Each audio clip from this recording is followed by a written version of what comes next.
Alright, folks, welcome back. It is day 176 with Duolingo Japanese. Once again, konnichiwa, MAKU desu. Yokoso. Alright.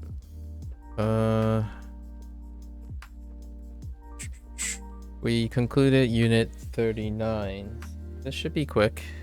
It's our third day, our sixth day for Unit 38, and our third day for Unit 39. We should be able to wrap up the kanji pretty quickly. Let's go through.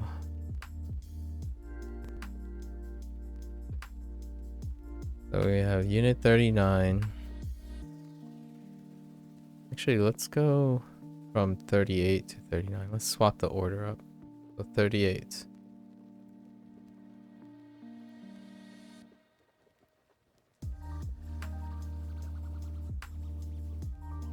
Oops. That's okay. No one will ever know, really. Neko. Inu. Oh, and I missed a stroke here for like the last 2 days. I missed a stroke on Tori.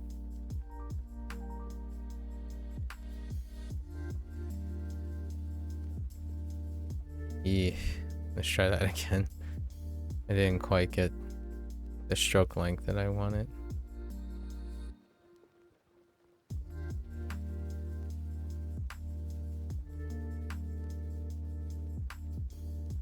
Tori. Oh.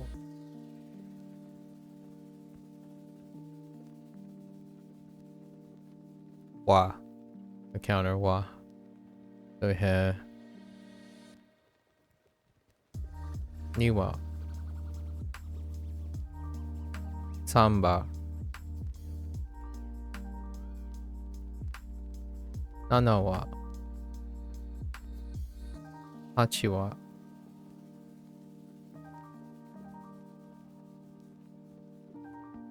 And Nanwa.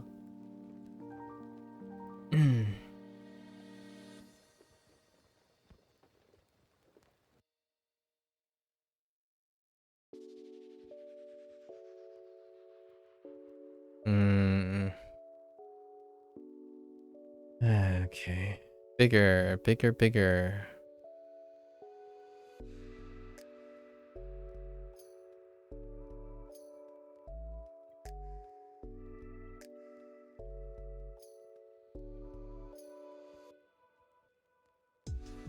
Niwa.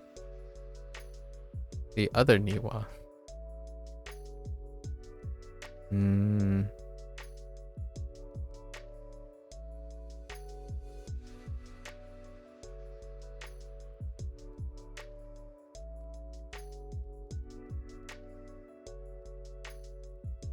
Mado.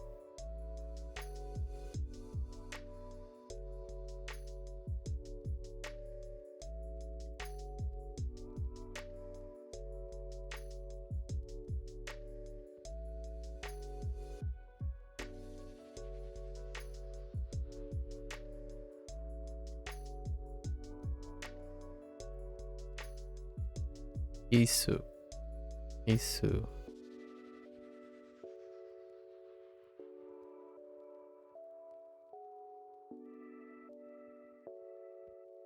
Skue.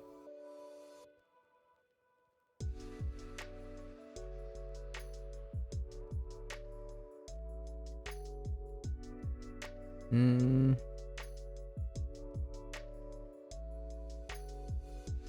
think that's it for unit 38.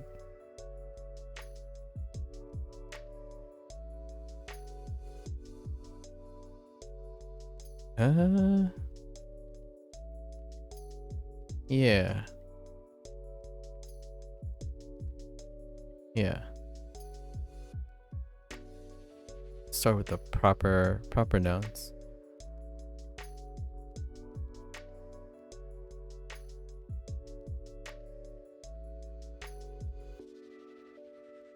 Yeah, Osaka. Osaka.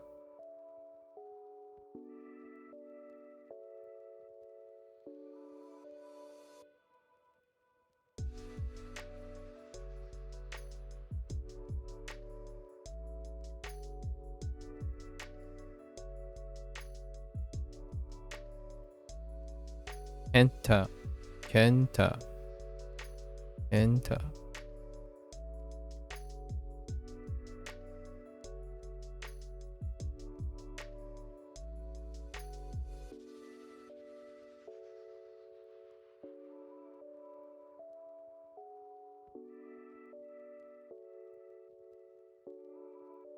Naomi. Naomi. Okay. Tsu.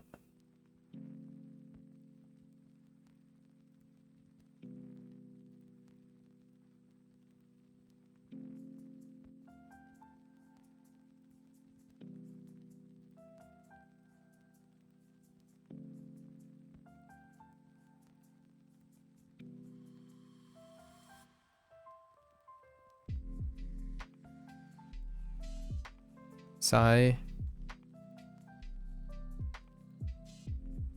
Kind of congested. Let's try that again.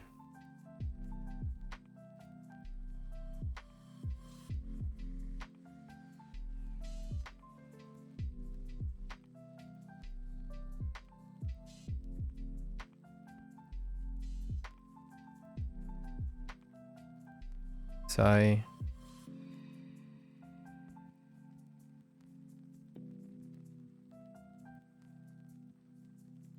Whoops.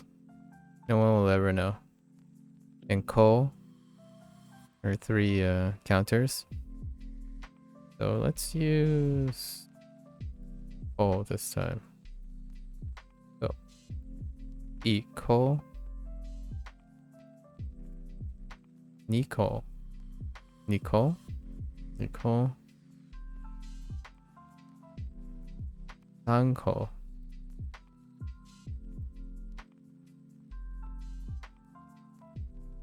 Pretty sure it's Yonko.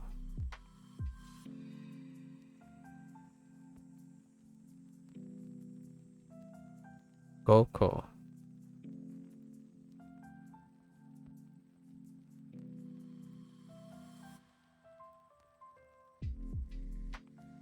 Doko. Doko. Doko. I have no idea we counted up to 7. Nanako sounds okay. Chiko? Chiko? Nah. Nanako. Yo? Hachiko? No, that doesn't sound. I don't think we counted up to 8. It's fine. We'll just keep going. Hachi. This is Asai. Right. Asai. Asai. One of the specials. Kyusai. Kyusai.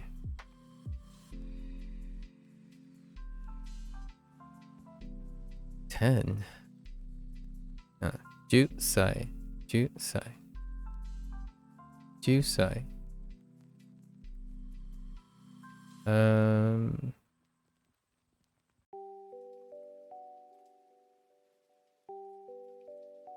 Nansai. Nanko. And Nantsu. I don't know about... Oh, Ikutsu. Yeah, no kidding. Ikutsu. That's why that sounds weird.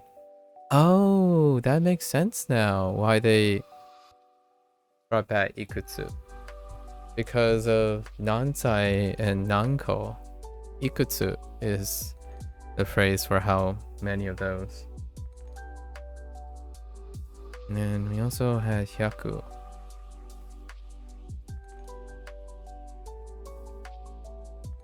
Hyaku. So let's go over this. So we have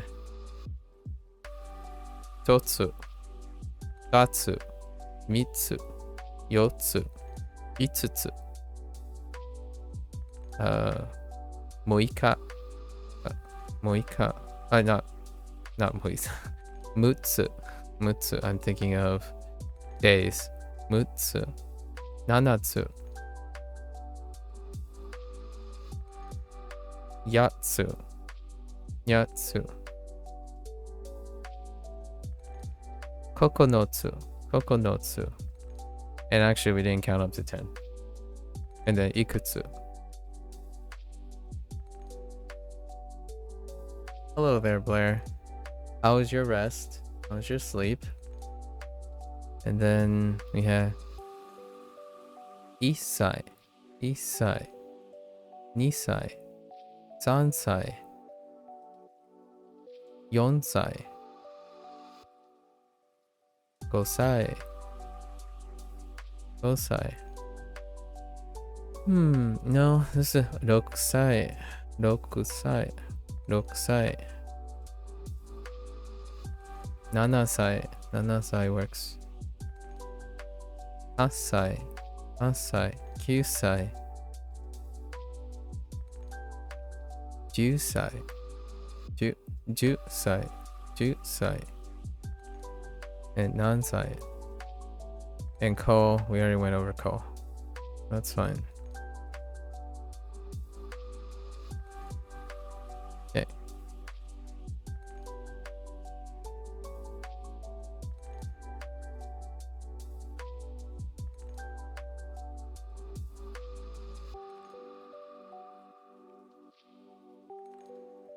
I actually think I've been doing those 3 strokes a little bit different. It's probably like this, this, then this.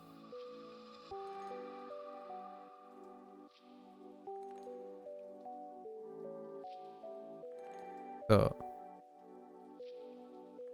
shogaku and shogakusei.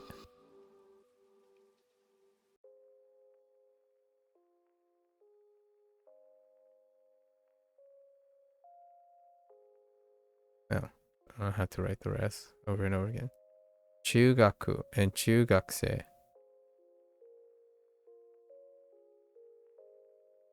Daigaku and daigakusei.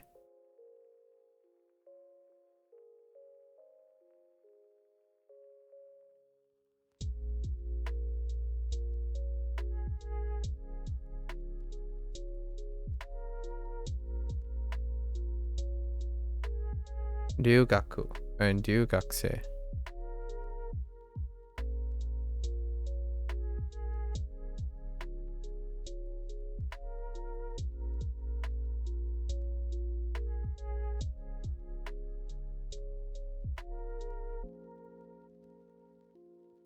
Koko and kokosei.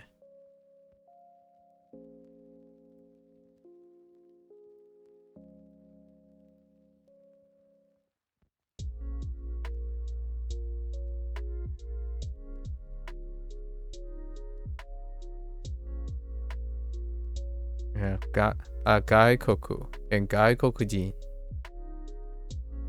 My kind actually serving well. I know the number and thing combos. Very nice. Yeah, they do go over a lot of counters. I think Duolingo is later to the counters than others. Lots of others. Tofuku had emphasized throwing in a lot of counters at first. Someone who used Bushu, they go, or even Genki, they go over early counters like days of the week. Duo does the thing where they introduce parts of it as they keep going.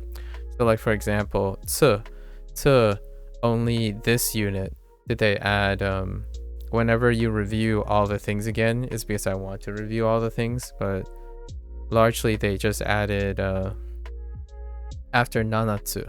So they recently added yatsu and kokonotsu. So they tend to like fill it in over time. You probably have noticed. And others prioritize completing the set. So when a counter is introduced, they would count up to a reasonable amount. Duo does the thing where contextually, if you only order like 2 or 3 things, then you only start with 2 or 3 things. And then they find context where you would count up to like 7 or 10, etc. Yeah. Which does remind me, there are special ones.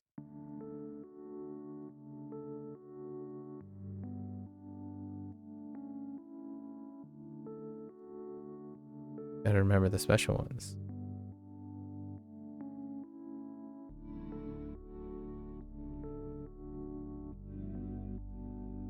So we have hatachi. Hatachi. There's hatachi. Duo said, let's take 3 units to finish counting anything. Yeah. True. And it's a funny deep cut. Yeah, I think that's all our kanji. Oh no, just kidding. I keep forgetting. Every time I say I think that's all our kanji, it reminds me of all the rest. So we also have mosu. And this one I cannot get it to look decent, but it's fine. Like in a small format like this. We also have chigai or chigau or chigai, which is wrong or being wrong, mistaken. Or there was another phrase. Let's add the phrase actually.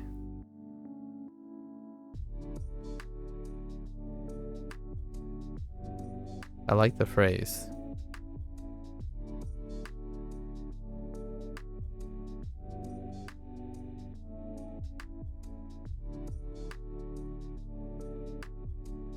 Chigai wa nan desu ka? I think. Yeah, chigai wa nan desu ka? What's the difference? I kind of like that one. And then the counter, the couple to chigai, like chigaimasu, is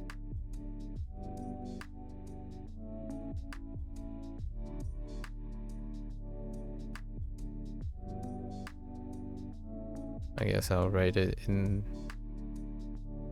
this way to remind me. So desu. Actually, it's just so desu ne, but so desu yo ne is the example from this unit. A little bit more direct. So desu yo ne. Oh, wait. Oh, there was another thing.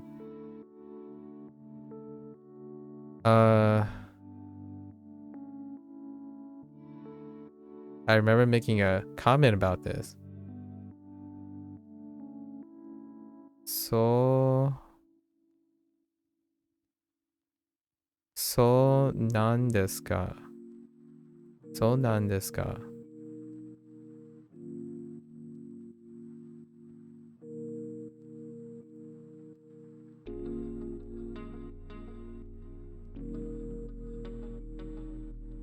So nan desu ka? Yeah, I think.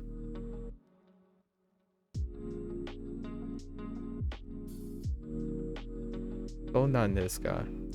Which is kind of like a more personal one. It was something with yeah, let me double check. This is my last thing. It's a phrasing that I may or may not use. Oh yeah, so nan de desho. So nan desu ka? Or yeah, actually, yeah, it's so nan desu ka? Yeah. A little bit more personal, I suppose. Still feel like it's anime territory. Okay, that's it. We're moving on from unit 38, so we have a lot of unit 39 to iron out into our memory, but unit 38 took a back seat. And now we have a new unit. Today's new unit day. What are we gonna learn? Talk about your family. Let's look at the guidebook. No grammar point. Okay. That's a new kanji. My older brother's name is Kenta. Interesting. Okay. Ani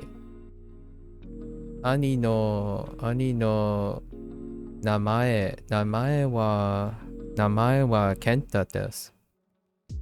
兄の名前は健太です。 So we have the character for Ani. The others are repeats. So You have siblings. I'm guessing the siblings that they're using is kyodai. And they probably chose kyodai because it shares the same kanji with ani. Kyodai wa imasu ka? 兄弟はいますか? Yes, kyodai. This is where Blair, this is pretty much what I was talking about, the silver lining in the way Duo went about it is largely because I already know what the kana is. So it's like one step towards learning the kanji.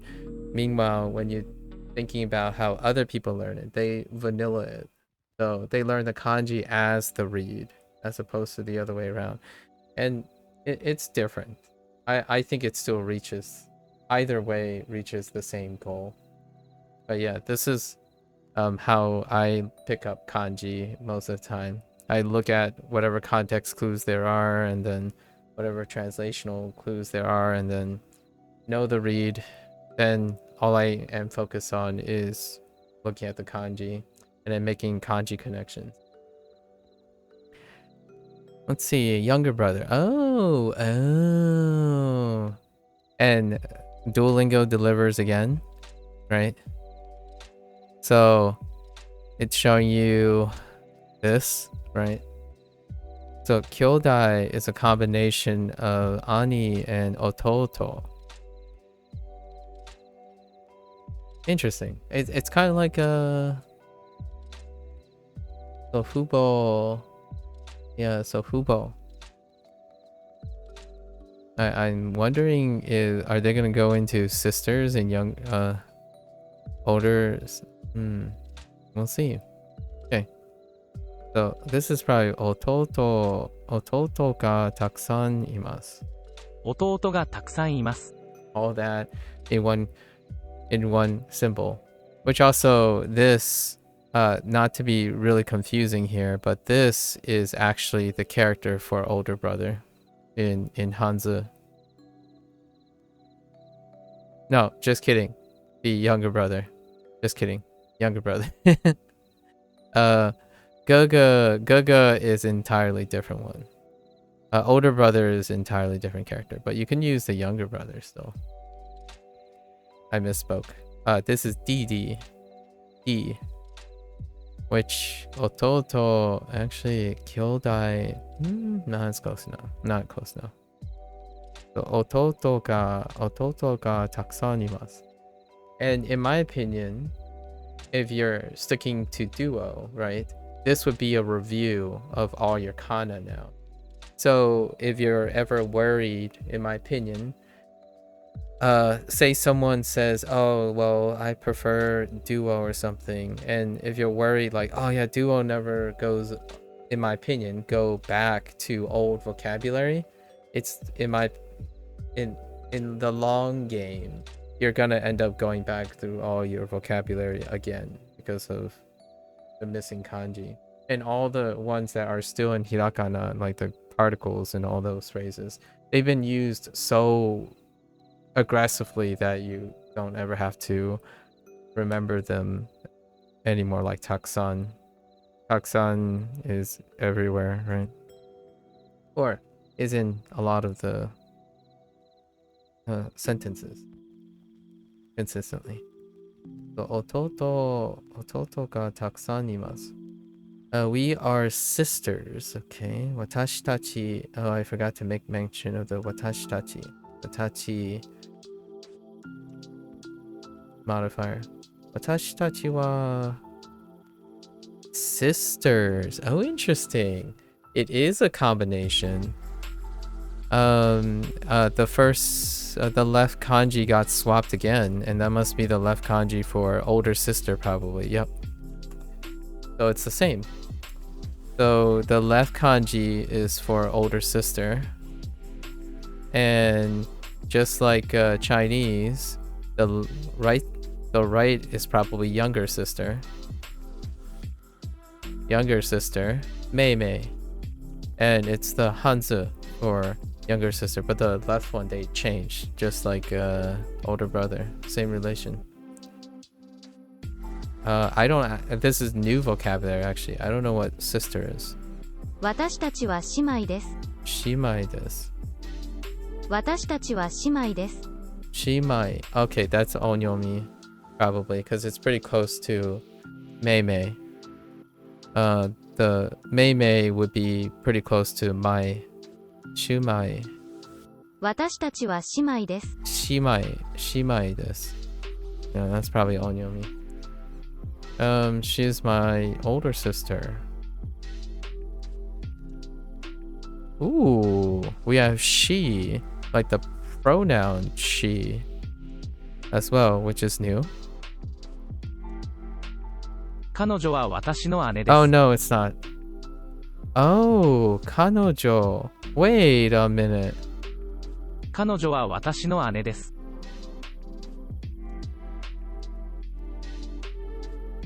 Oh, really? Okay, yeah, someone told me this already, where kanojo can also be the pronoun she. The way kanojo has been used lately is a girlfriend. So somebody who is female, right? And then it's used like in the context of girlfriend, but that's kanojo. Kind of makes sense. There's the feminine character. The last one looks interesting. It looks like the top radical of wo, as in wife. Yeah, it looks like the top radical of wife in lao po, just the top half of it. And actually po is a combination of these two. Po is this character on top of this character, which is funny. If you combine both of the kanji together and slap them on top of each other, yeah, po for lao po. Or it's close. It's close enough for wife, which is interesting. Anyways, let's go into the lesson and learn more about these characters, or use these characters. Oh, it's back to four lessons today, so it's going to be a short one. 彼女 Kanojo. Lots of connections. Yeah, this is so lao po. Hold on, let me get the music.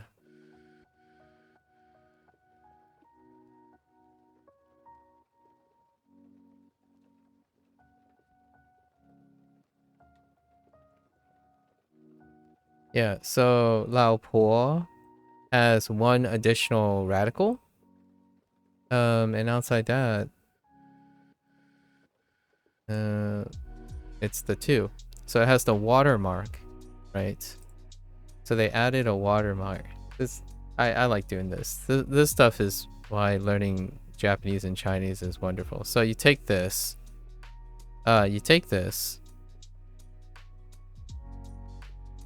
and you, oh, maybe it's because I actually don't know. So you adjust this left radical into water, and then you use this character. I forgot how the stroke order goes. I think it goes this way first, and then you go down, you go through here, and you do this. So you get this, and then you smash it. You smash the right one. Oops. I don't screw up.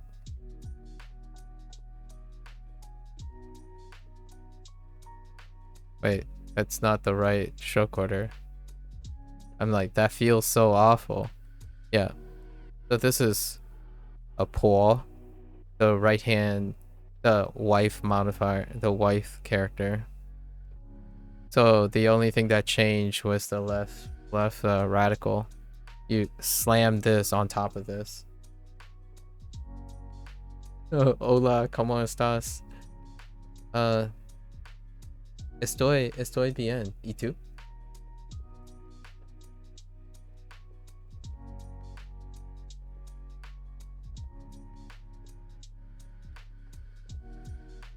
Genki desu.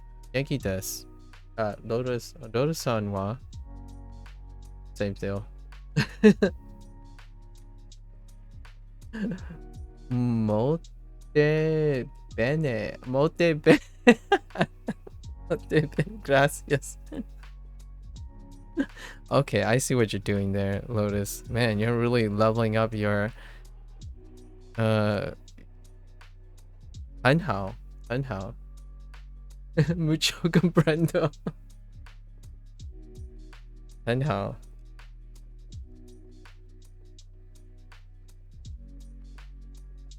Alright. Okay. Alright. You're leveling up your trolling game. Oh, I was just talking about something very interesting. Lotus. When you if you ever end up going to Chinese, if you convert this radical into the watermark and put that on top of this, you get wife. Interesting, right? And then this is kanojo. It's being introduced now as the she pronoun. However, it's also been used as like a girlfriend, right? So interesting, right? Related? Very related.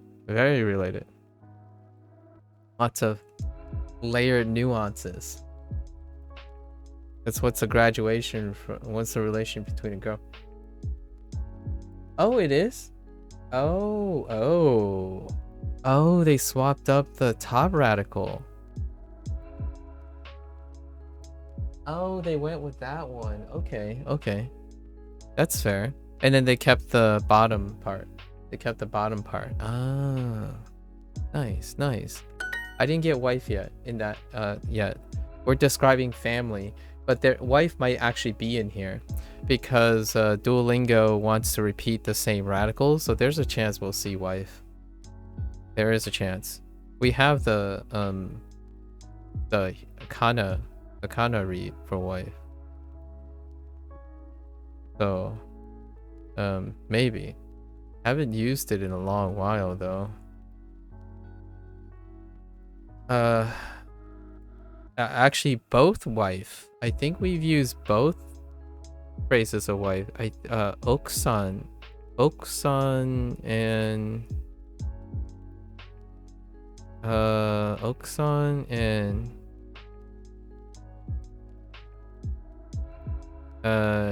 Tsuma. Oksan and Suma. Two different things. Because of like third person and personal kind of thing. Kanojo. We got all these other fancy ones. 姉 Yeah. Ane. So we're getting like brothers and sisters now, which make a lot of sense, which is great. All the older things got changed, or not changed, but are different. So like, 姉 ane is different from 姐姐, 姐, right? However, all the younger ones stayed the same. So mei mei, May is the same as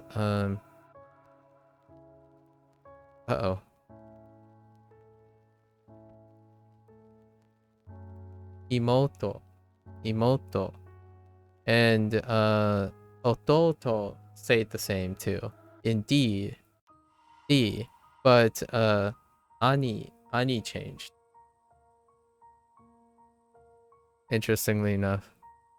姉 Ane. Okay. Let's focus. Okay. 彼女 Kanojo.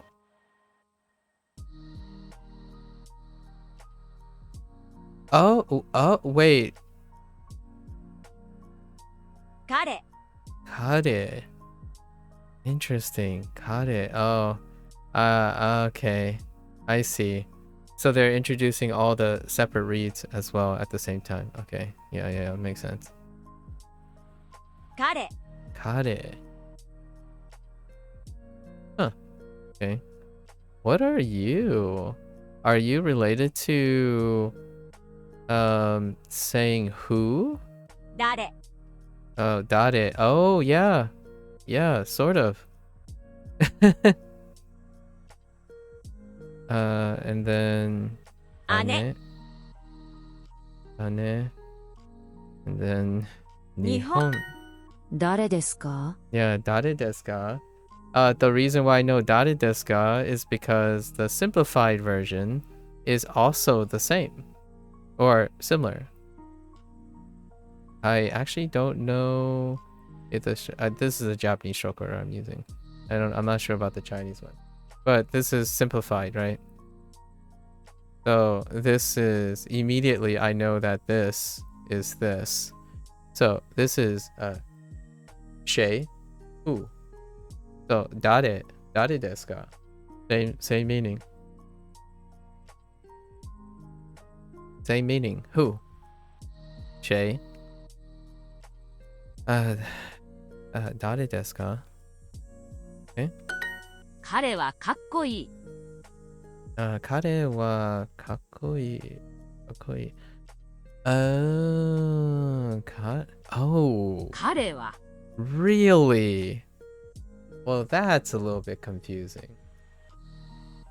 Yeah, I remember dare because it has the speech radical, like someone is asking who. Yeah, yep, the speech radical, this speech radical. Yep. Yep. And this radical, I don't know if this is what they originally intended, but this radical here, right? This one, oops, too many strokes. This radical tends to evolve with things with people. Like in relation to the concept of people. So when you have asking people who, like crowded has this radical in it, for example. Lots of things. So you have like speak people, or like identify a person, perhaps asking person. This is a little weird though. Kare ends up being he. I wonder what happened there. Although no, I can this one is different. All right, he is cool. The differences are good too. In fact, remembering differences is arguably just as powerful as connecting similarities for me at this point. So now I know that the radical I associate with wife and girlfriend, when the left side is standing alone, it becomes the opposite, which makes it arguably even easier to remember because it's a quirk now as opposed to similarities. It all works. It's all good. We have stories now. 彼はかっこいい。彼らは学生です。彼ら、oh, interesting. 彼らは、okay. 彼らは Oh, I see. 彼らは学生です。Oh, they're bringing the previous kanji forward. Makes sense. Okay. 彼らは学生です。It kind of reminds me of how tachi, when you're adding tachi, it converts things that may possibly be feminine into, that may default into masculine. 彼女の名前は何ですか Oh. 彼女の I see why they did it now. And why they use that specific order. Kanojo. Oh, that is clever. That is clever. This is so deliberate. So now you can convert from kareda and kare. So if you go from kare to kareda and to kanojo, you can see the significance of adding a female kanji character to the same character, kare, to convert it into her. Interesting. 彼女の Interesting. Interesting line of thought. In fact, I'm gonna steal that to remember these. That's nice. Imagine, I'm still, the jury's still out on how big brain stuff going on here. Like, real talk though, Lotus. I honestly do think that if people pause a little bit and think about the order they introduce things, it can't just be me, right? This is pretty obvious, right, Lotus? Isn't it pretty, like, Blair, like, do you feel it's obvious? Like, they did this deliberately. It can't, like, these aren't random prompts. In the beginning lesson sets, they're not random prompts. They're in order. They're specifically set in a specific order. Yeah. So if you're not connecting these dots, that's how they're implicitly telling you, like, hey, this is pretty interesting. Pay attention, if you will, right? At least I think it's really funny. I think the devs know what they're doing with the intentional order. Anyways, 彼女の名前は何ですか? He, they, she. I was having a similar thought. Exactly. He, they, she. It's very organized. It's so deliberate. And there's an organization to the kanji as well. Let's see. What is her name?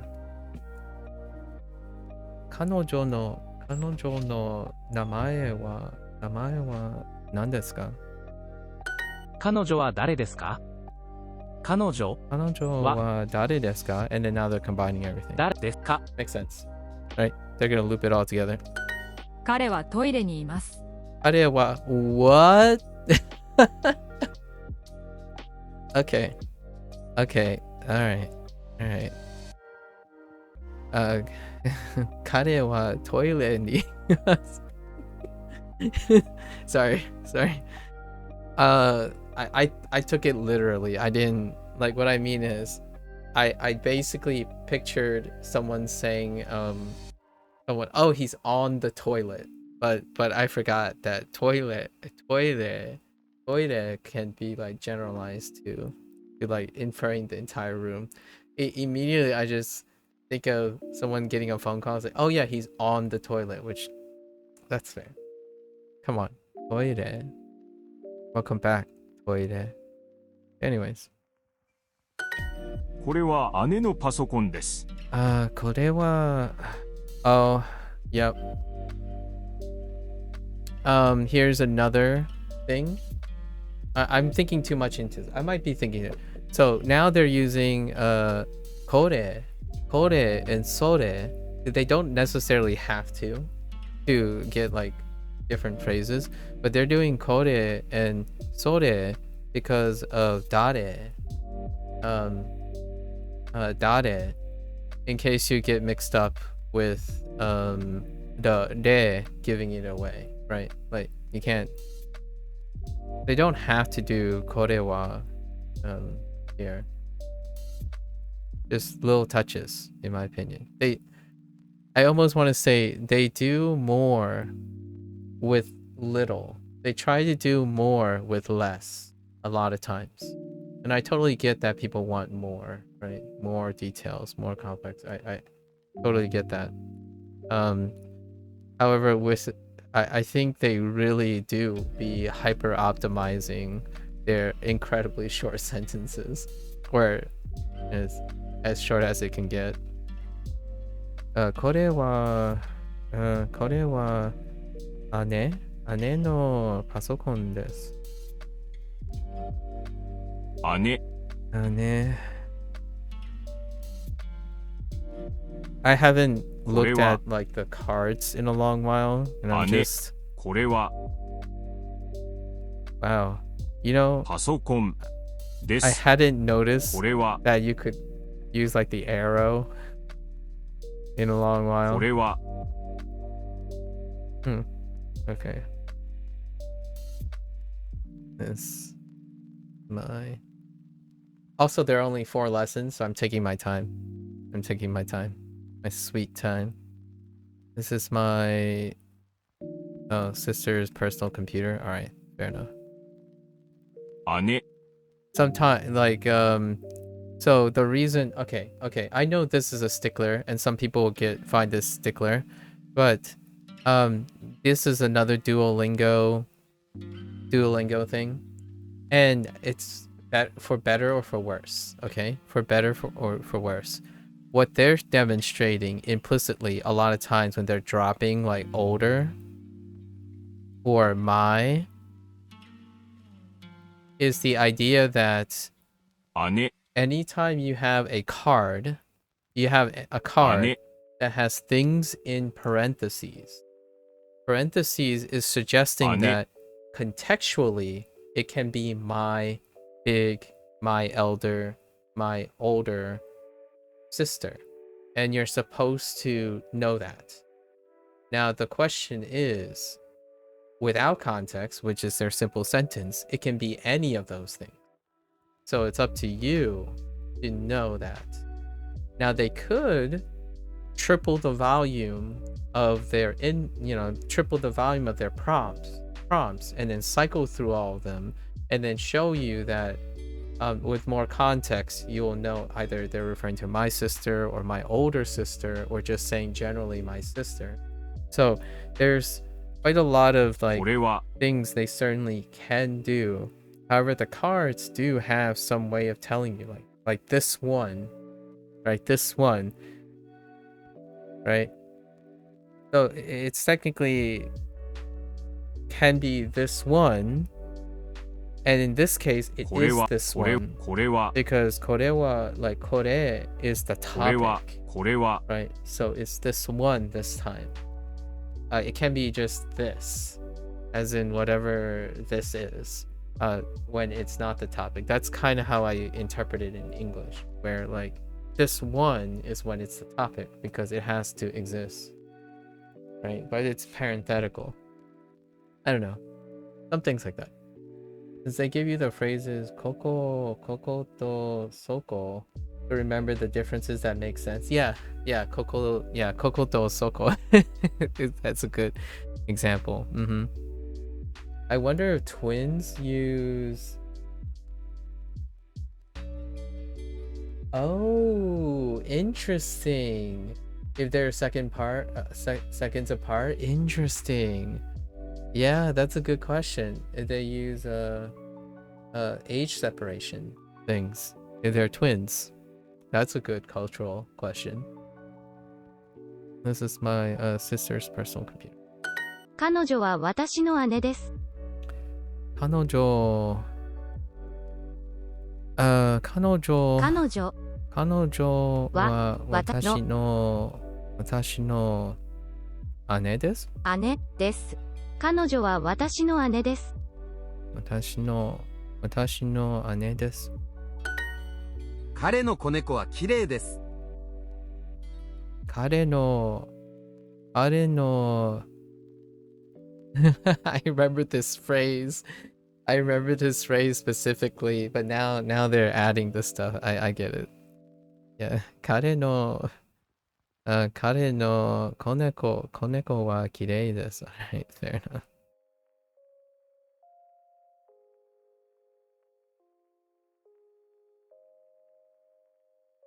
Oh, also, have you learned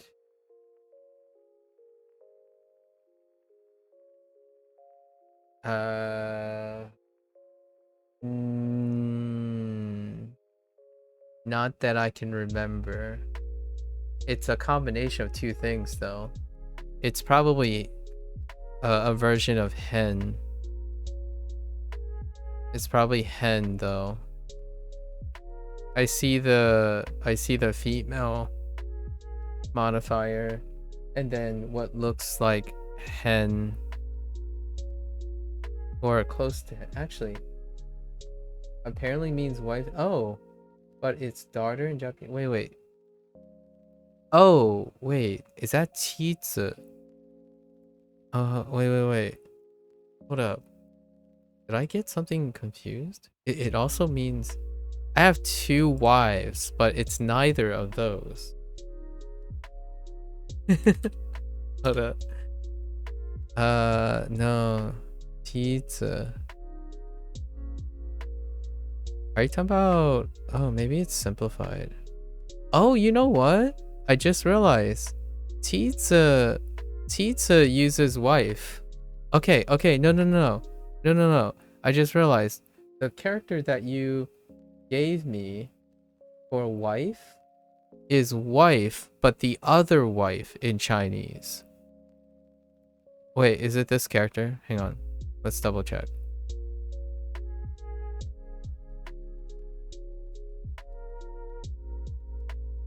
It's this character, right? That's actually T. Yeah, the other wife. I know. Yeah. So this is also wife. Itsu. Yeah, this is also wife. So there's Lao Po, the one that I was referring to, and then this is Chitsu. Chitsu is also wife.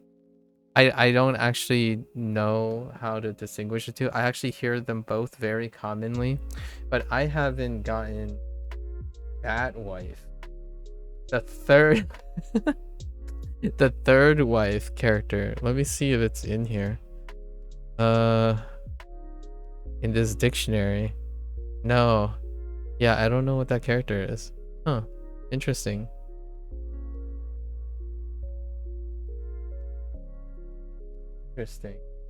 So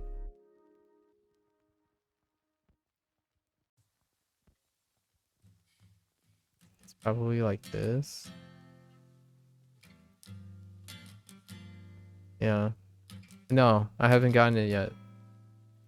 I've gotten this radical separately, and then obviously this one, but I've gotten something with this in it. But it's unrelated. Interesting. Musume? Musume. Yeah, Musume for daughter. Yes, Musume. Oh, interesting. And it's the character for daughter. Oh, okay. Do I have daughter? Daughter is Niar. So Niar is just straight up. This character. Female. Female. Niar for daughter.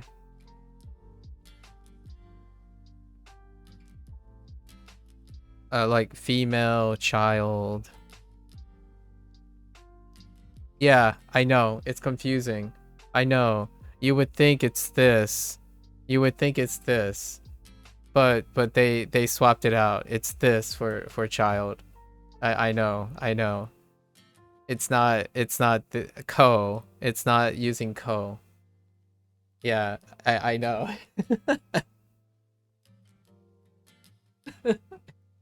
I thought about that immediately. Yeah, I thought about that immediately. Yeah, you got it. And I feel like you won't forget this either. This relationship between R and Z. Like Z and R are like everywhere. So it's kind of a modifier thing. And I'm sure you'll pick up on that too in the future. The radicals are female legs. Why? That's funny. Okay, anyways. Good talk. I love this. Let's see. Kare. 彼 Sorry, pitch accent. Kare. 花 Oh, you see what they did there? See, you see what I mean by I love that they do this. So why would you? I mean, I'm not sure if I might be thinking too much into this, but if you look at hana, these types of strokes are can be mistaken for some of the simplified strokes. Like some of the stroke order in some of the characters that we see. But hey, actually, was it also in the same unit? No, it's not in the same unit. Fine. Hana, 姉 ane. Oh, I love this. It's kind of. I always wondered. Okay. Hear me out here. I've had some relations with indie devs back in the past, and I've gotten comments before about how people like some of the indie devs found it very fun to hear when someone is using their product or like enjoying their game and trying to figure out, like trying to call out the dev, like I see what you did there kind of thing. So I've met a few devs here and there through that activity, and I do it all the time because it's a lot of fun trying to get outside of your head and kind of read into why they're doing it. I think it's an exercise that makes it so much more gratifying sometimes when you're interacting with someone, right? You're always trying to read them, not to like presume not to assume what they're doing, but to try to subtextually understand them as quickly as possible, right? You're becoming, or at least I like to be alert and constantly engaged in why did you say this word so many times or something. Like, man, this person really leans on their frequency regarding this particular topic, and then not so much in this topic. So you get to this idea where if you're always reading books to understand the author, and you're watching movies to understand the audience, the target audience, and the creator and writer, that's kind of my wheelhouse. I really enjoy doing that, and I could be way wrong, right? I could be so out of left field. That's not the point though. The point is to practice that. And also, if you're way out left field, honestly, sometimes when you go talk to the devs and stuff, they might like it. They might have never thought, like for me, if I ever produce a work of creative work piece, I would want people to figure me out, but I would also love to read all the ones where it wasn't anywhere near close what I expect, because that's the most those are the things, those are the reasons that you create things, right?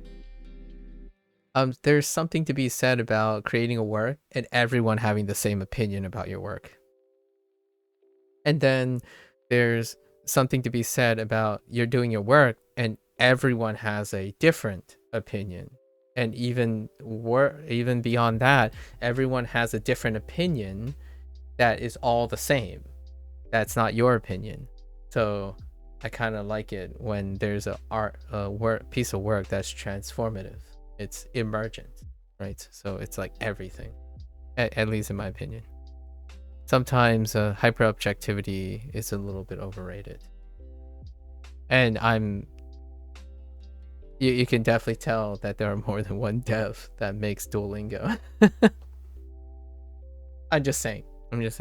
I know that's like obvious, like, well, duh, like there are multiple people who work at Duolingo. However, you don't know for sure if the thing you're using is one person or not, right? Just because there are multiple people in an organization, that doesn't necessarily mean it's multiple people's visions. But they do be creating things. I think the bird is the one dev actually. I'm genuinely curious who the bird was supposed to be.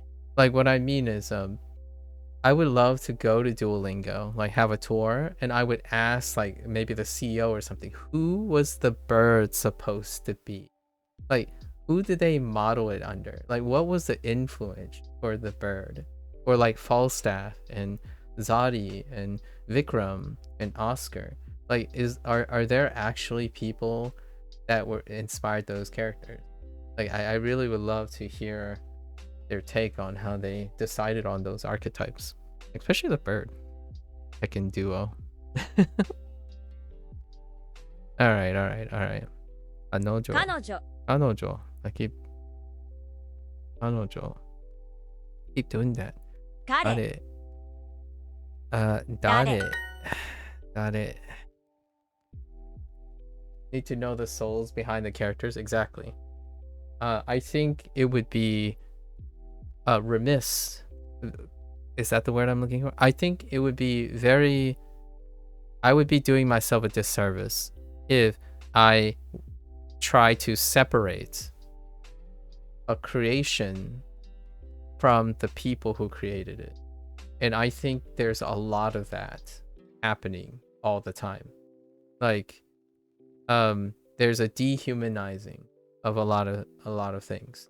But we have to remember that the things we consume are from people. And keeping that in mind, there's a lot of nuances to the person. And oftentimes hyperobjectivity reduces the people to not people. Like, for example, if you find it easy to say, oh, they work in a corporation, so they must be greedy. And that's all they ever operate on. They only operate on greed. I mean, it is a really low-hanging fruit. The example that I picked up is a very low-hanging fruit. Like, it kind of drives the point of dehumanizing. When you're always concerned and consumed by your own preferences and your entitlement and whatnot, and you're consuming creative product that you don't need, as in, you don't need Duolingo, you don't need Anki. Those are things given to you and created for you out of the privilege and generosity of other people. You don't need those things. And then there's the whole paying for things. Well, if no one created the thing, you don't even have things to pay for in the first place. So it can get a little touchy. But oftentimes it's disheartening when someone loves a product and ended up loves to hating the product, and in turn become vicious against like hostile against the product and the person who made the product that they once loved. Right? What can you say? It's the narrative that drives the gaming industry all the time. I can't help but think about that type of narrative. Like taking things for granted over time. And obviously I'm very much human, so I've caught myself doing this stuff every once in a while. I say jokes lightly sometimes, like a slip of the tongue, and say like, oh yeah, man, yeah, this is so frustrating, why would they do this, that kind of thing. It does happen, just maybe less so for myself. Like, oh, I catch myself saying, no, I know why it's happening, like at least I have a good idea why it's happening. But emotions run high, right? Sometimes, if you ever catch me emotional in that way. I'm curious how many times I have acted negatively emotionally on stream before. I have a couple of times, but I'm not sure if those would be considered like that type of negative thing. I usually don't. There's not a lot of things that make me overtly emotionally negative. Maybe suspicious and disappointed and baffled and speechless before anger. この Kono, yeah, they're doing Kono, okay. Kono, actually, この誰 dare no. Dare no, wait, is this? Wait, の dare パ no, ソコン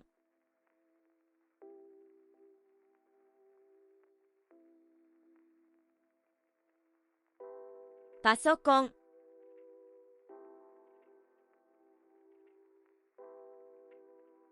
パソコン誰のパソコンははですか Wait, wait, wait, wait, で wait. す Wait, wait, パ wait. ソコン Wait, wait. Oh. はの Wait, is this?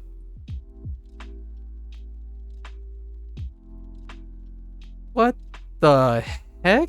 このパソコンはの What? Oh No. no. Wait, wait, wait, wait. What? Hold up. 誰のこの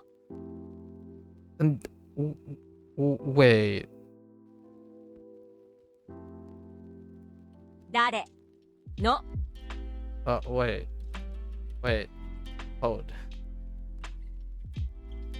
Oh, there, shaman. パソコン誰この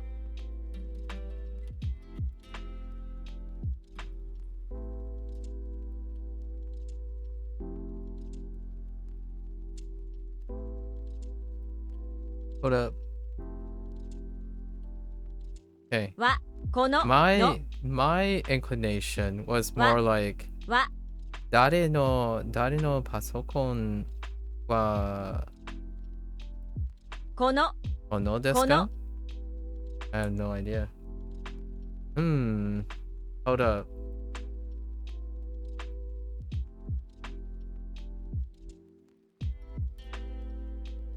Maybe like この probably this. 誰のこのパソコンはですか? Oh no, that doesn't make sense. パソコン Because I need something for the object.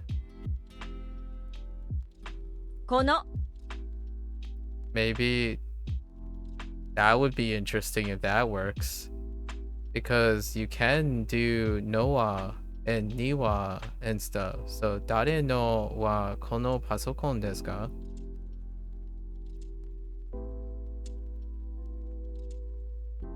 Oh, but this.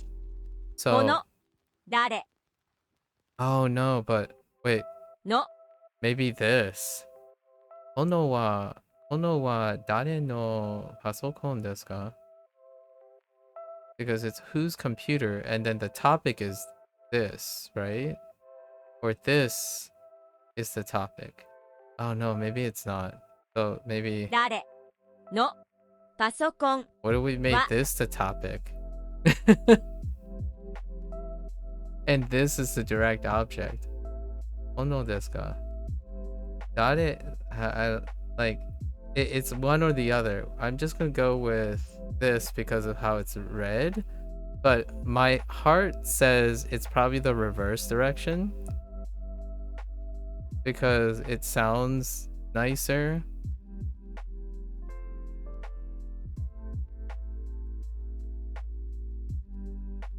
The English is throwing me off. I'm, この you know what? 誰 Let's do it this No. way. パソコン Dang it. Oh no, it's not. Oh, they went with Kono. Oh, this okay. Kono pasokon wa dare no. Okay, dare no. Okay, fair enough. Dare no desu. I see. But they're not modifying the computer. They're using whose is the top, like they're using okay, so the computer itself is the topic. And then I see. And then it's whose is the direct. Okay. And then this is like okay, so this computer. Oh man, that is wow. Want a quick sentence explain this grammar? Sure. I already know the grammar, but you can explain it. So But you can clarify if you want. You can just nani nani no to stand place for nani nani no. Okay, yatsu means thing. You just need the no in this case. It's kono pasokon wa dare desu ka? The no is possessed.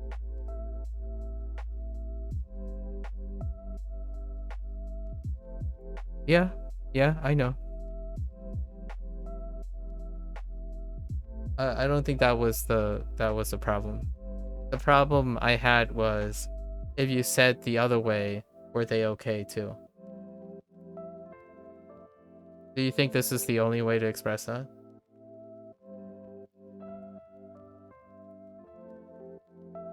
Like the question that I was having is because the English is not good enough. Oh, this is the only way? Oh, interesting. Then what was wrong with you could say kore wa no, that's using different words. But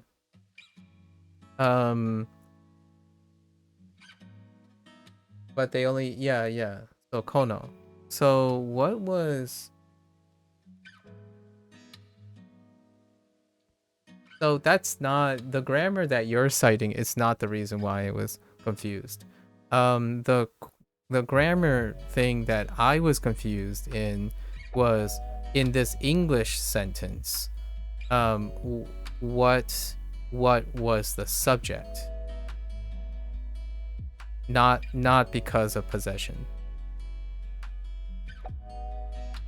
So, whose computer was for me interpreted as the subject, not whose is the possessor.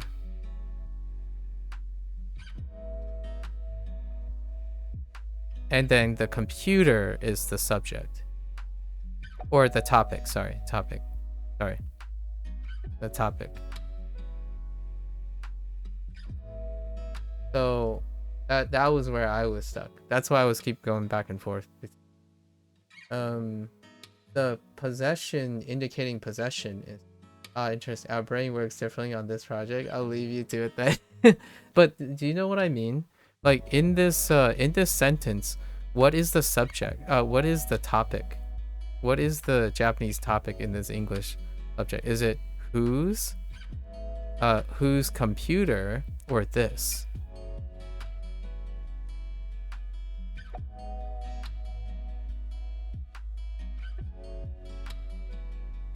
The topic is computer, you think? Oh, I didn't even process that the computer is the topic.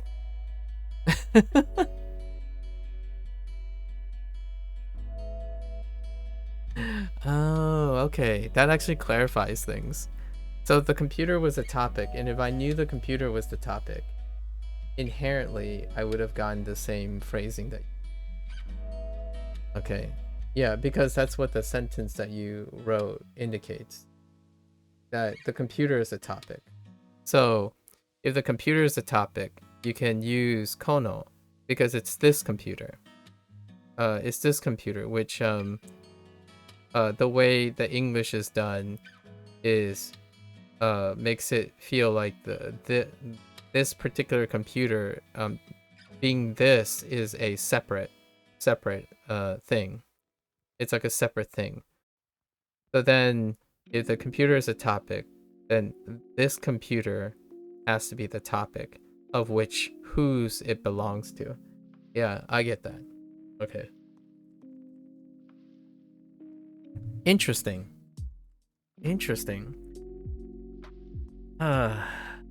Honestly, if I had to think about this, I would much rather just prefer the Japanese version. I would much prefer not to translate at all. If you know what I mean. Lotus, I would express like I would express whose computer is this in Japanese and not even think about how to express it, translate it in English. And I would just say whose computer is this in English, as in like I think the idea of needing to translate it was the part that created the confusion.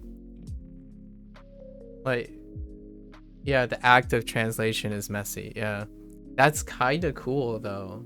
If you think it, I would have to say, kudos to the people out there who's translating for a living, because man, they have to like do this all the time. Imagine that. I don't translate in my head per se. I do not translate. Like, I'm not a translator, I'm an interpreter. So I interpret most things. So Duolingo it's not interpreting a lot of times. And it doesn't offer interpreting, right? You're trying to translate to the right answer. Quote unquote duo translate to the right answer. As opposed to getting the idea, which is funny. Yeah, translators are something else. Yeah. Okay, so what did we learn?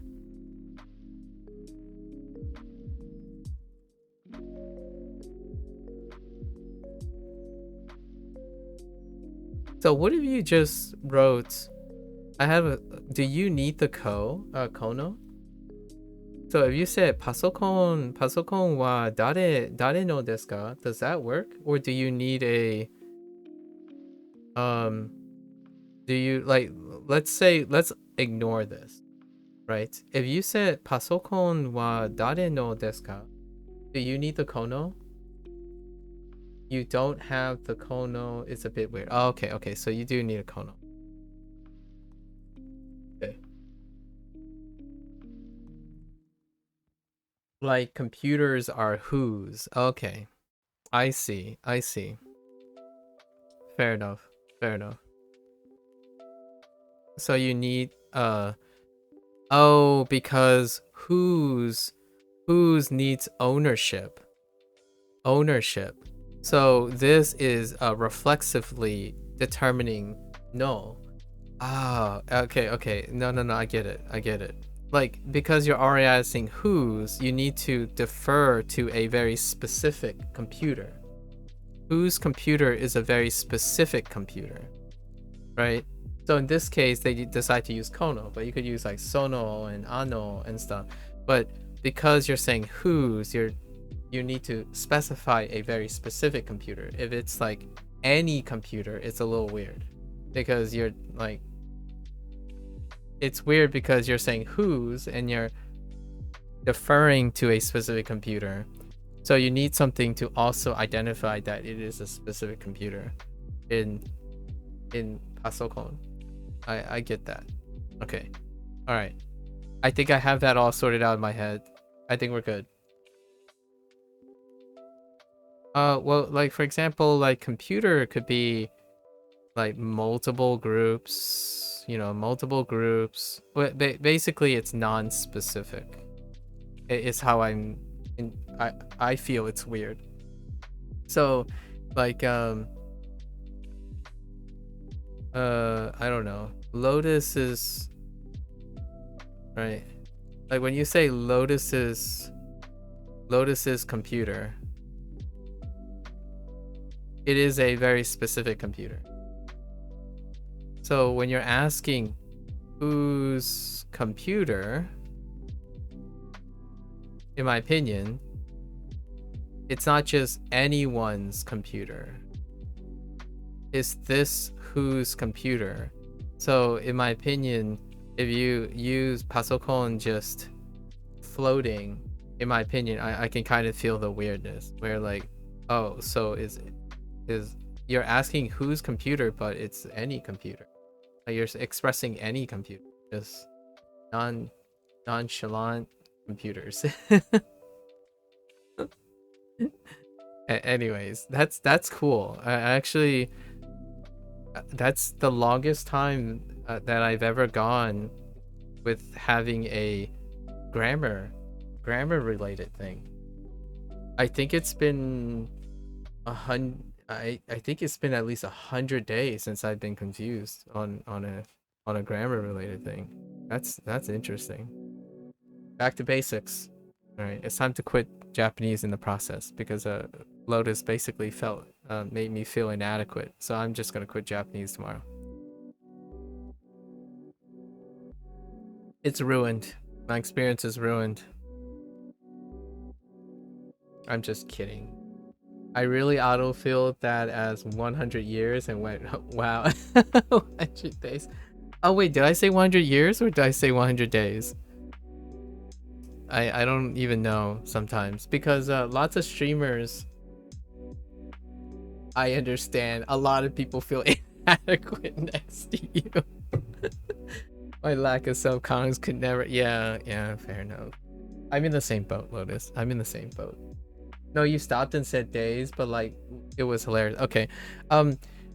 Blair, have you ever watched people who do things for a very long time where they constantly joke about swapping days and years? Because it happens a lot. So like I watch a bunch of streamers, right, who play video games and they're like, oh yeah, you know how long it took me in this game? Look at this timer, and it says 24 hours. It clearly says 24 hours. It's like, I've been playing this game for 24 years. And then they would say it with a straight face and they would just move along. And someone, you know, the chat would explode and say, wait, did he say 24 years? And then, you know, the chat would say, dude, that's 24 hours. And then the streamer would say, yeah, 24 years. What are you talking about? Look, it's 24 years. And then they would continue playing. Like, dude, bruh, it's 24 hours. Yeah, it's 24 weeks. I know, 24 weeks. And they just keep going. And I think, in my opinion, it's more a testament to English, where sometimes people mix units up all the time, so it happens a lot in gaming. And that's what that reminded me of when you said like you immediately autofilled in years and days. And I think that it's way deeper than that. Like, it's an English thing. It's really deep. Like, it cuts so deep when someone says, oh yeah, man, that took me like 36 hours, and the person clearly meant 36 minutes, right? 36 minutes. It's like, you've been swimming for 36 hours? Like, no, I meant 36 minutes. And the reason why I want to mention all this is because we're learning a language, right? So I am absolutely confident that if I use Japanese and Chinese long enough, I will accidentally or unintentionally say something like, I've been waiting on a bus for 30 hours as opposed to waiting on a bus for 30 minutes. I say unironically with a straight face to mess with my kids, so I get that. Oh, you do that too? Yeah. So here's the other deep cut. Especially streamers do this, but parents, especially parents and adults, sometimes do this to check if the person you're talking to is paying attention. And when something intuitively doesn't strike correctly, it catches the person's attention, which verifies that that person wasn't paying attention, like as much as they would be. You know what I mean? So it's kind of like a weird multi-layered joke that happens all the time, in my opinion. But I only have this experience in English because I don't know any other language well enough to have these jokes. And I did it before. Actually, Maximilian Dude is the one that I'm referring to. When I'm watching him and he says, oh yeah, you know, it took me 36 years. I've been doing this for 36 years. He clearly means 36 minutes. Like, oh yeah, it took me like 30 hours to beat this boss. And it clearly was like 3 tries and it's been 30 minutes. And I used to do that too on stream. Like every once in a while when I'm playing a video game, like, yeah, you know, I spent the whole 6 years on this video game, man. 6 years. Or, oh, here's the one that most people did back in the day.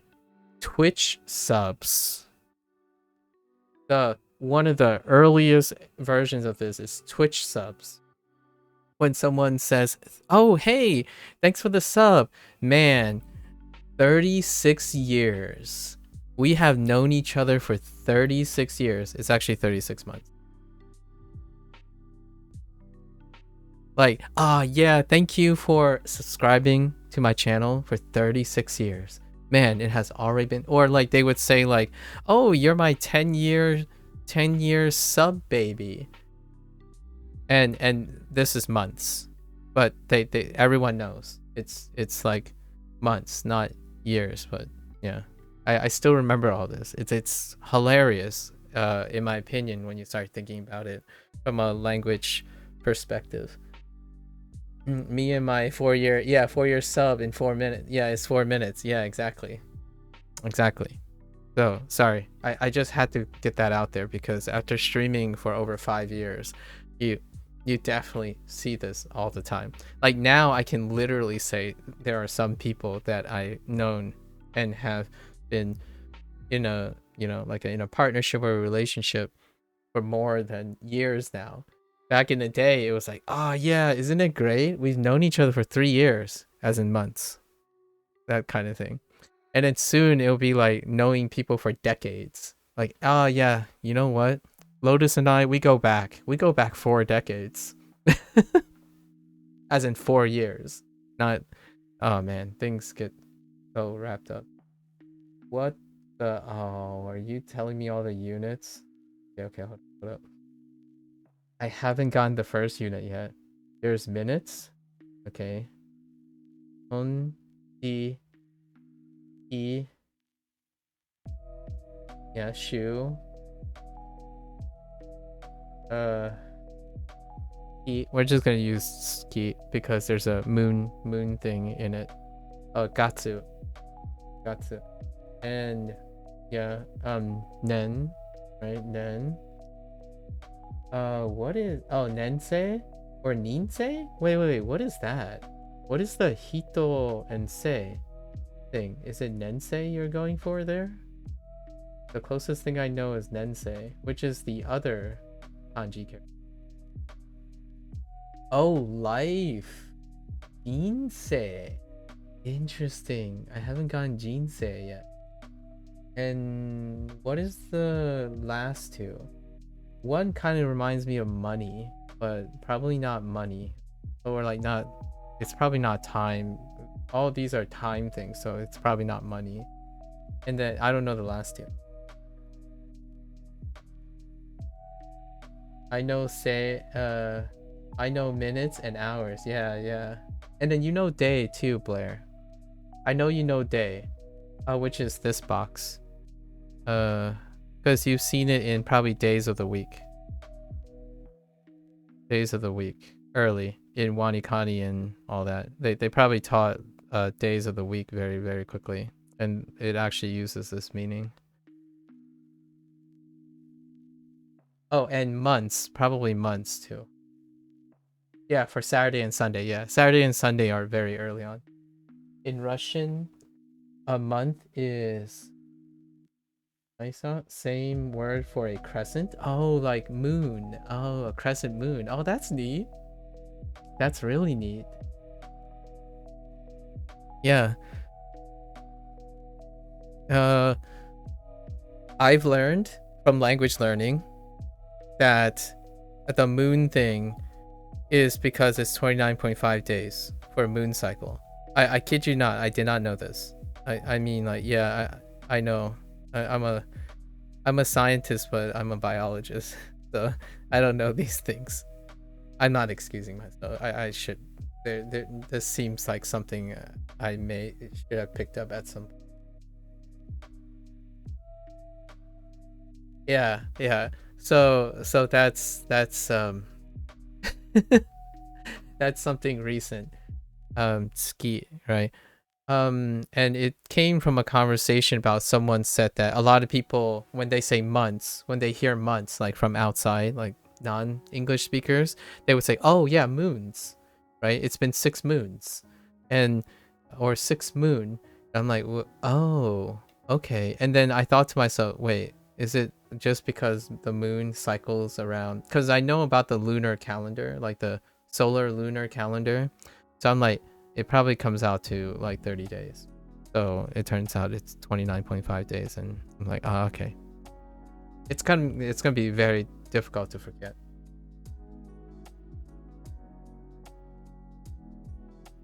What do you mean confirm Maku does not look up? What do you mean look up? Wait. Look up. Where? Oh, it's all. Oh, okay. Wait, I don't get how all works. You're learning more Japanese words? Nice, nice escape. Wait, no, I don't understand what that means. Ona. Wait. Oh, wait. Wait, onaji as in like the same? They're wait. Onaji.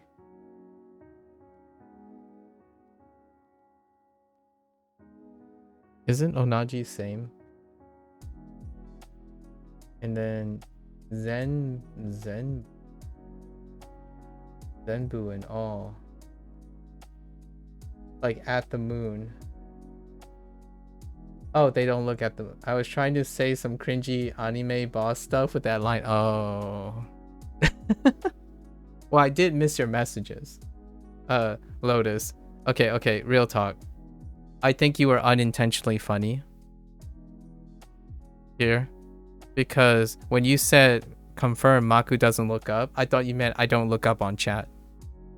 As in, like, I quite literally thought you were telling me that I didn't read your message. And yes, I didn't read your message. Like, unironically, I thought you were saying something very, very intentional. But now I have no idea what your anime boss stuff is. All right, we're getting too sidetracked. Having too much fun. What the heck? 子供 Okay. Wait, are you telling me kodomo? No. I already know what the kanji is for kodomo. Oh, it is this. Oh, yeah, because of Wagotabi. Wagotabi introduced kodomo. 子供 Neat. And we're gonna get this. So, children. Yeah. So, Wagotabi introduced the kodomo, this thing. Yeah. I forgot what the stroke order is. It's probably like this. Right. Oh, you know what's funny about this thing? That's gong. Weird. Oh, okay. Anyways. Yeah, I kept getting confused with kodomo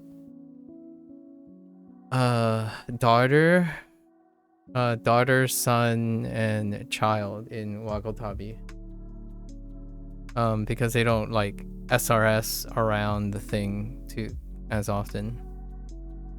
Who is she? Oh no. Oh wait. No, we're good now since we discussed that stuff. I know, right? 彼女 Kanojo wa dare desu ka? か Okay, after our talk with all the grammar stuff, I think I got it. I'm okay. I think. Right? Yes. I'm okay. Although that nani something thing, that threw me off. But it's okay. I understand it now, I think. Yeah, so now I get it. I get it. From the English, like from English to Japanese thing. この Because we discussed about it.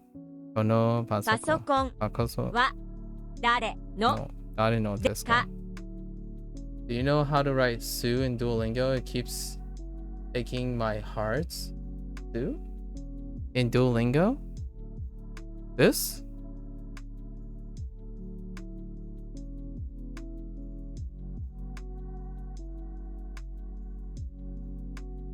do you know how to write Sue in Duolingo? As in, like, are you using like the writing input thing? Oh, you mean this type of writing?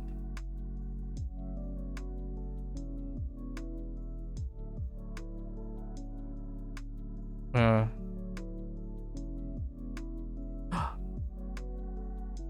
Wait, you actually have to write this thing? Oh, like in the Hana section? Yeah, it's a woo. Sorry. Woo.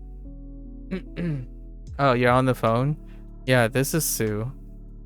Yeah, you loop around. Woo. Actually, it's been so long. I don't actually know how sensitive Duolingo's. I actually haven't ever done it on the phone, so I don't know how sensitive the writing is.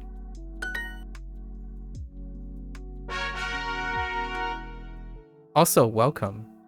I'm so happy that you're finding Japanese engaging, Escape. Oh, it's very sensitive. Ah, okay. Yeah, I'm happy that you're finding you're learning some Japanese, Escape. One of us. One of us. Obviously, there are many things to engage, but hopefully you're having fun doing it. 弟 Ototo. Man, this is such a loaded character.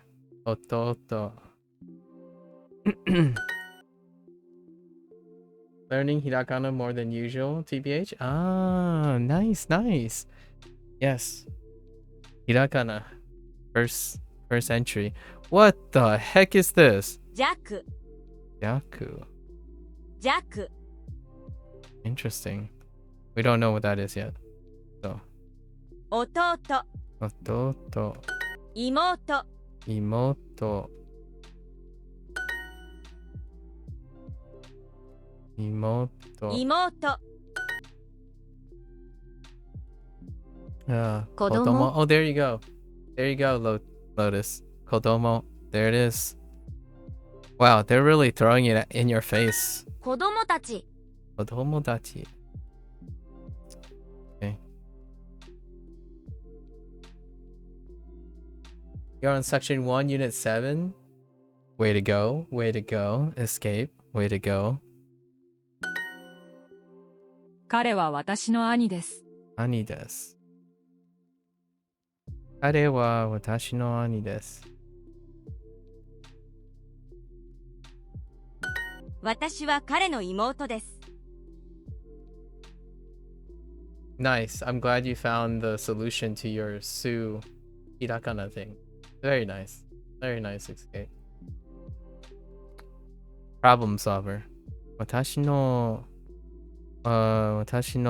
彼のね yeah, 彼の妹です。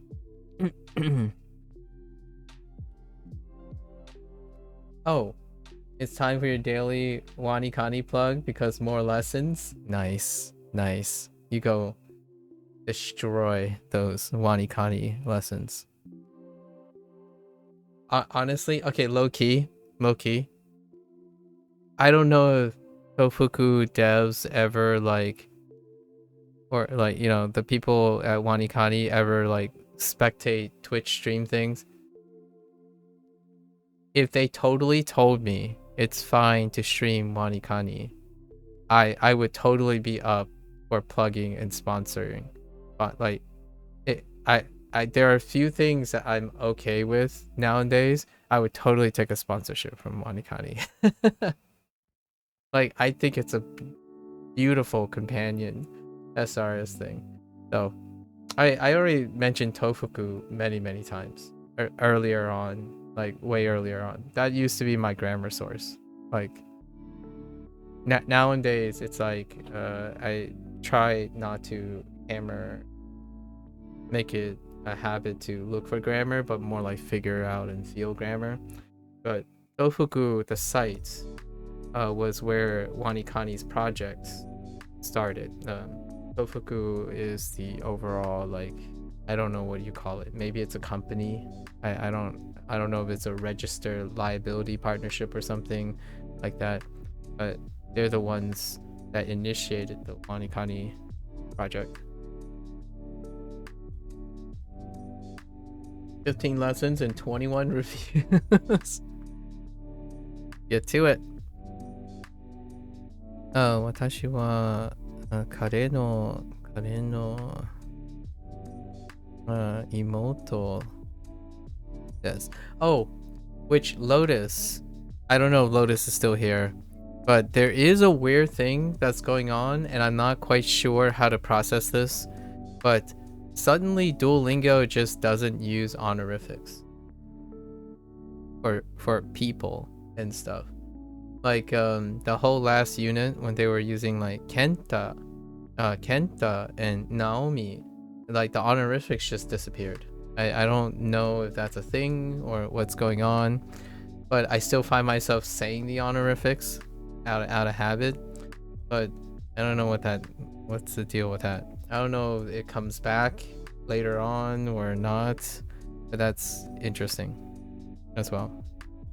The reason why I'm saying that now is because they're still like Oka-san, Oto-san, right?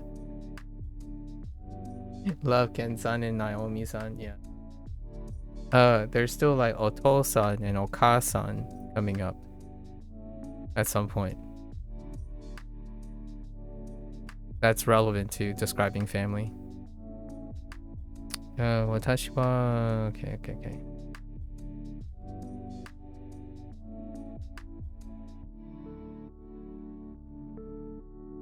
Oh, now it feels like Hanzi. Now it feels like Hanzi, where you have to like make sure you have the his and her. Interesting. 私は彼女の妹です。Okay. 私は彼女の妹。Wait. Yes, 彼女の wait. 私は彼女の妹です。Oh, that is what I heard. Okay. I see. It's so weird looking at this way. It feels so familiar, but it's so alien in Japanese. 私は彼女の妹です。By using his, her, he and she. 兄の名前は健太です。兄の名前は健太です。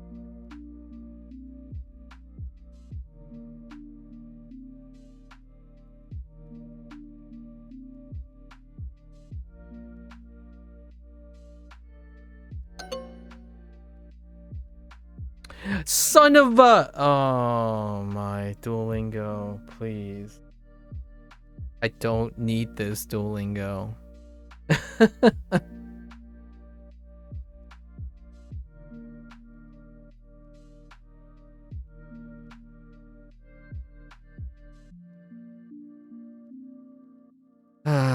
Dame desu. 僕は彼の弟です。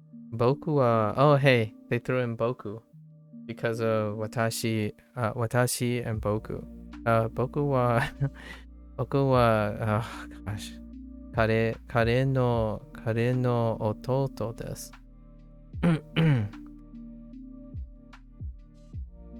Do you know Duolingo gives 1 month Discord night? Yes, I do know that. That's okay.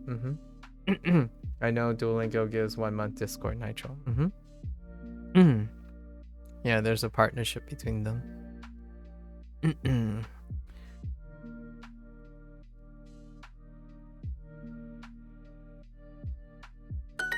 僕は彼女の弟です。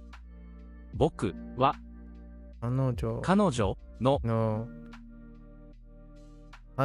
の弟です。僕は彼女の弟です。私たちは姉妹です。私たちは姉妹です。Can I see the kana, please?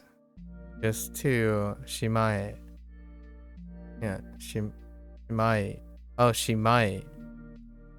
Shimae. It kind of reminds me of Shumai, and I'm hungry now. Shimae. Okay, Shimae desu. Watashi tachi wa Shimae desu. Okay, Ani.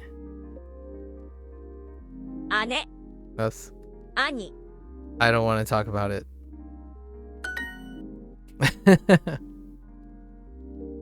Ani. 彼 彼。子供弟妹彼女たちは姉妹ですか？彼女たちは姉妹ですか？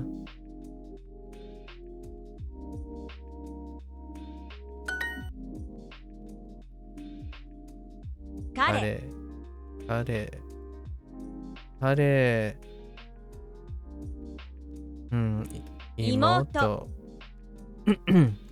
It's so funny now. Okay, real talk. Guys.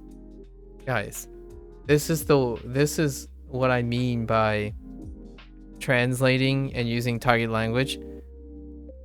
Every time I see this, I'm not actually translating it in English. I'm not translating this to English. I'm actually translating this to Chinese right now. That's how I know these characters. Like, I literally, when I see this, I'm saying, yeah, Mei Mei. Yeah, I'm saying Mei Mei. I'm like, oh, Mei Mei. What is Mei Mei in Japanese? Imoto. So like, you know, Didi, right? Didi, Ototo. 弟 Yeah. So that's kind of how that goes now, right? And then when there's a question mark, then I use English. Or I use kana. So I'm either using kana or English when it's a question mark. Right? 兄 And then they're already doing that, so you look for the kana. But it's actually faster just to look for the Hanzi for some of these. So that's kind of what we're just doing. 子供 兄の名前は健太です。 Ani no namae wa Kenta desu. Oh yeah. Right. I got Duolingo'd. Okay.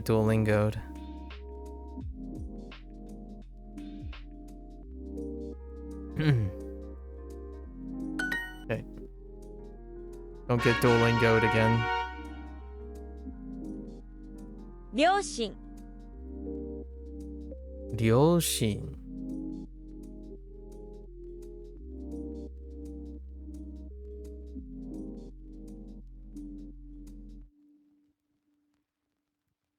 Interesting. Huh. I can get behind those characters. Ryoshi. 両親両親両親 両親 Ryoshin. Ryoshin was introduced during the wedding unit. Ryoshin. Or parents. Oh, hey, Ja. Oh. Kazoku. 家族 Kazoku. And I see Ja. But they went with something else. Jaren. But something like this character, which I haven't seen in Japanese yet. 両親 Ryoshin. I mean, now it's Kazuko. Kazuto. 家族 Kazoku. Sorry. Kazoku. 両親 I guess 家族 it's just a ka and then the zoku. maybe. 両親 Yoshi. Oh. Ah! I'm not reading! Oh no, I'm not reading the instructions. Okay. I really need to read 家族はい instructions ますか？ now. Sorry. 家族はいますか? I'm really distracted right now. 家族 family band. Oh, Zoku band. Oh, like a band of people. Ah.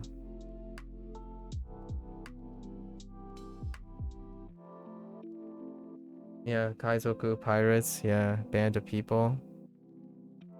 A band of pirates.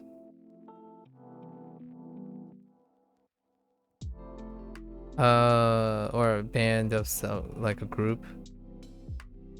家族はいますか?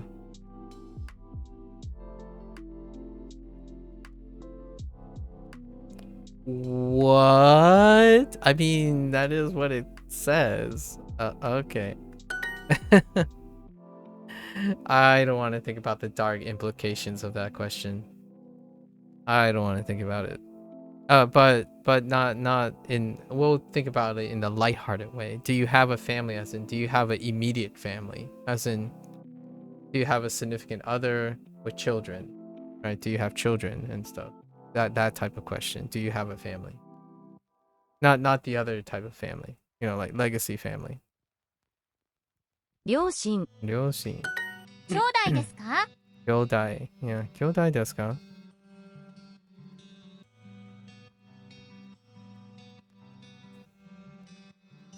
彼らは兄弟です。彼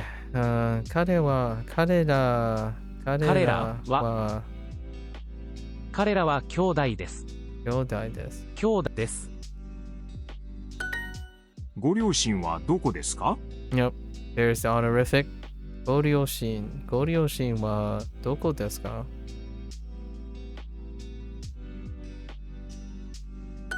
これはあなたのですか？これはあなた。There's あなた。あなたのですか? We finally got Anato.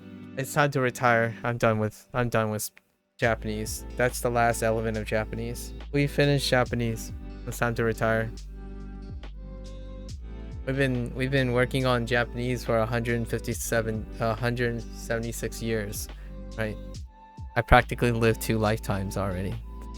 I'm just kidding. I think that was a little too much tood taking a jab at Blair. Yeah, this is the first time I got anata. Yep. Anata. Anata no desu ka? Let's see.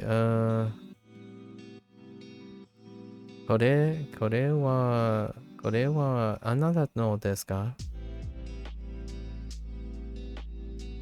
Because now they're focusing on kanji.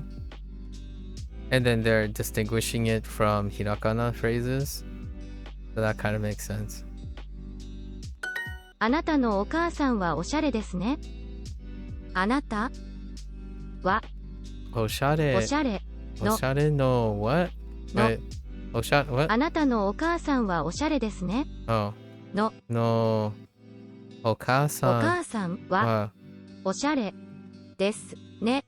あなたのお母さんはおしゃれですね。There's お母さん。あなたのお母さんはおしゃれですね。Okay. Yeah. Fair enough. すみません、あなたは誰ですか？すみません。あなたは誰ですか? Sure.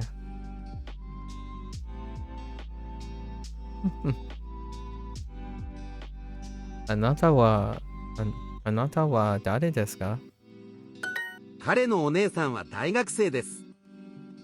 彼の Oh, there it is. Okay, sure. 彼 Oh, wait. So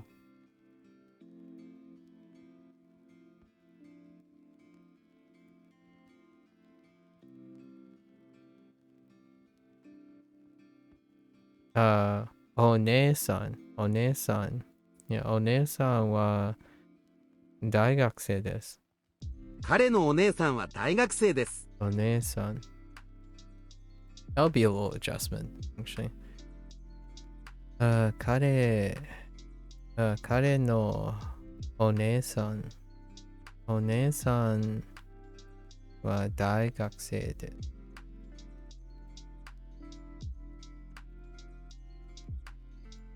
彼のお兄さんは中学生です。お兄さん。いや、彼のお兄さんは中学生です。Integrating last unit's vocabulary. 彼の中学生です。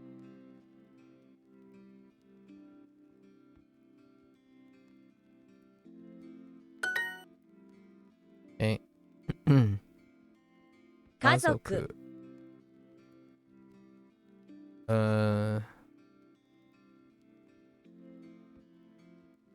姉。彼。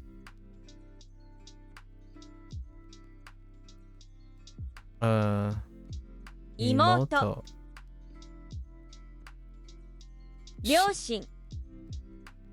両親。I was gonna say Shinryo. Like, what kind of dragon are you talking about? Or something like that. 両親。彼女のお姉さんは高校生です。wait. Yeah, 彼女のお姉さんは高校生です。Okay. We're using all our limited kanji now. Like all they're just strategically reviewing everything because now everything is the kanjiified. Hers, her older. お姉さん。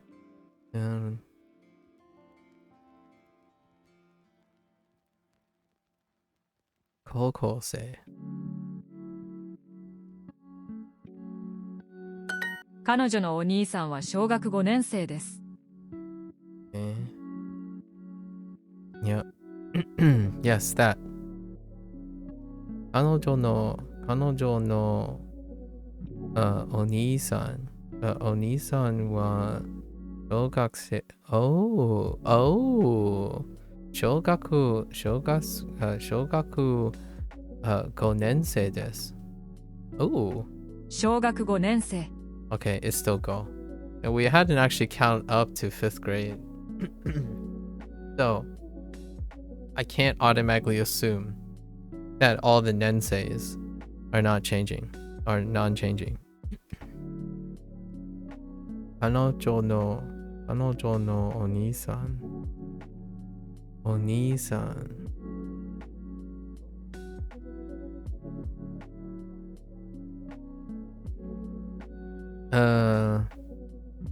5th grader.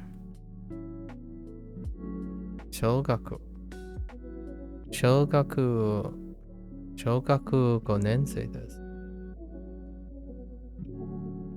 You just learned a new word? What kind of word did you learn? What did you learn, Escape? 家族。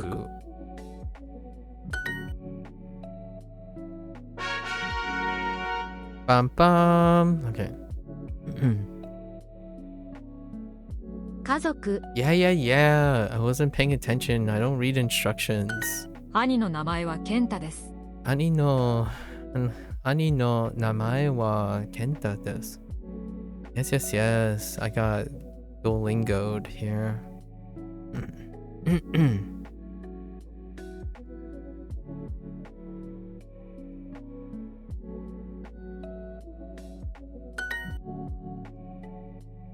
Oh no, I'm totally getting Duolingo'd.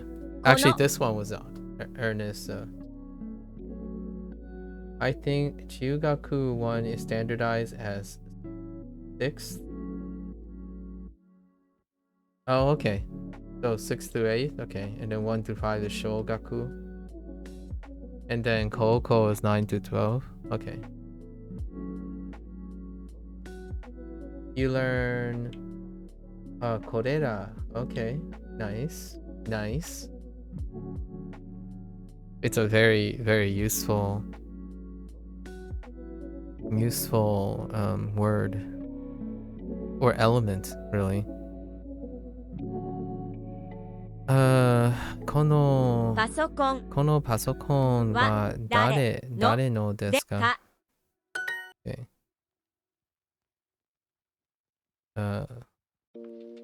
Kare.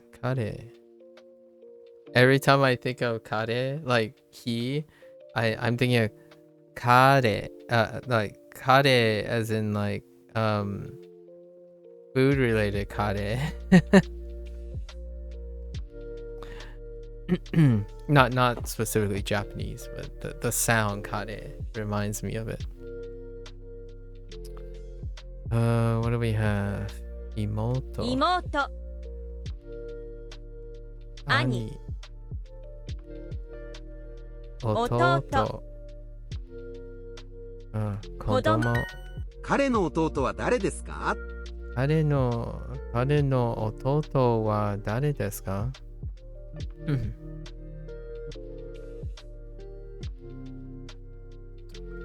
？That helps, actually. That helps. That phrasing is similar to the pasokon thing. I kept wanting to say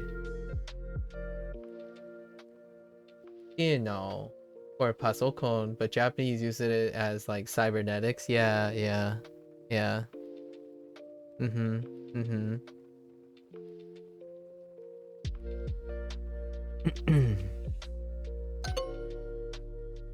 Oh my goodness, I'm not paying attention. Oh no. I really need to pay attention now. Cause like I don't wanna get stopped here. 子供 kodomo. 子供。彼弟。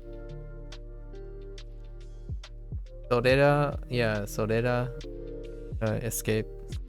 Sorera and Sorera. Okay. 兄 妹。あれは誰ですか？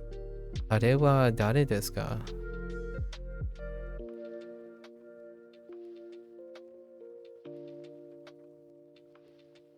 I almost screwed up again.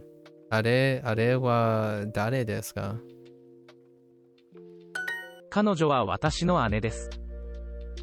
彼女は私の姉です。彼女は私の姉です。僕は彼女の弟です。僕は彼女の妹です。no, 弟です。僕は彼女の妹です。妹です。彼のお兄さんは中学生です。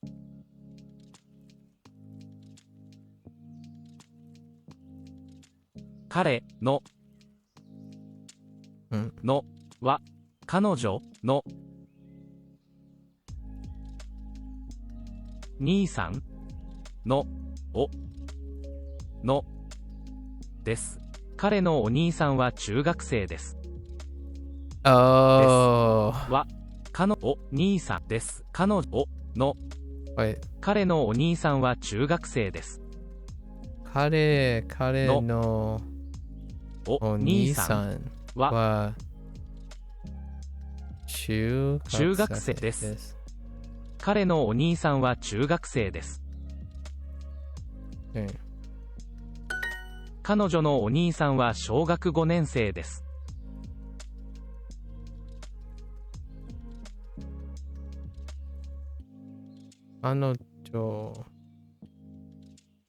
彼彼女彼女の兄さんお兄さんは小学小学5年生年生です。彼女のお兄さんは小学5年生です。彼女のお姉さんは高校生です。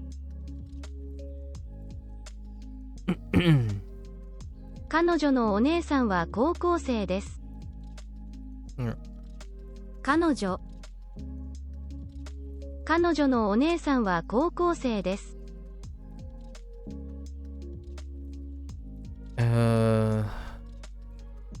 姉さんお姉さんは高校生です。彼女のお姉さんは高校生です。彼の弟は誰ですか？ Gonna be right back. Gonna do some music lessons. It pauses the live. Yeah. No worries. Music lesson, huh? Okay. 彼の弟は誰ですか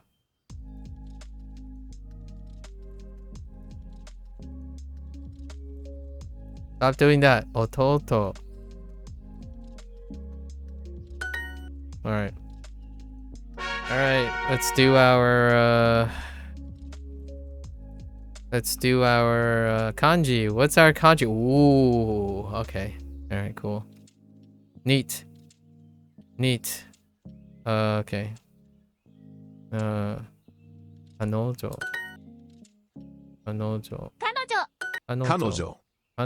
Okay, sure.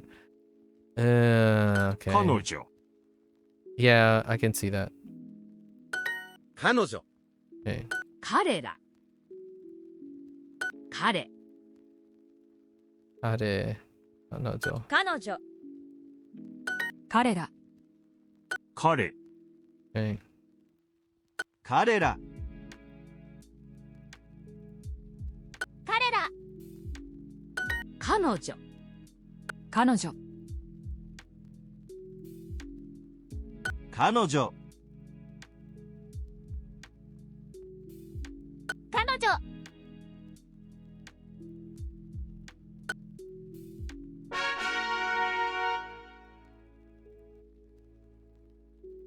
Okay. 彼女彼女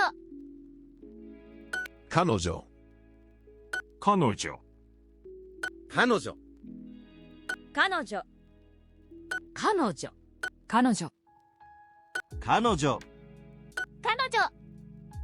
彼女彼女彼女 Okay. We're focusing. Okay. 彼ら彼ら彼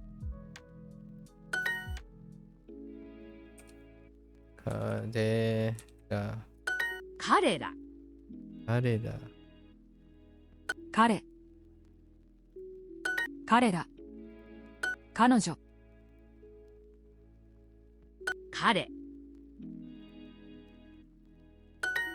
彼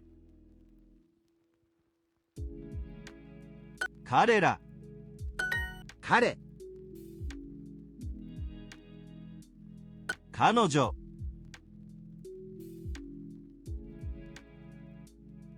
彼女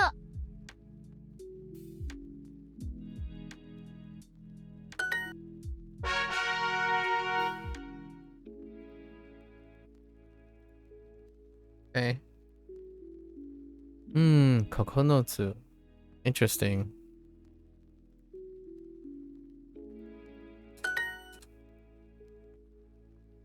彼ら彼ら9つ9つ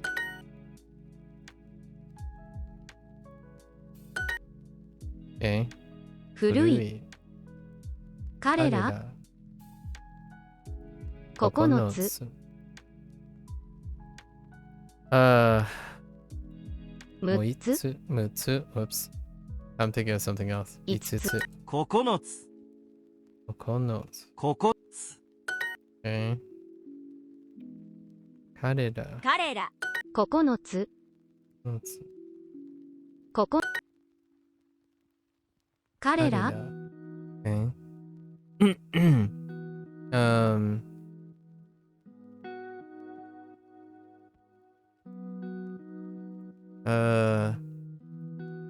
8つ。8つ。9つ。僕。4つ。彼ら。彼ら。彼ら。 3つ。つ。 9つ。 Why does it just say 9? 彼ら。休み。6つ。 Okay.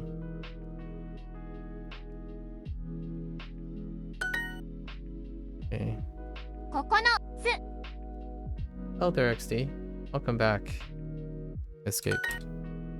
こ。 Oh, 彼ら。彼ら。 4つ。 4つ。 6つ。 6つ。 9つ。 ら。Okay. Okay. 誰。誰。誰。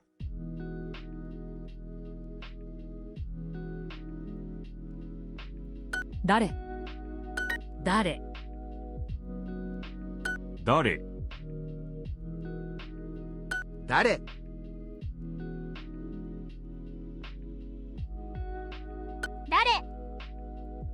誰。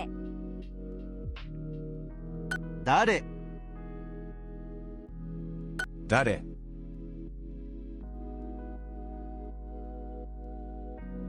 誰。誰。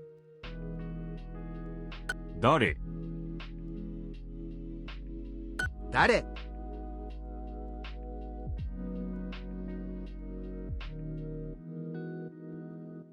Duolingo music super mid. Same with math. Interesting. 誰。 What's your math and music background?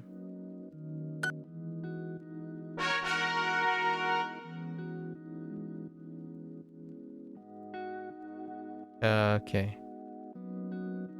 彼女。 Anojo. I'm curious. I'm pretty sure it's probably just the ka, right? Just a read. Anojo. Hmm.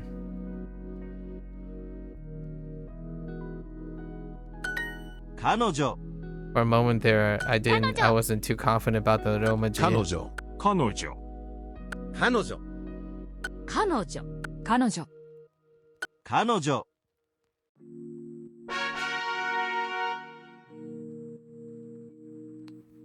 Okay. Oh. Goko. Goko. Anojo. Interesting. 彼女。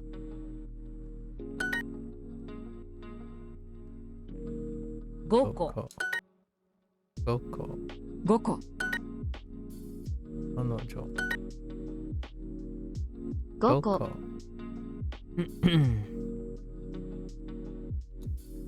800。 900。 名前。彼女。 5個。 Goko. 5個。彼女。 5個。 Goko. 5個。え。山田。 Okay. 彼女。 3個。1個。 5個。 彼女。 Math is very easy to learn for you, and music is your specialty, and you've done many musical. That would explain your categorization of mid. It helps contextualize what it means when you say music is super mid, and same with math. 彼女。 Anojo. 彼女。Okay. 5個。彼女。名前。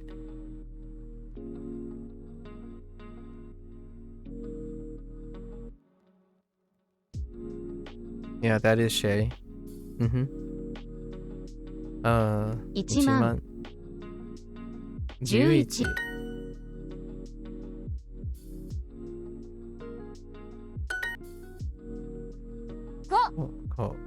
こ7個。7個。先生。先生。彼女。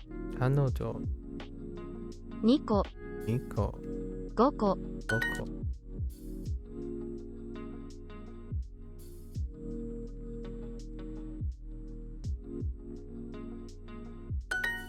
え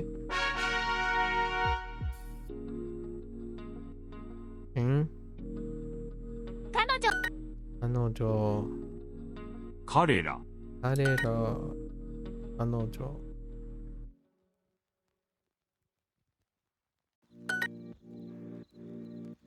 O is for what things? Small, right? Yeah? Yeah? 高い。高い。彼女。山田。Well, so far they are small things. I actually didn't look it up. But largely they've been using it for small things. That would be a commonality. 彼ら。彼ら。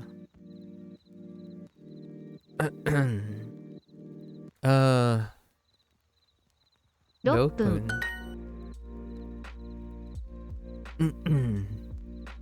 彼ら。彼ら。彼ら。彼女。彼女。彼女。彼女。彼ら。彼ら。彼。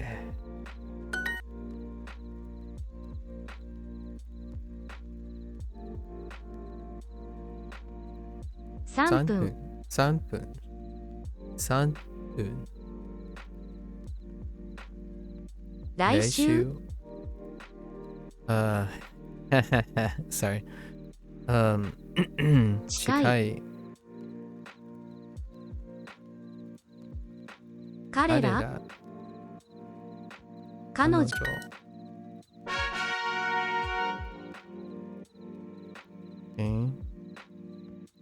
彼ら。彼ら。彼女。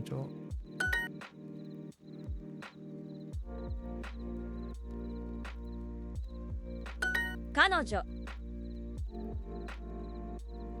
彼ら。彼ら彼ら。彼女。彼女。彼彼ら。Whoops. 彼女。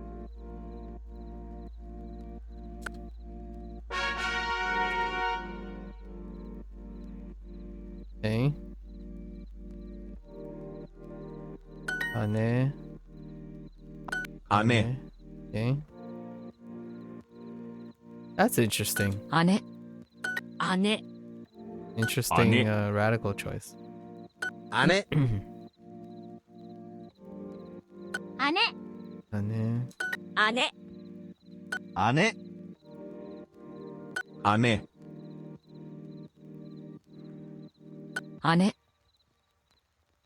姉。姉。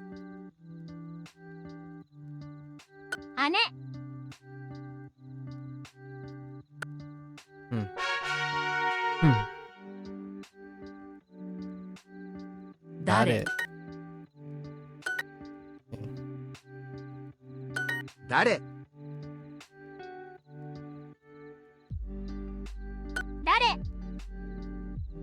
誰誰。誰。誰。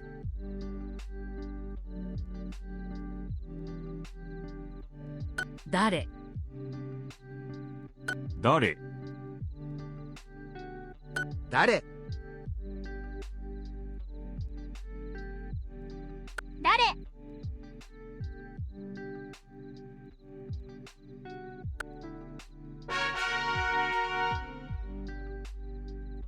Hmm? Actually, I don't. Oh, this is Roko. I think 彼女、彼女、彼女、 6個、 Roko. Yeah. 6個、 うん彼女、先生、彼女、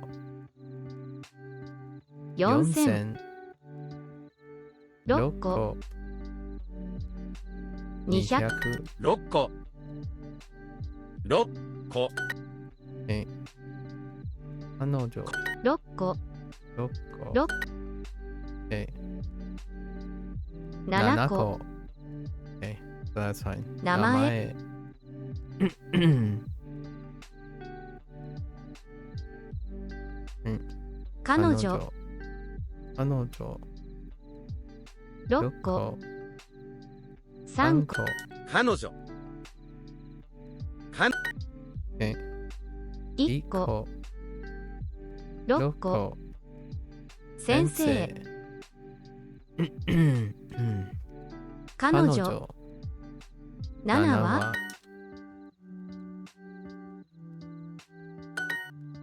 6個、何人、何人、 2個、 2個、 3個、 3個、彼女、彼女、 6個、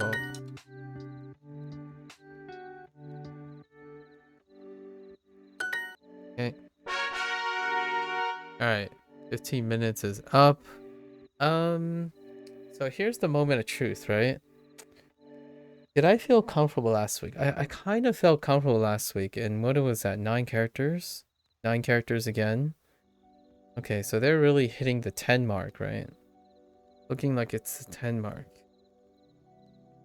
Hang on, let me get some. I need some hearts here.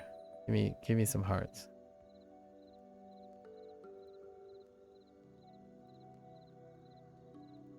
Oh no. 経済学、経済学。優しい人です。優しい人。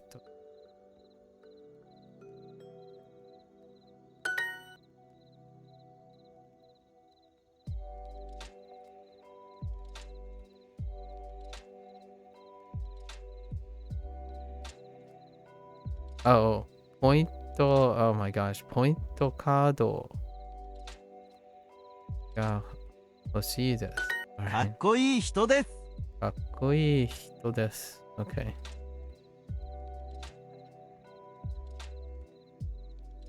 We'll go with she's this time.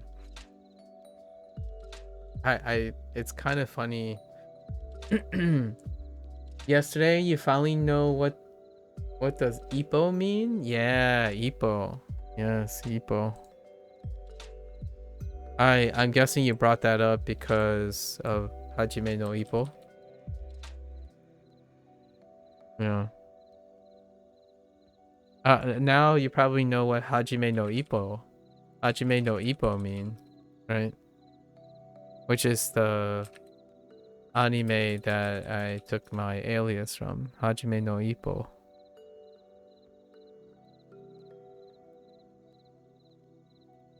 Yeah. I because I watched the show, I knew from the show itself, Hajime no Ippo. I guess it's more like Hajime no Ippo. I haven't paused before. Now that is an interesting thing. Since now I can read this, it's Ippo. So now I even know that, which is good because before I didn't even know that, right? I didn't even know that. Ippo. Yeah. Yeah, the first step. Mm-hmm.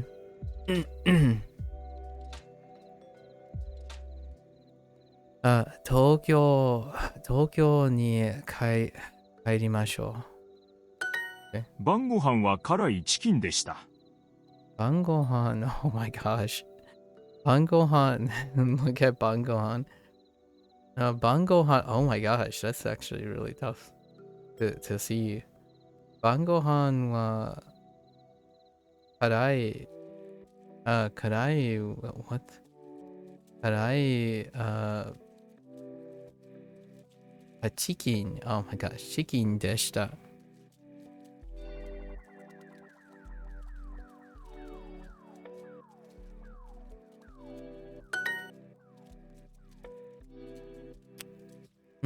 大学で経済学を勉強します。ポイントカードを使いますか？ポイントカードを使いますか？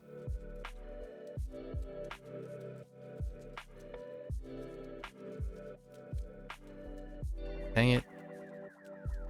Your turn of phrases.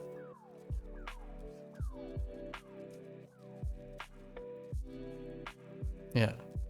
カイさん、歴史の宿題は終わりましたか？カイさん、カイさん、歴史のは宿題。カイさん、歴史の宿題は終わりましたか？の宿題は something カイさん、歴史の宿題は終わりましたか？終わりましたか？カイさん、歴史の宿題は終わりましたか？ finished.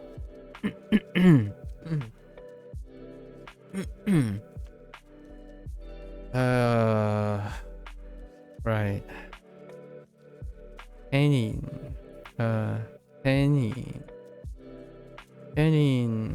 Let's see. テニに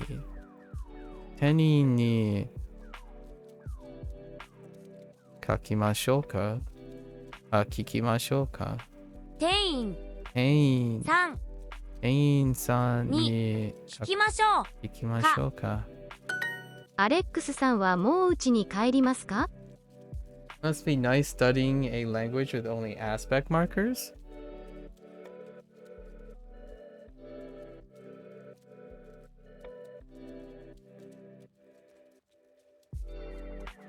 Interesting.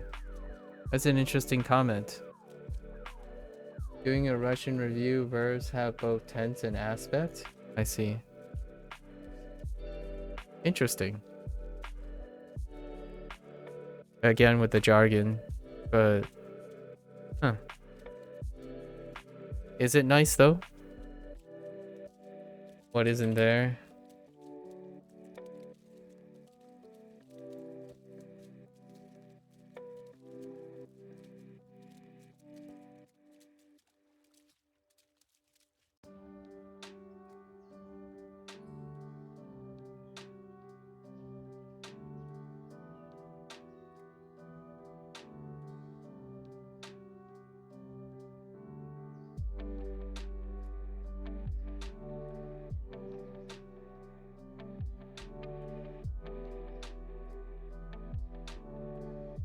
What do they even actually look like? Like, how do you represent an aspect marker? Food cooking? Nice. What are you having today?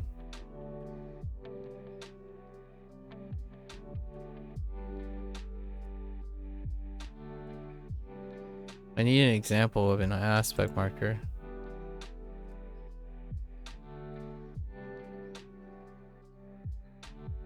Le? Oh. Le? Oh. Yeah, I guess. Are you talking about Japanese not having aspect markers? That's interesting. What does it need to be what does it need to qualify as an aspect marker?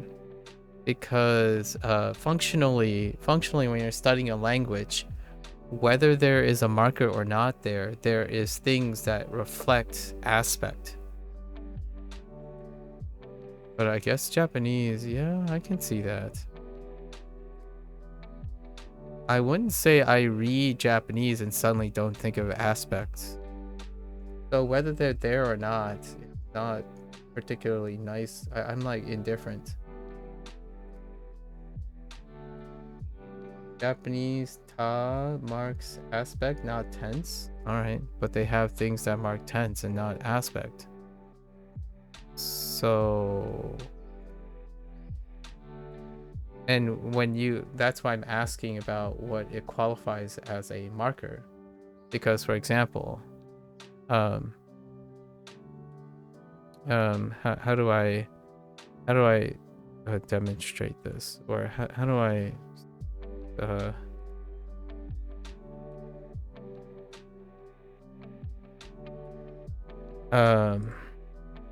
I don't I was gonna do like something English. Like I don't think it's I guess you might think it's nice, but I don't quite see the difference whether they're there or not. Because you're still thinking about aspects and tenses. What one call conjugation would mark the verb? Yeah. So Japanese, to me, regardless, it has aspect and tenses. So whether it's marked or not, it's still a moot point to me, I guess. So I can kind of see why it might be nice to study a language without aspect markers. It's kind of like saying it's kind of nice to learn English. There's no accent markers or accent marks, but it's still there. So it's kind of like the whole out of sight, out of mind kind of thing. I don't really relate to that very, very well. アレックスさんはもう家に帰りますか? So it was a very interesting comment. アレックスさんのアレックスさんはもう家に帰りますか? もう一もう Wait. もううちに帰ります。アレックスさんアレックスさんはもう家に帰りますか? もう家に帰りますか? Here's an example. Okay, imperfect. Okay, perfect. Okay, in Russian, they don't have to match at all. Okay.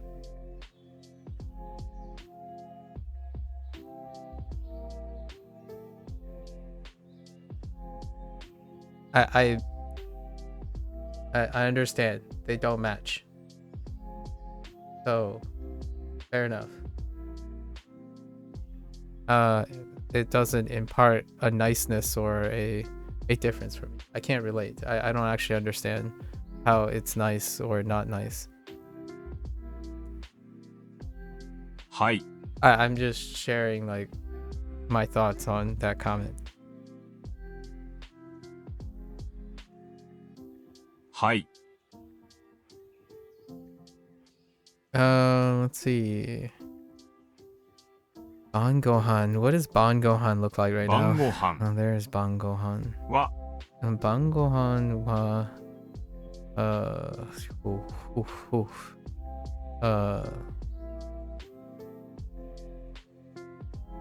Mazui. Yeah, Mazui まずい チキンスープスープでした。でした。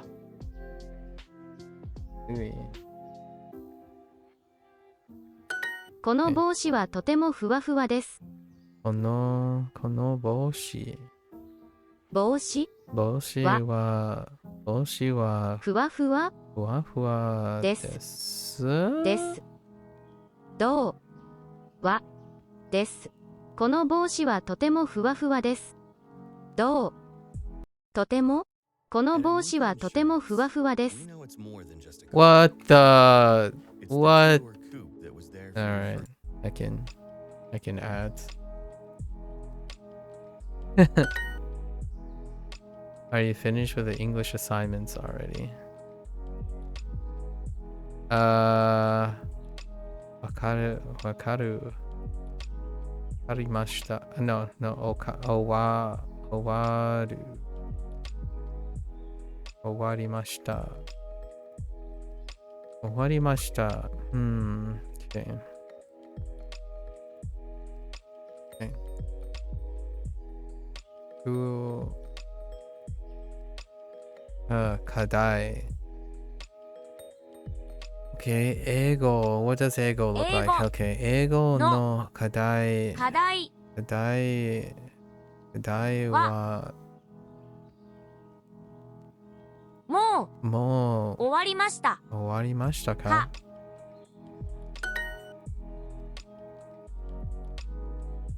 このセーターはふわふわですね。でね。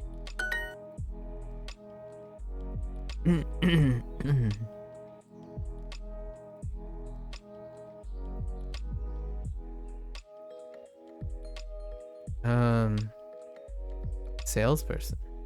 Oh. 店員さんを探しましょう。Okay. Oh, it is rusty looking at hiragana. Oh no. And so it begins. All right. I forgot what time I ended my Neverwinter thing. We'll try to get a few more runs of this kanji before we flip to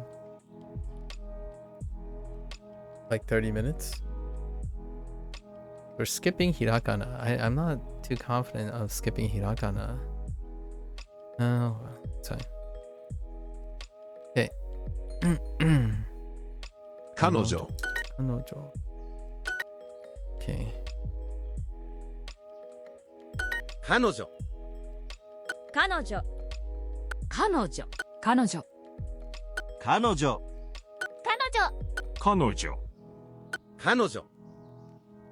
I don't know if that's what I said made a lot of sense. Like, when it comes to language, right? If there isn't something there to say something, I'm not entirely sure that's nice. Because if it doesn't have that thing there, that just means you have to place it there with your head, like your mind. So like, I was speaking, I am speaking, I spoke. Those are different aspects of speaking, but whether they have a marker or a relationship as to determining the marking of the aspect or the tense, for example, it's still part of the language. So when a marker is not there, is that a good or a bad thing, or a desirable or not? I don't really have a feeling regarding it, because the aspect and the tense has to be understood within that language, whether it's written or not.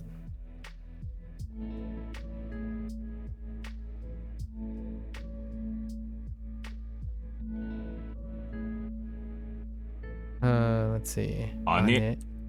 Whoops. Hitting the wrong button.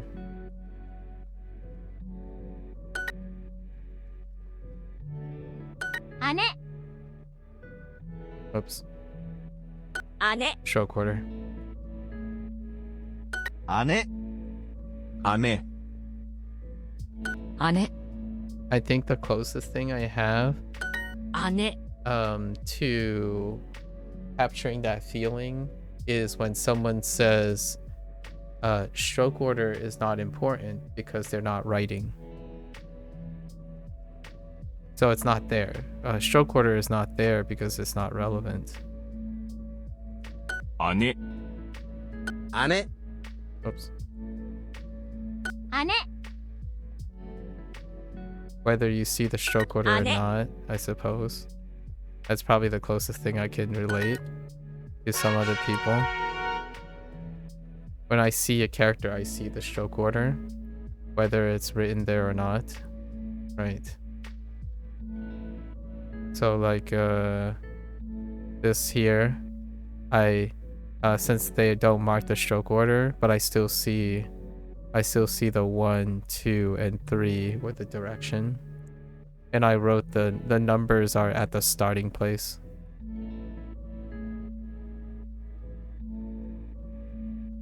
So this is where all the stroke starts.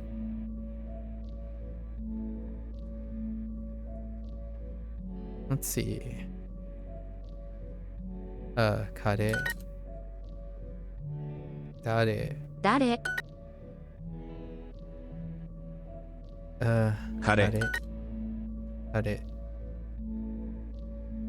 彼、 Dare. Dare. 私 Ne? 色 Stroke is the best part of writing. Yeah. It's like part of the thing. Yeah, I haven't thought about it that way in a long time. I can see how it's nice though, in a way. Like when someone doesn't want to be overwhelmed, I can see what it's like to have a clean thing. Like Duolingo kind of does it too. Where, what if they wrote more information here and more information here, right? Like, what if you gotten a lot more information all over the place? Like, add some cards, add some more like menu system and all that. And it doesn't have to be there per se. It's kind of like a GUI system, in my opinion, like a GUI, or like game design in GUI. Like, how much is too much information? If it's there or if it's not there, functionally, you could say you know it's there already. You know, like a boss has, a boss have animation frames, right? But do you want something that shows the boss's animation frames? Maybe sometimes games, what they do is they highlight the boss when they're vulnerable. So things like that, or when to dodge with like color-coded sparks. That's kind of like aspect marking. When a boss suddenly flashes blue, that is telling you that that boss can be parried or something like that. That would be an aspect marker. It's a colorized aspect marker. One could do with or without it. In language, I feel like that's kind of the way language works too. Like English is the lack of markers for a vowel. The vowels in English is a great example of how notorious English is when it comes to the vowel system. 彼 Dare.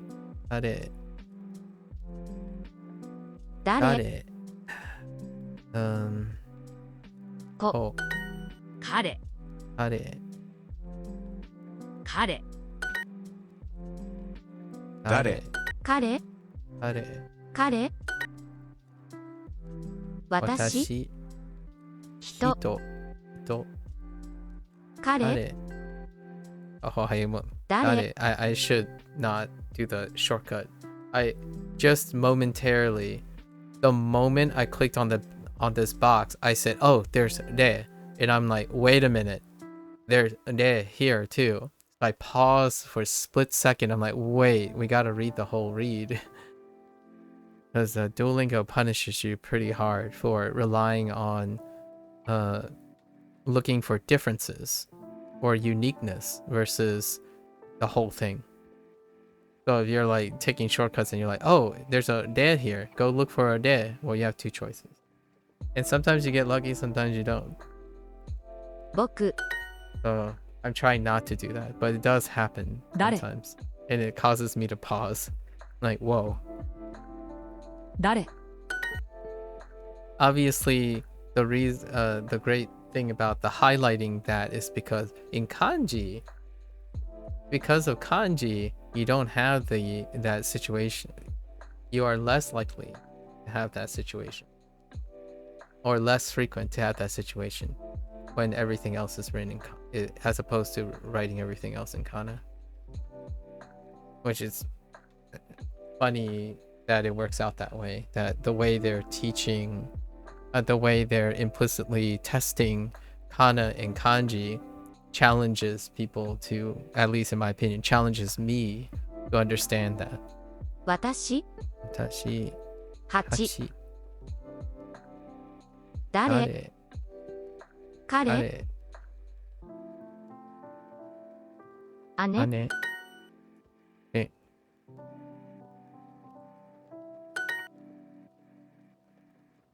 誰、 誰、 誰。 My eyes. Sorry.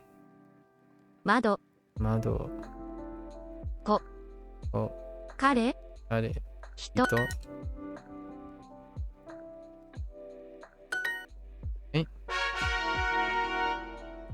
Okay. Okay. 彼、彼、彼女、彼、彼女、彼女、彼、彼、彼女、中、な、彼、彼、彼、彼女、彼女、彼女、私、私、彼女、姉、姉、彼ら、彼ら、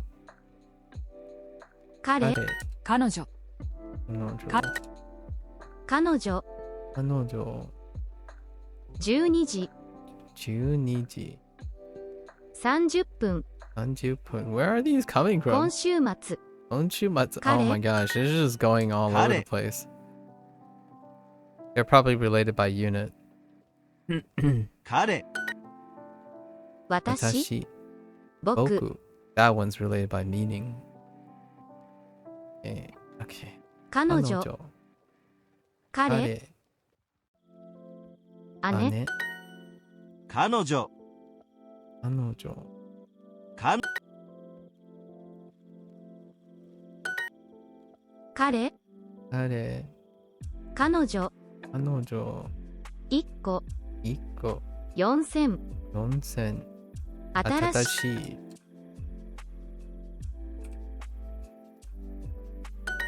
え Okay. 彼、彼、彼ら、彼、Okay. 多い、多い。ね彼、駅、駅、彼ら、彼ら、母、母、彼ら、彼ら、彼、彼、彼、彼、彼ら、彼、彼、彼、近い、近い、何、き、き、彼ら、彼ら。I'm trying to be a little focused. I was very loosey-goosey today. Very loosey-goosey. 彼女、彼女、彼女、彼、彼、彼、彼、彼ら、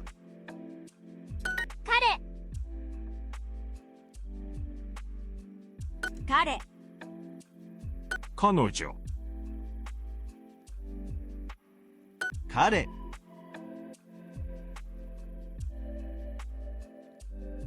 彼ら、え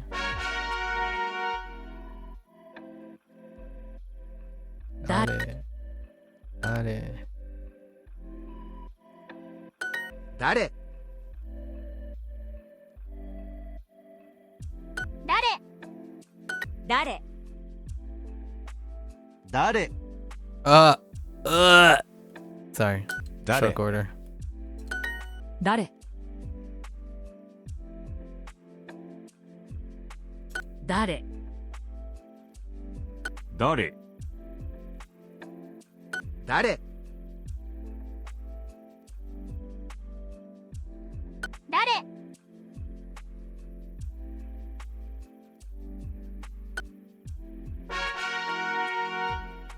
It's gonna be tough to touch all of them at the same time, so we're gonna have to extrapolate some of these.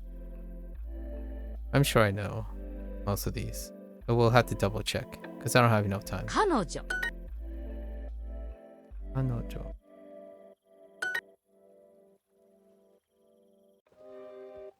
Kanojo. 彼女彼女彼女彼女彼女彼女彼女彼女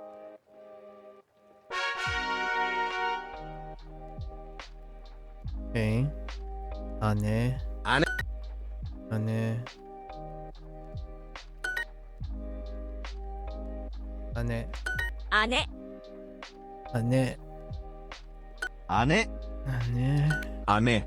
姉 Ane. 姉 Okay. 姉 Ane. 姉姉姉 Okay. 姉 Ane.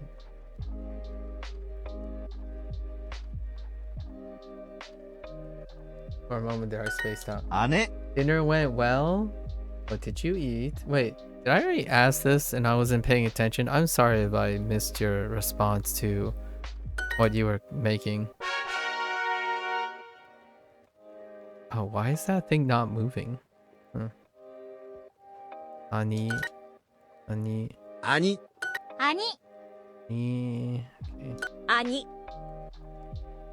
兄兄兄 Why are you so angular? 兄兄兄 Oh, wait. 兄 I think I might have... No. That was yesterday.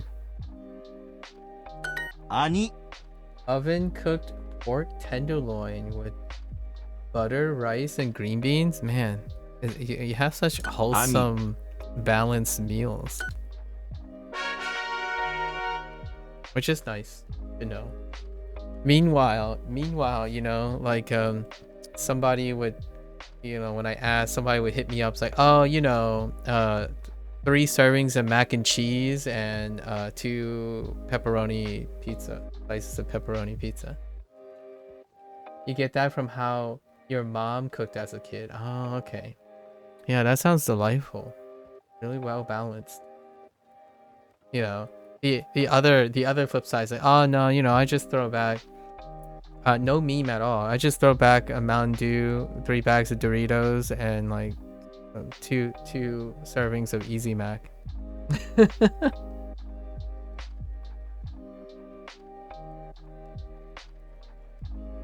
Not even kidding. Not even kidding. Kodomo. 子供 子供 I try to go for protein, starch, and veggie every meal. Yeah. Mm-hmm. 子供子供子供子供 What is downtown? The center of a city? Yes. Downtown is the center of a city. XD. Mm-hmm. At least, 子供 when people say, like, when Americans or American English mention downtown, it's the major, the busy place of the city. The busy part of the city. 子供子供子供 Or, yeah, it pretty much is the center of the city too. Like, it's a busy part. You know. I was thinking like, then what is uptown? 子供 And I started thinking, I guess a lot of times the Kodomo. uptown is 子供 like the residential stuff. 子供 But then we would think about the suburbs. 子供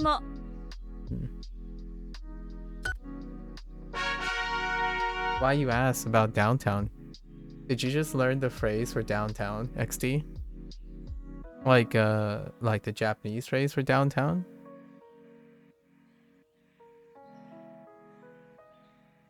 Ane,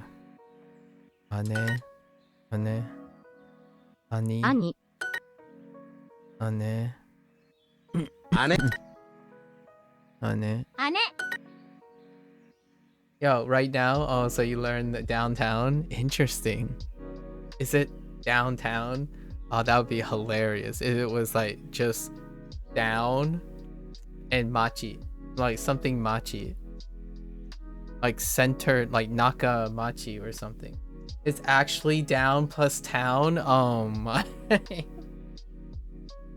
It's actually down plus town. Wow. That's actually hilarious. Dang.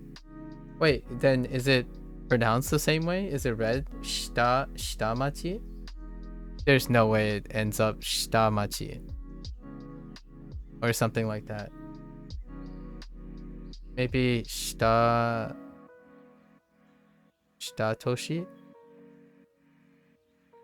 Interesting. What is the...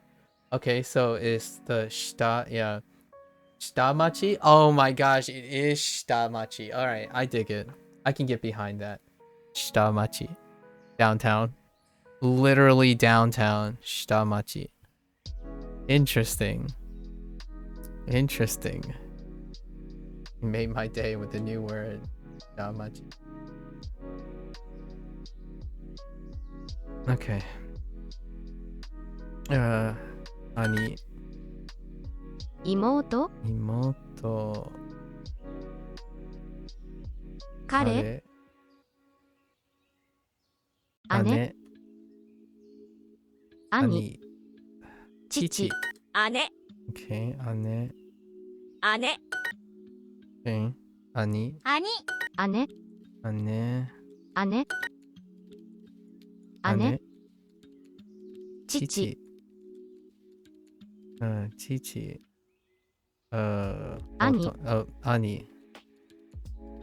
父父。父。兄。兄。妹。人。兄兄。兄 Okay. 彼姉。姉うん。兄。母。妹。 They're just constantly avoiding younger brother. 姉. It's probably in the other exercise. 姉ね。姉姉。兄兄。僕僕。子。子。母母。え。兄。え。え。誰。誰。誰 I keep wanting to put accent marks where it's inappropriate. 誰 Whenever I see Domaji, I have Dare. a habit of like, where did the accent mark go? 誰 And man, that's a very weird feeling 誰 when I'm looking at Domaji. 誰 誰 誰 誰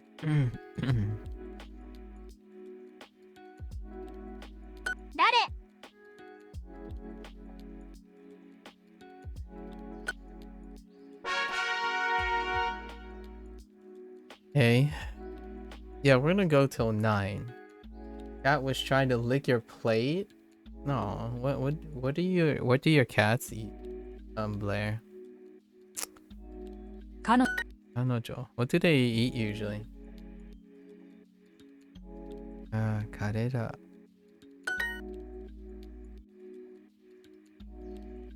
彼女 Kanojo. 彼女彼彼ら彼女 Usually just dry food. Ah, okay, okay. 彼彼ら彼女彼女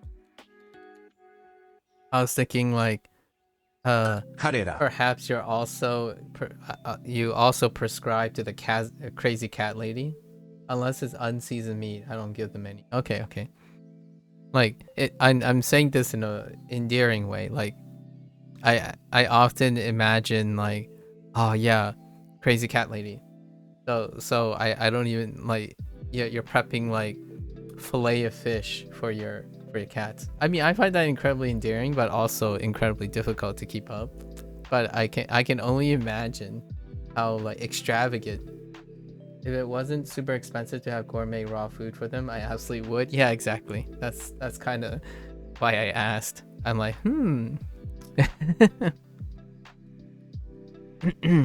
there is a distinct possibility, you know, like pets are integral parts of the human of the family unit. At least American speaking to American, right? At least here on stateside.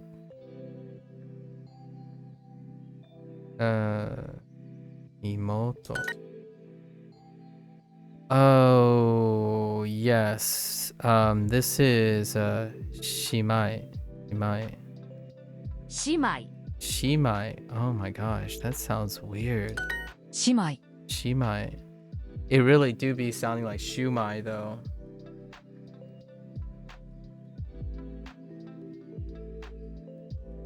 I could use some shumai.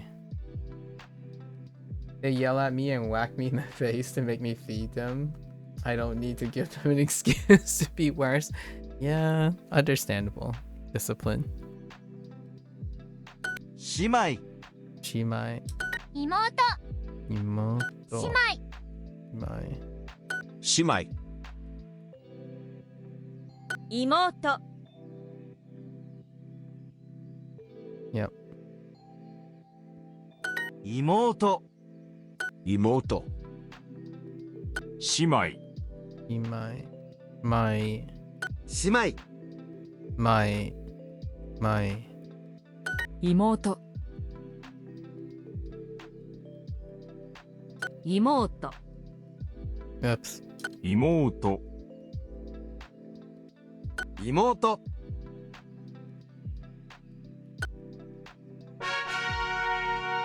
Let me get the other characters. Okay, we gotta at least touch all the characters. At least once. Before we go into our review. 兄 Ani. Okay, Ani.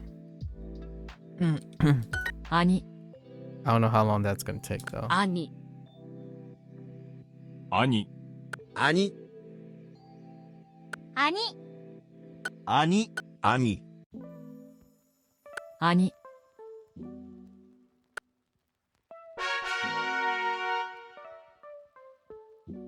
Okay. An-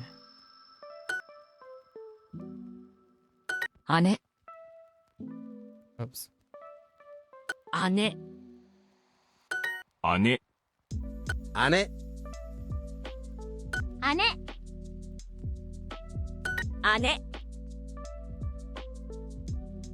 姉姉姉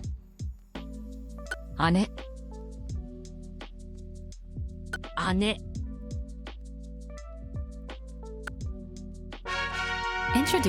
Introduce. Oh, I didn't cut it off at introducing soup. Or get more. Oh no, that's the different one. Never mind. We gotta get the get more or do more with soup. What was it? It's the other ad. Is the other ad, not the introducing one. Introducing soup. You can cut it off there. Oh, get more with soup. That's right. Get more with soup. Although I could cut that one off at introducing soup. That's pretty funny. I can't get over it. Yesterday was pretty comical. 子供 Kodomo.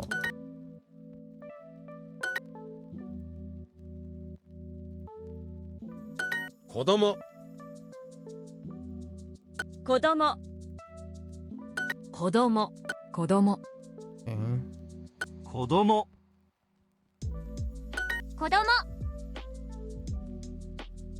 子供子供子供。子供。子供。子供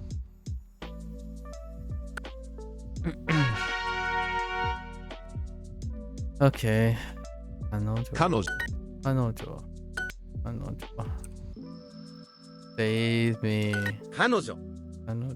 彼女彼女彼女彼女彼女彼女。 If there's one character, if there's one radical that is used substantially in the beginning times, it's definitely this 彼 one. 女。 This is definitely one of them. Okay. Ototo. Ototo. 弟。弟。Ototo. 弟弟弟弟。弟弟。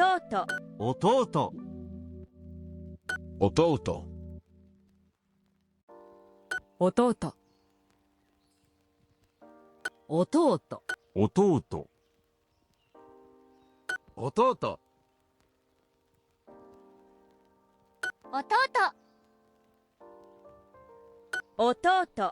弟。弟弟弟。 Oh, this is bow? Wait, in what context do you know bow? Or is that bow? 弟 Oh my goodness. Heckin' English.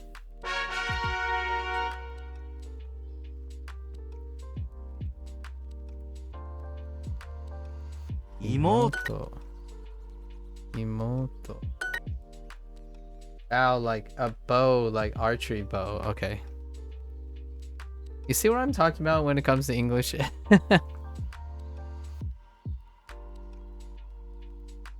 Shimai. 妹 Shimai. 妹妹。妹。妹 Second level radical on Wanikani. I see. I see. 妹 妹 That's bow. Imoto. That's bow, huh? 妹 Interesting. Oops. 妹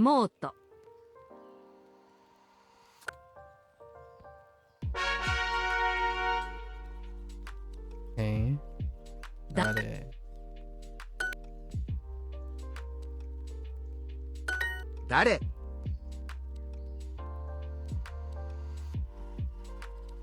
誰 Am I, oh, sorry. Wanikani, Blair is doing Wanikani. And Blair Got it. and I had been going back and forth, 誰 just exchanging things with Dare.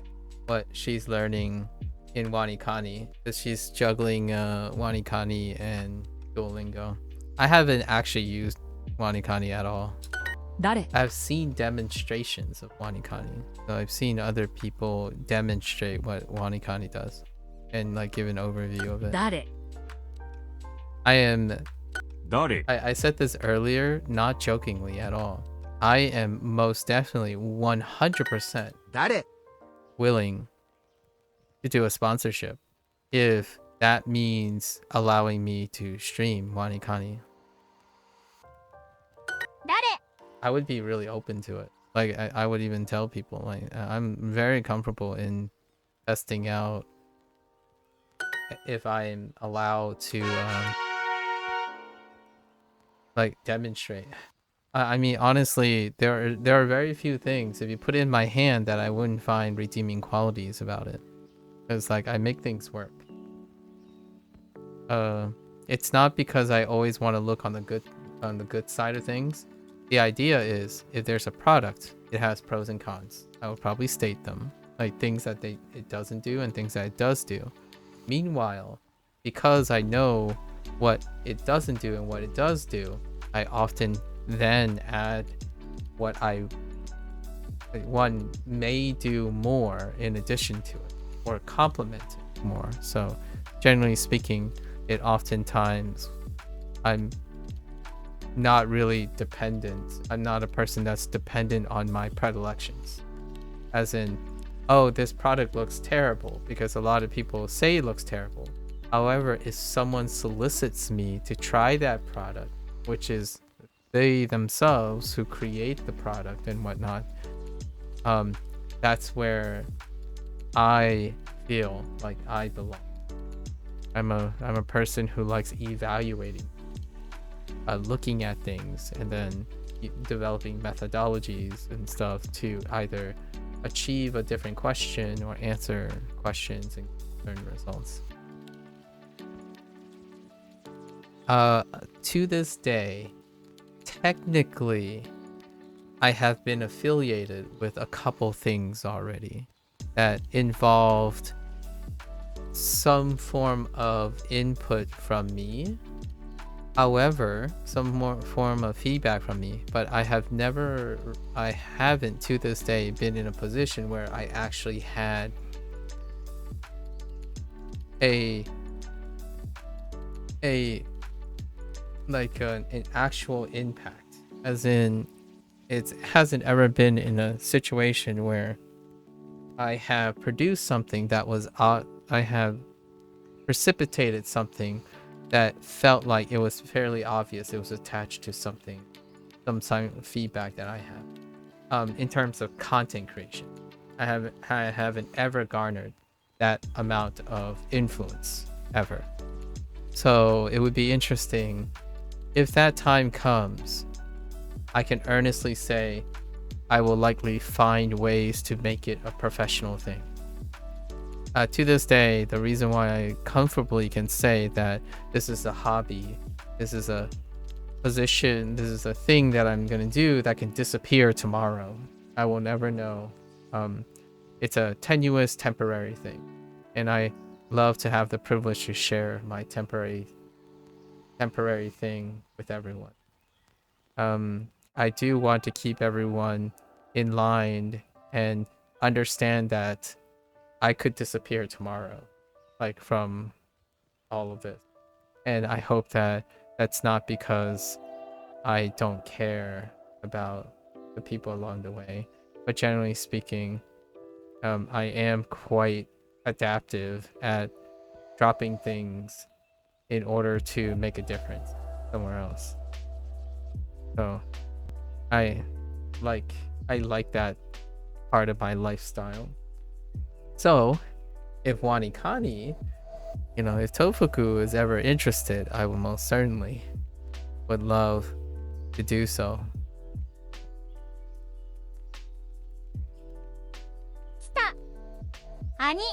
With that said, though, Blair is my vicarious access to the Wanikani experience. Do you use Wanikani at all, XT?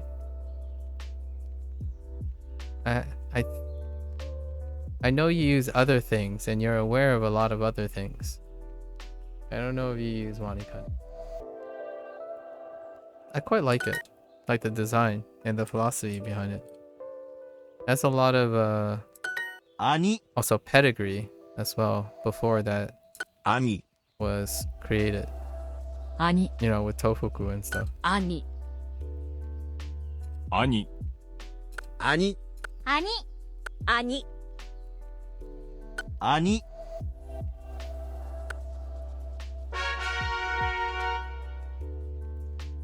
Okay. 子供 子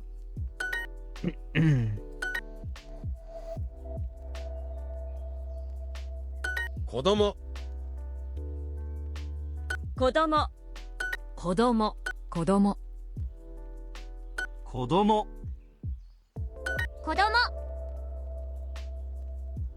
子供 You complete the 3 free levels on Wanikani. Now I'm with the Anki. Okay, the Anki Wanikani deck. Ah, I see. Okay.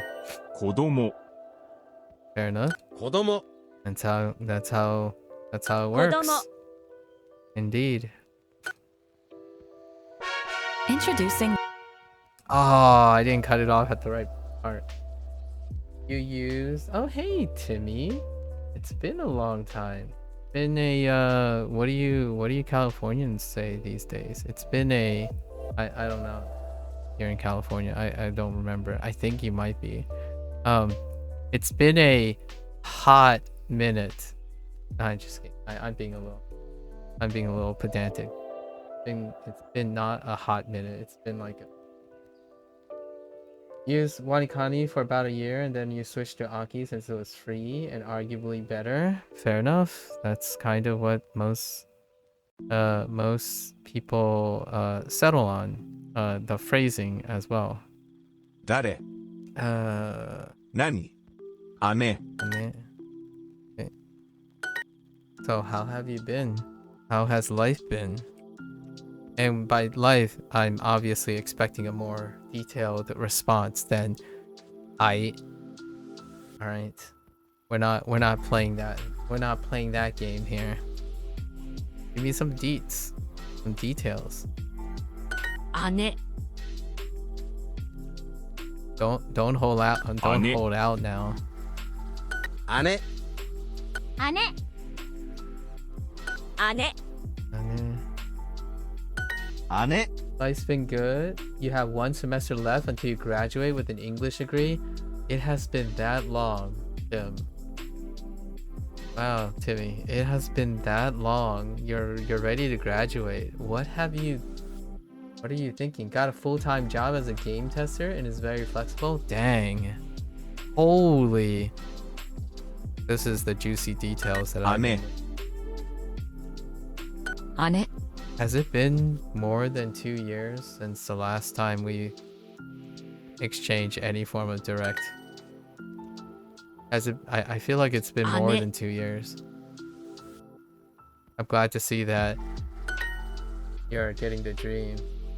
Yeah, it's definitely been more than 2 years. I think 姉 that's a blast from the past. I'm so happy to hear that you managed to.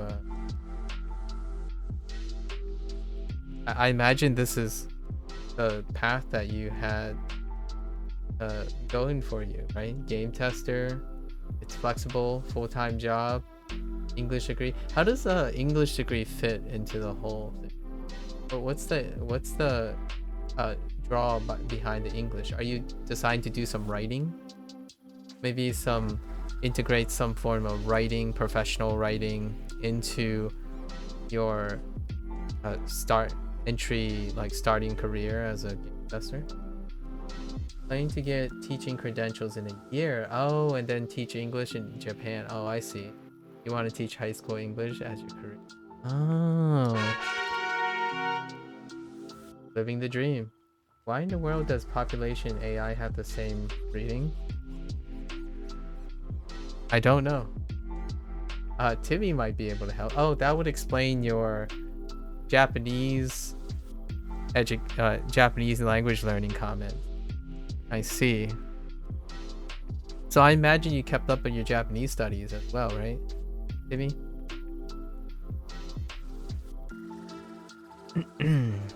弟 Toto.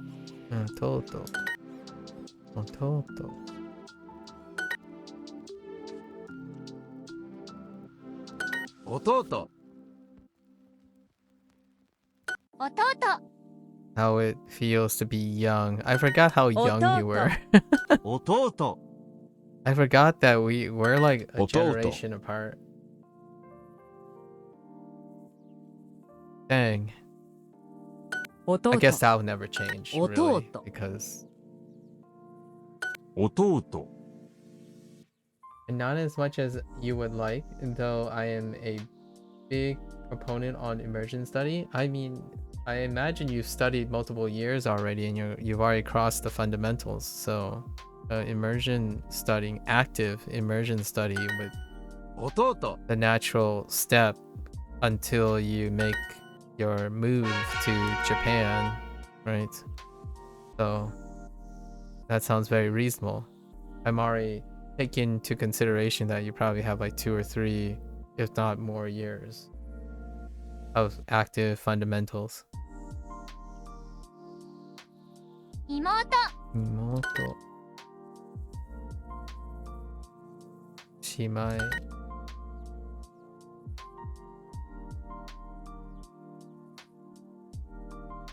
Shimai. Oh, why do you say it like that? Imoto. Shimai. Does sound like shumai though. I can just use shumai. Shimai.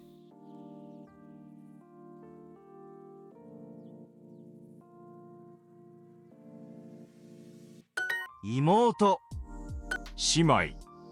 姉妹。 Shimai. 姉妹。 Shimai. Shimai. 姉妹 Imoto. 姉妹姉妹 She's probably referring to the kanji. I don't.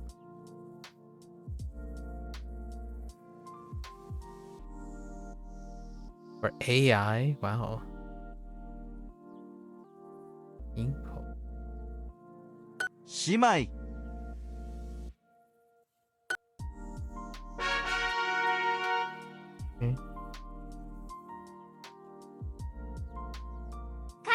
Got it. Oh. I was looking at something else, and I was thinking of something else. I was about to ask you a question before I distracted myself. Your English major, does it have anything to do with pedagogics, or was it strictly for the... You don't understand how AI would be read at Inko? This is out of my... I have no... because I don't know what population or AI. Did you have teaching experience? Yeah, you took classes on teaching English as a foreign language. Ah, very nice. Very nice.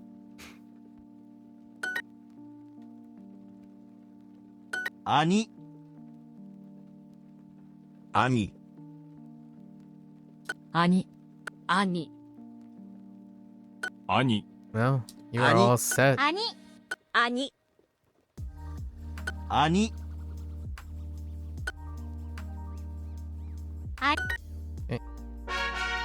Get more Oh, I cut it off early. I cut off the soup early. It's fine. Missed opportunities.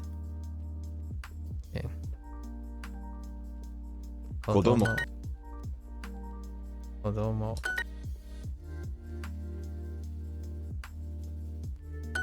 子供。 See, I say AI, but it's the kanji for artificial. Oh. Oh. I see. Artificial and population. Huh. What is yonder? Asoko. Yonder is Asoko. No, I'm just kidding. It's not exactly Asoko, but when you're thinking about yonder, you're thinking about Asoko. It's over yonder. Asoko desu. It's an older English word. I'm curious what translates to yonder. Maybe like yonder breaks, or like over the horizon or something. Maybe like something really far in the distance. Yonder. Man, what translates to yonder? Interesting. 子供子供子供。 Over yonder. Asoko desu. 子供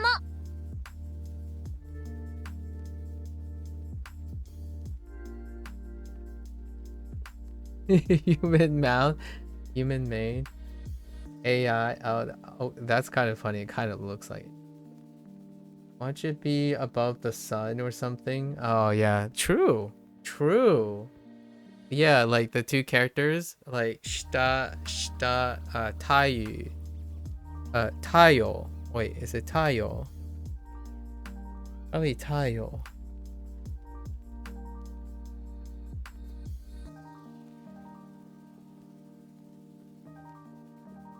I don't know the sun yet. I feel like Tayo sounds right. Let me see. It was in Shashinko. Yes. Tayo. Just put shita and maybe like maybe like ue and tai tayo together. 子供 No, that 子供 seems too specific. 子供 Yonder. 子供 Dang.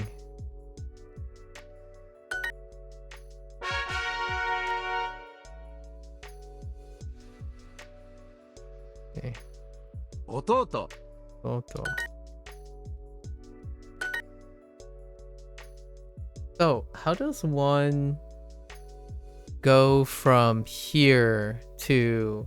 I know this is probably looking a little too forward, but how does one go from 弟 having a job as a English teacher or maybe non-English teacher 弟 to moving 弟 to a different country Ototo. and being an English teacher? 弟弟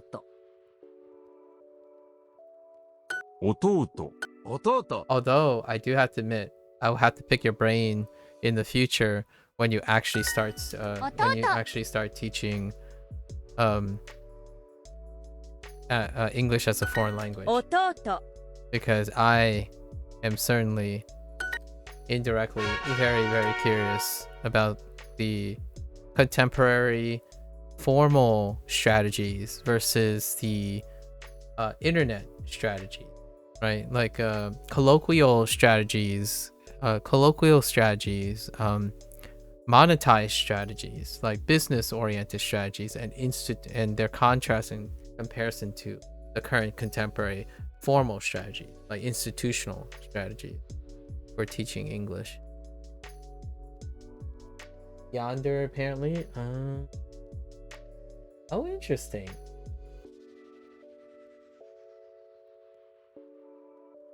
Really? Yonder uses this character as well? Huh. What a maybe that's why XD mentioned it? Because it uses the same character. At least that looks like this same character.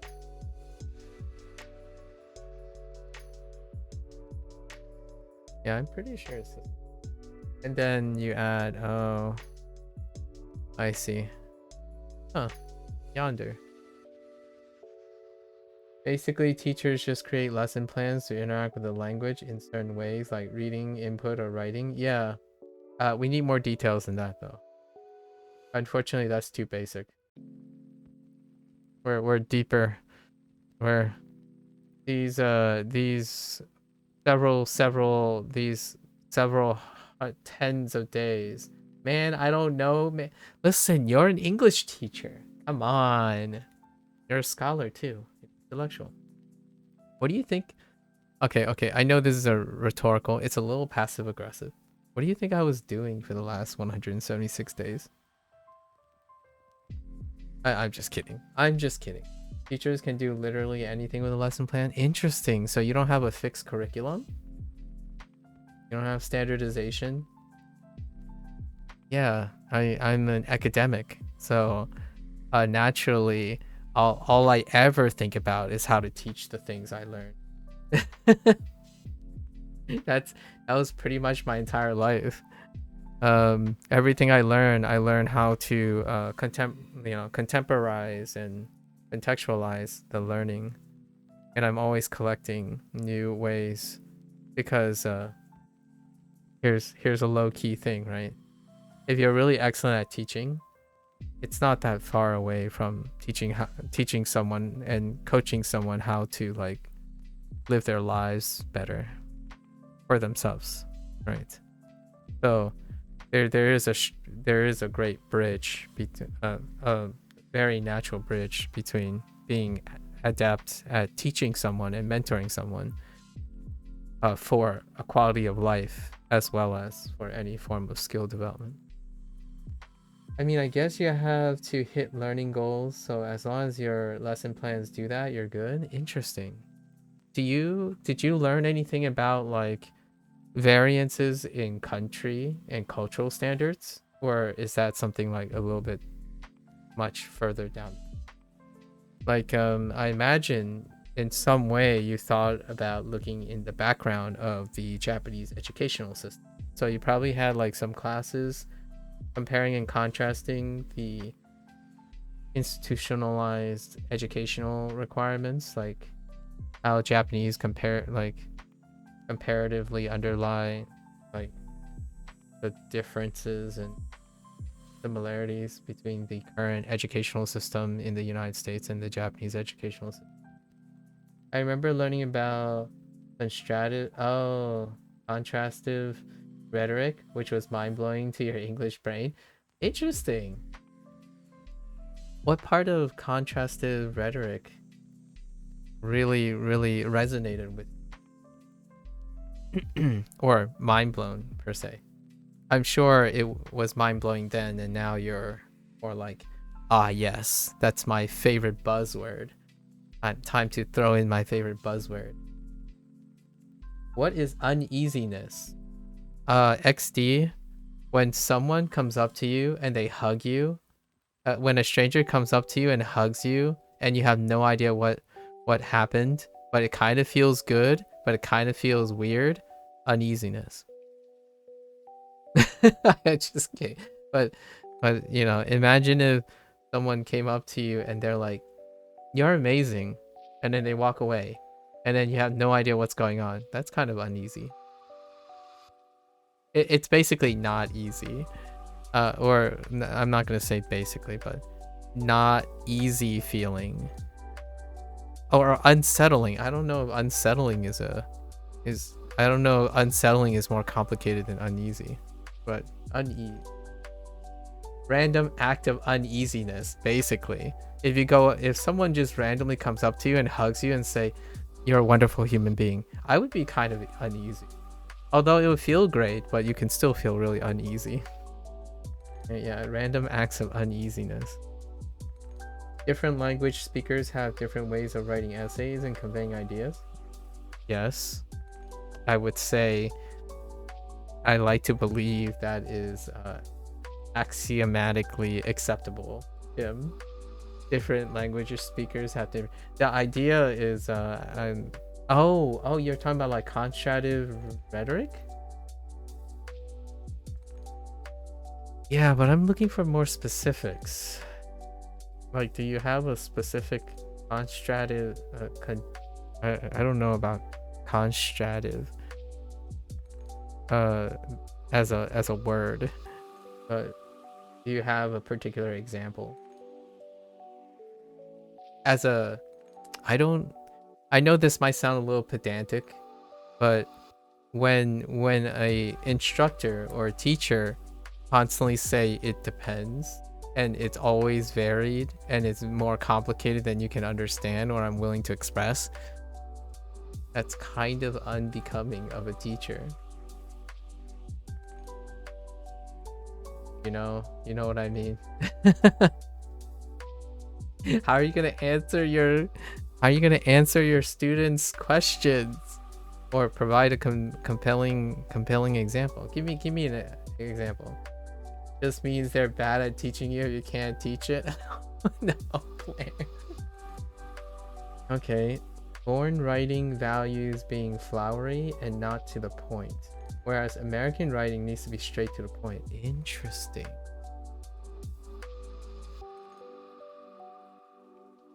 Really? Huh.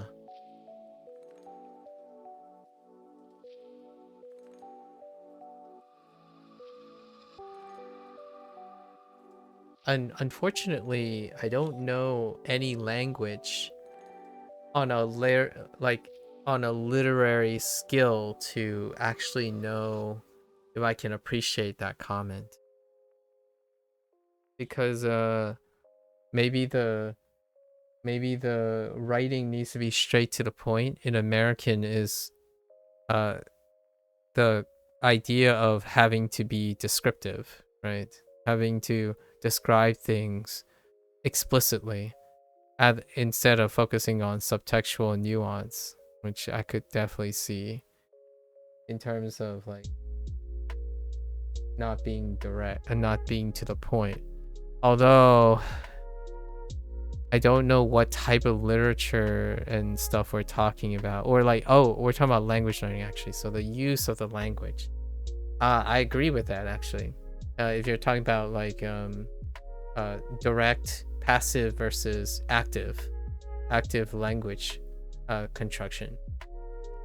Yeah, Americanized English is becoming progressively more direct actually. Although direct in a manner with a lot of ambiguity nowadays. So American writing with 3 paragraphs and 3 points and a conclusion. Oriental has 6 paragraphs and it's gotten 1 point down, but dang you're crying now. I see. And you're talking about writing, not necessarily language. And it's kind of hard for me to appreciate that because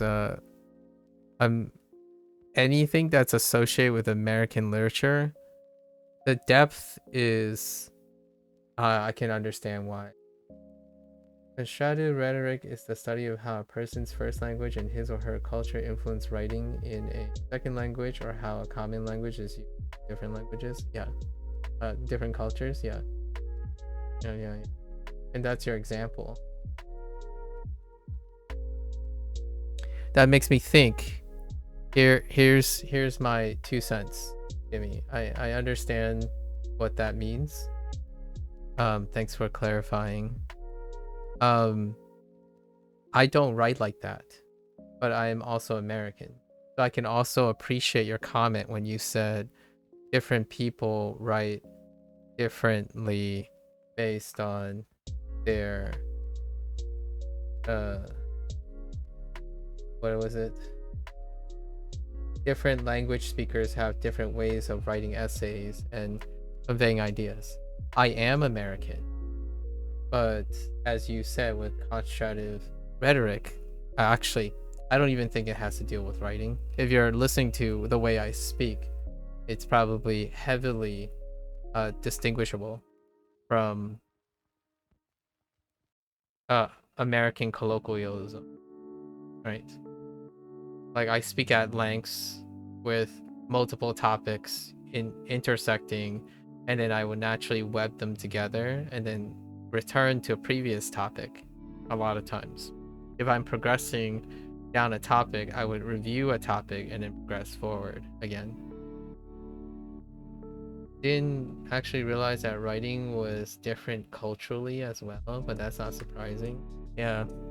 But here's another like wrench in the thing. That type of idea also runs rampant in English, right, as a language, because I don't write like that, with one exception. If you're multicultural, you don't necessarily have to write a melting pot of that language. You can write compartmentalized types. Like for example, my professional writing in graduate school is a stark contrast to my natural writing, my creative writing. And my creative writing is very distinguishable from someone who is monoculturally in the United. The way I talk is also reflective of so that's mind-blowing. Interesting.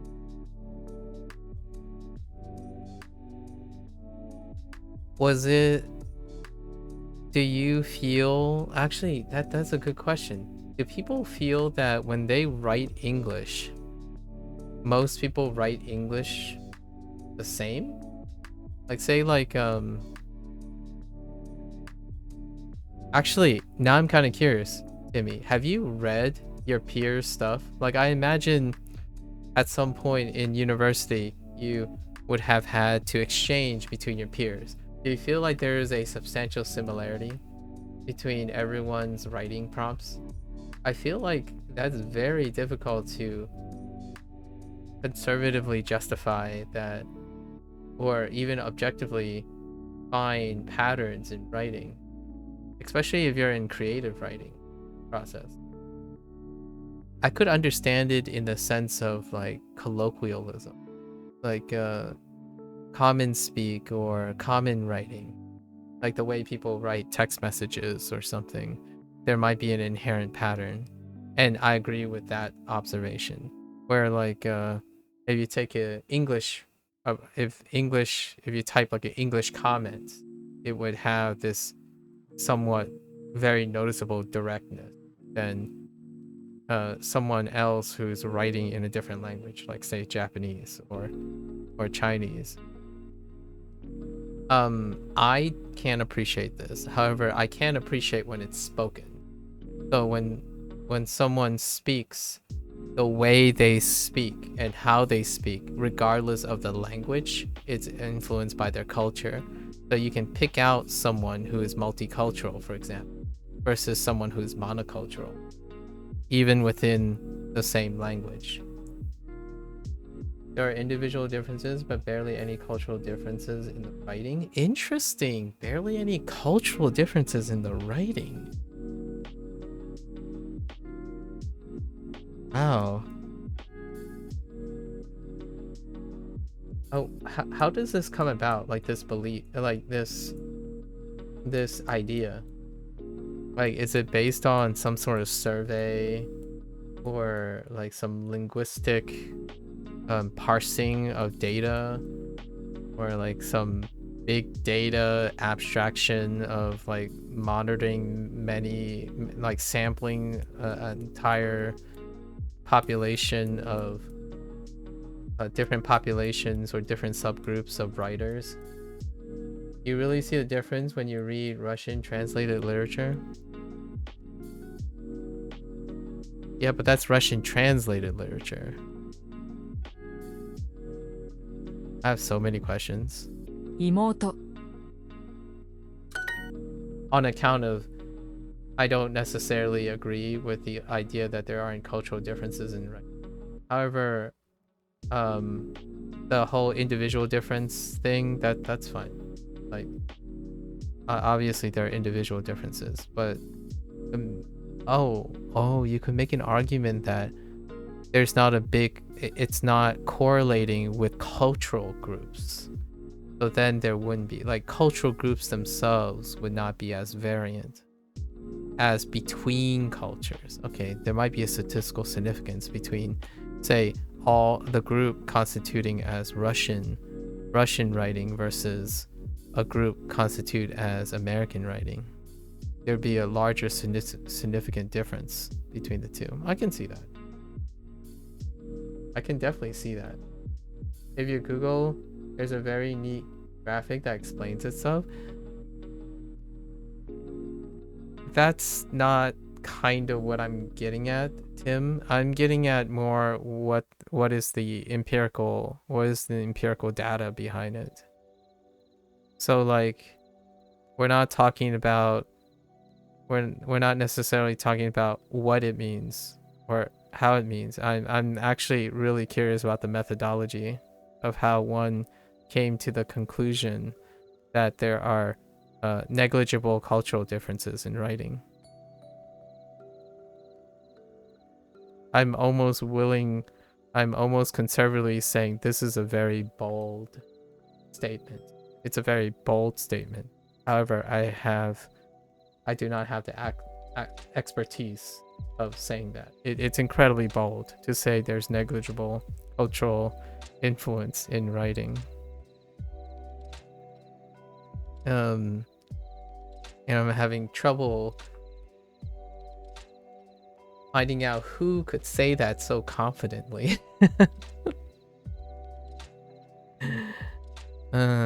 Maybe there isn't. Huh.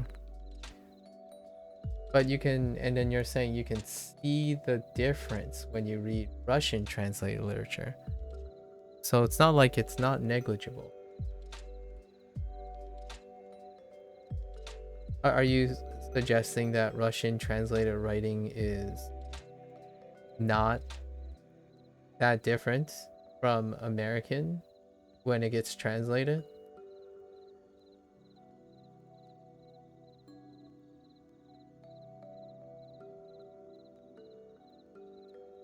How does that work?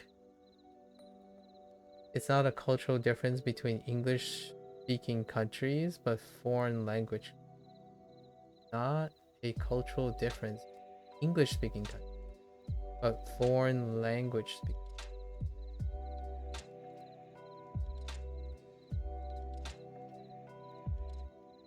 Okay, all right. Oh yeah, okay, no worries, no worries. I'll let you go. That statement is it's hard for me to understand that statement. It feels like there's a leap of logic in that statement. We'll talk about it in the future. Godspeed to your language studies. I look forward to having a wonderful 3-year wrap up, another 3-year wrap up when one becomes far more experienced, and I would love to hear more cogent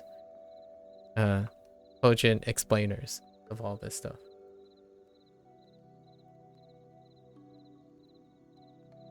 There's an axiom and an association problem I'm having wrapping around what you just said, but I'll keep it on the back burner. Yeah, take care, Timmy. Good luck with everything.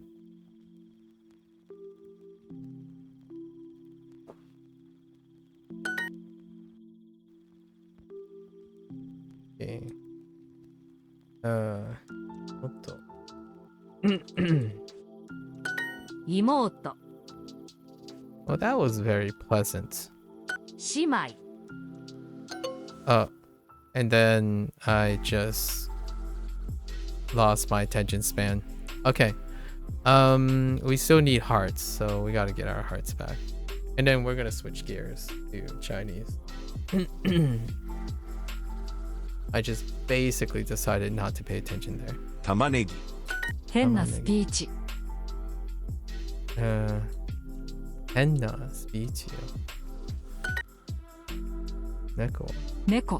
北海道のバタ北海道のバト。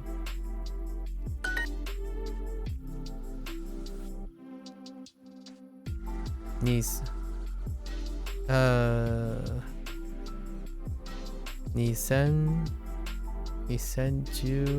Oh no. Oh. What? Oh. Yeah, 2010. 2010年10年に東京で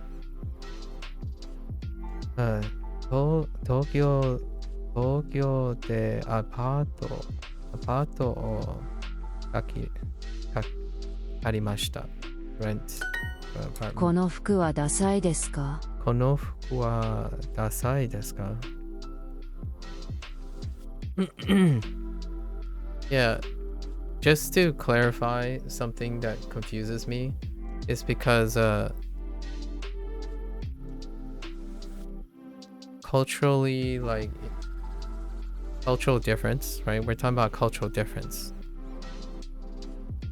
And when one makes a statement about English speaking country, right? English speaking, I'm guessing they're talking about English nationalized speaking. And then foreign language speaking, right? Foreign language speaking. So I'm guessing they mean the comment means non-English speaking. So now here's the problem with this selection factor. It's comparing, it's comparing like 4 different variables, at least 4 different variables, without enough controls. So like you would need a English speaking that's nationalized and not nationalized. How that relates, right? And then you would need a foreign language that's non-English speaking, and then you have English speaking plus foreign language, foreign speaking. Because like for example, if the person is comparing Japanese, right? Is Japan a foreign language speaking country? Well, it's also English speaking. It's not English nationalized though. So when people are making associations and correlations, that's kind of why I feel like there's a leap here, and I don't understand how one could say that there is not a cultural difference between English speaking countries, but between foreign language speaking countries. So what that is telling me is there's a difference between Japan and say Russia, but not between the United States and the UK, for example. These are two separate, right? Two separate associations, and that's fine.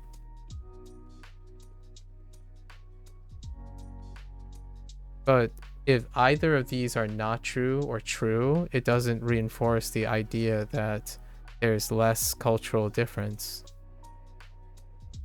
or influence in creative writing or in writing. So like if that is true, then there's a difference here. There's a delta in here. So that means it would accept the null hypothesis and reject the hypotheses, right? The thing. If this is like not true, which I actually think it's actually not true, that there's no cultural difference between the writing between the United States and UK, this would still reject this. But if it's true, then it's not enough to make the statement true, because other countries have cultural differences in writing. So then it goes back to my confusion when someone says it's rarely seen that there's a cultural difference in writing. Then it's not true. Regardless of all the statements, this would be not true. It would have more evidence against it. So I'm a little baffled by that little where and how people determine that this is true. I would even argue that within, some people could say it's individual differences. For my example of multiculturalism versus monocultural writing, it goes pretty deep. I actually am very curious about this. I honestly think though it's probably flawed, quite flawed in how they measure it. It's a very interesting thought though. How does that play to, and going back to that, how does that play into teaching, right? Teaching a language. How does it play to teaching a language? Now that is where we get back into this. So the question is, not only are you forming sentences, right? We are translating between trying to get sentences of equivalent meaning. How does one then go on to form sentences culturally? Like, are my Japanese sentences, or like my paragraphs, right? My paragraphs and stuff, going to be culturally different, right? And that's where the axiom is interesting, or like the association is interesting. If there's no cultural delta within a culture, and maybe even between cultures, between similar cultures using the same language, then one would say that eventually, if you learn Japanese, there's so many leaps of logic here, but we're just gonna try to apply that. If you learn Japanese, then when you write something, it would appear Japanese. As in, what I mean is, it would also inherit the Japanese writing style, so to speak. And I have a very difficult time finding that this is true, or is strongly supported. Not necessarily like true, but it's strongly supported by like high frequency. Largely due to the nature that writing is a cultural, writing is a form of expression, and expression is dominated by one's own cultural background, right? So say if someone is multicultural, I find it very difficult to accept, or maybe someone can provide a very compelling statistic or argument or like empirical data that would suggest to me that if I learn how to write in Japanese, I will be negligibly indistinguishable, or like just negligibly distinguishable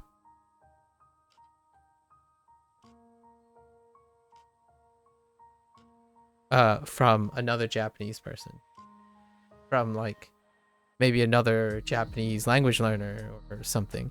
And what I mean by that is, we're not talking about the mechanics of the language, like is it grammatically correct or something, the style and whatnot, like the word choices, how it's depicted and stuff. Maybe it becomes Japanese, and that's actually a pretty neat observation. I don't particularly think that's true.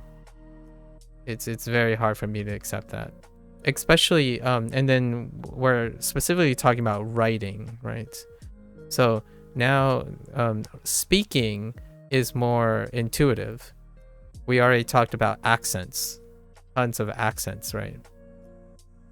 Accents, dialects, that in my opinion is a foregone conclusion, that cultural backgrounds will affect the, you know, have a significant and noticeable impact on the speaking, writing, and like the speaking nature of the language of acquisition and all that stuff. But I find it very difficult to believe that writing is negligible, whether it's speaking, whether it's different, like outside of individual differences, which we've already eliminated, out of individual differences, that it is negligible between English speaking countries, but noticeable in between foreign language speaking countries, as in non-English speaking countries. I find that very, very difficult to accept.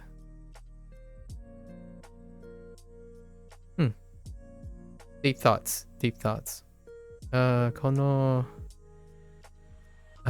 の服はダサいですか?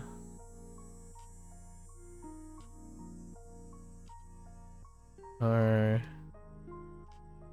服は are these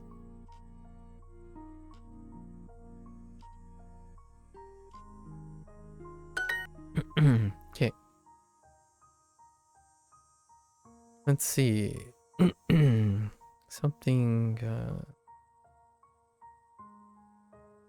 ooh, 作りたいです.売りたいです。何が売りたい？ Why does that sound weird? 作りたい。 Okay. ケーキが作りたいです。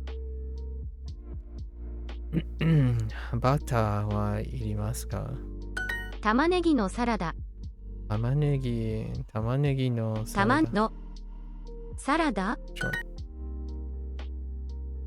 兄は2013年に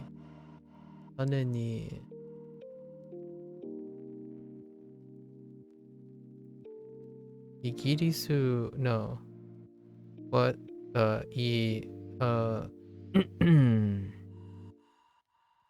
イタリアでイギリスイタリアでかわいいアパートを借りました。Okay, fair enough. ゲームサークルが大好きでした。ゲームサークル。ゲームサークル。Oh, club. ゲームサークル。ゲームサークルが大好きでした。大好きだし。この帽子この帽子はボロボロです。ボロボロです。成績は本当にダメでした。成績は本当にダメでした。成績は本当にダメでした。子猫。whoops. お犬。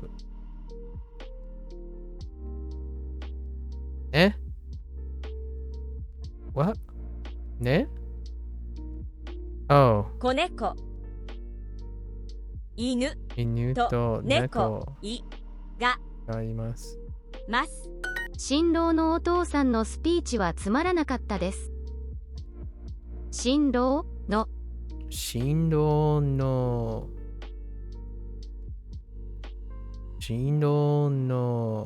お父さんのスピーチは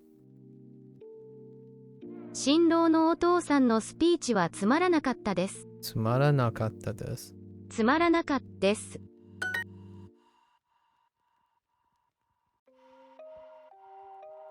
バイク、スペイン語の寮。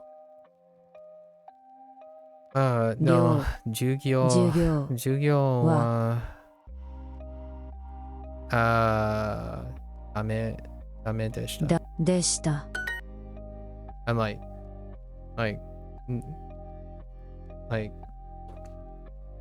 swaying my head as trying to say dame. When you said dame, you just shake your head. チェス。ドイツ。チェス。サークルが大好きでした。Alright, can we do one heart? Not this. I think we're gonna wrap it up today for Japanese. So we're gonna try to learn these right now. Right meow, just by looking at it. Okay, so what kind of narrative are we building here? Talk about your family.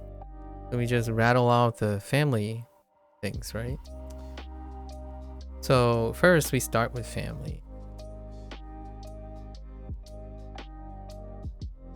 By drawing an immediate blank. How do we start with the family thing? We have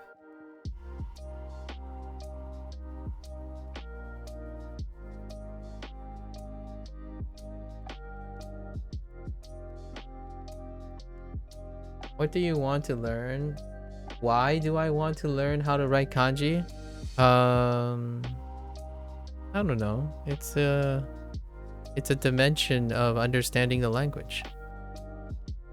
Writing is another form of input, and writing is also another form of output. So, pragmatically speaking, it's another way to engage with your target language. I think that's about. It's not something incredibly deep with writing, although I could make it a little bit deeper. I like pictorial things, so to me, I think it's not pragmatic. It wouldn't be as pragmatic to ignore something that you are capable of doing already. So rather than focus on thinking that you only learn a certain way, I do all of you. So there's this when it comes to learning, there's this I almost feel like it is a very I personally consider it as a misconception that learning is compartmentalized. So when someone says, oh, I don't write very often, or I don't need to write very often, that doesn't necessarily mean that you can't use it for learning. So oftentimes when I'm engaging in something, I'm trying to do as many different forms of input as I can. So it's in contrast to some people who would say like, oh, I'm a person who uses Duolingo and I only use Duolingo. There are many ways to interact with your input, and writing is one of them.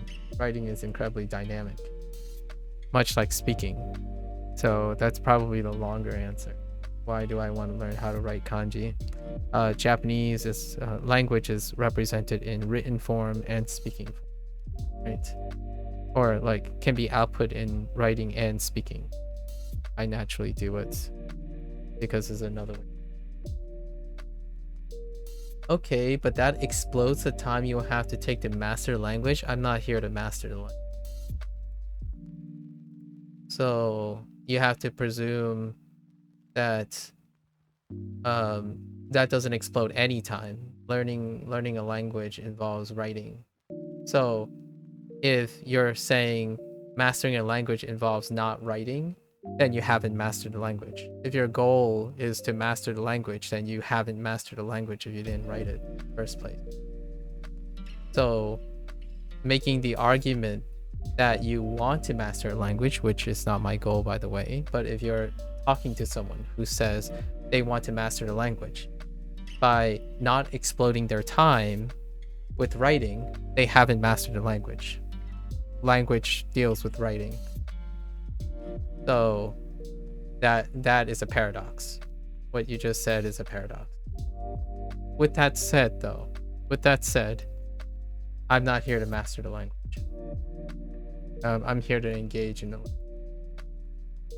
language. Mastery would be comprehensible or comprehensive, which I have no aspirations to comprehensively master anything. I don't think I've ever mastered anything in my life. Right.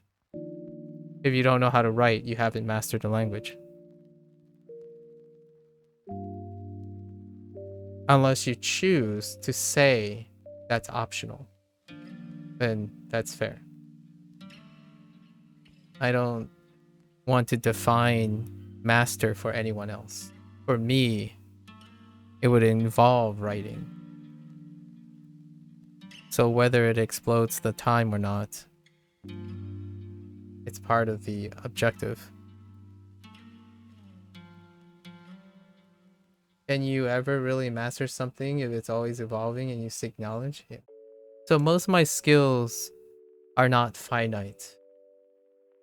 There is ways to master something if the skill itself is finite. And oftentimes when people use the word master, in my opinion, they often refer to something that's finite, or something that they're very used to thinking is finite.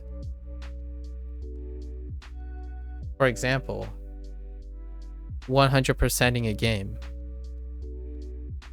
is finite. If you have legitimate, you can very, very much approximate a completion of a game by its experience. And even then, it's a tough intellectual consideration for mastering a game. I mean that if you learn to write, which is not very useful in your opinion, fair enough, you take up a lot of time that could have been invested in learning vocabulary. Yeah, but you're not mastering how to write.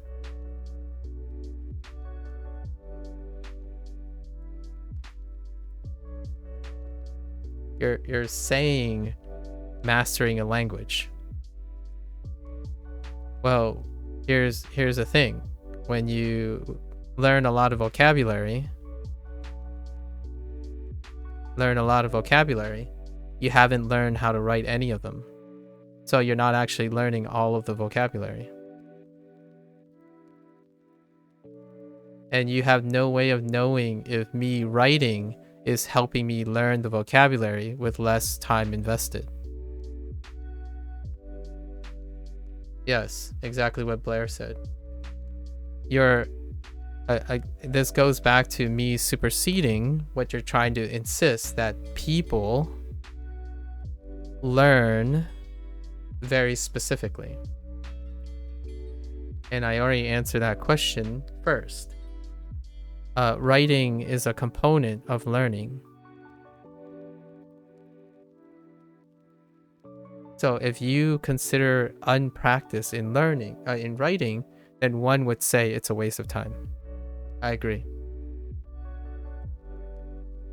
If you don't choose to practice writing to use as a form of learning, then it would explode the amount of time it required to learn vocabulary. And to me, that's because that person selected and chose to not write for learning. Like, I wouldn't expect someone to learn quickly or usefully with writing if they believe that it's not very useful. Right? So if you don't think writing is very useful, then yes, it's a waste of time. It explodes your time. You're asking me, why am I learning how to write kanji? And my answer was that writing in combination with speaking and listening with a combination of reading, I spend more time gaining, I learn more by engaging all of these things. Not thinking I only learn a certain way.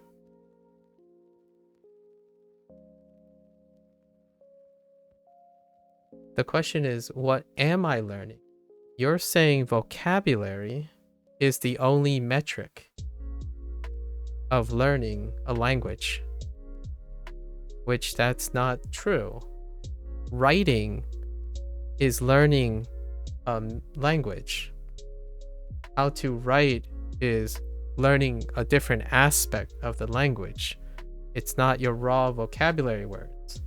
It's part of an aspect of the language. Speaking is part of another thing. You can speak really well while still having a low vocabulary. Like English, for example. Lots of people speak there in varying different levels, and that's part of mastering a language. If you want to, if you're measuring your mastery level of a language. Speaking, typing. So if writing is not important, then that's perfectly all right. If you don't think writing is important. It's important, but it's really complicated with Japanese and Chinese compared to a language using an alphabet. Native speaker can write 2,000 kanji because they learned for more than 10 years. Again, I mean, sure. I can't really make a counter argument to that because I feel like you're not getting like it's like you're talking about the kanji count, but not the understanding of a language.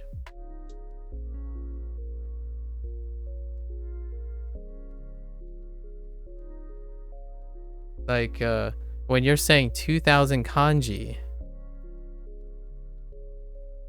each one of these elements could be treated. You could treat all these elements as an individual thing. So that's 2000 things you have to remember.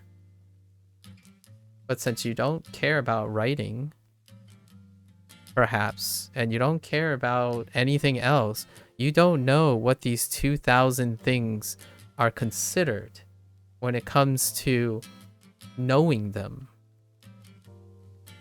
In fact, I would argue most people, when they go along the way, when they reach about 750 kanji, they will notice that the daunting task of remembering 2000 kanji, it's actually not 2000 raw kanji. Much like when you learn English, like for a Japanese person to learn English, you're saying, oh, the alphabet system, you don't have to learn how to write the alphabet system, and what's the connection between writing and doing the alphabet system?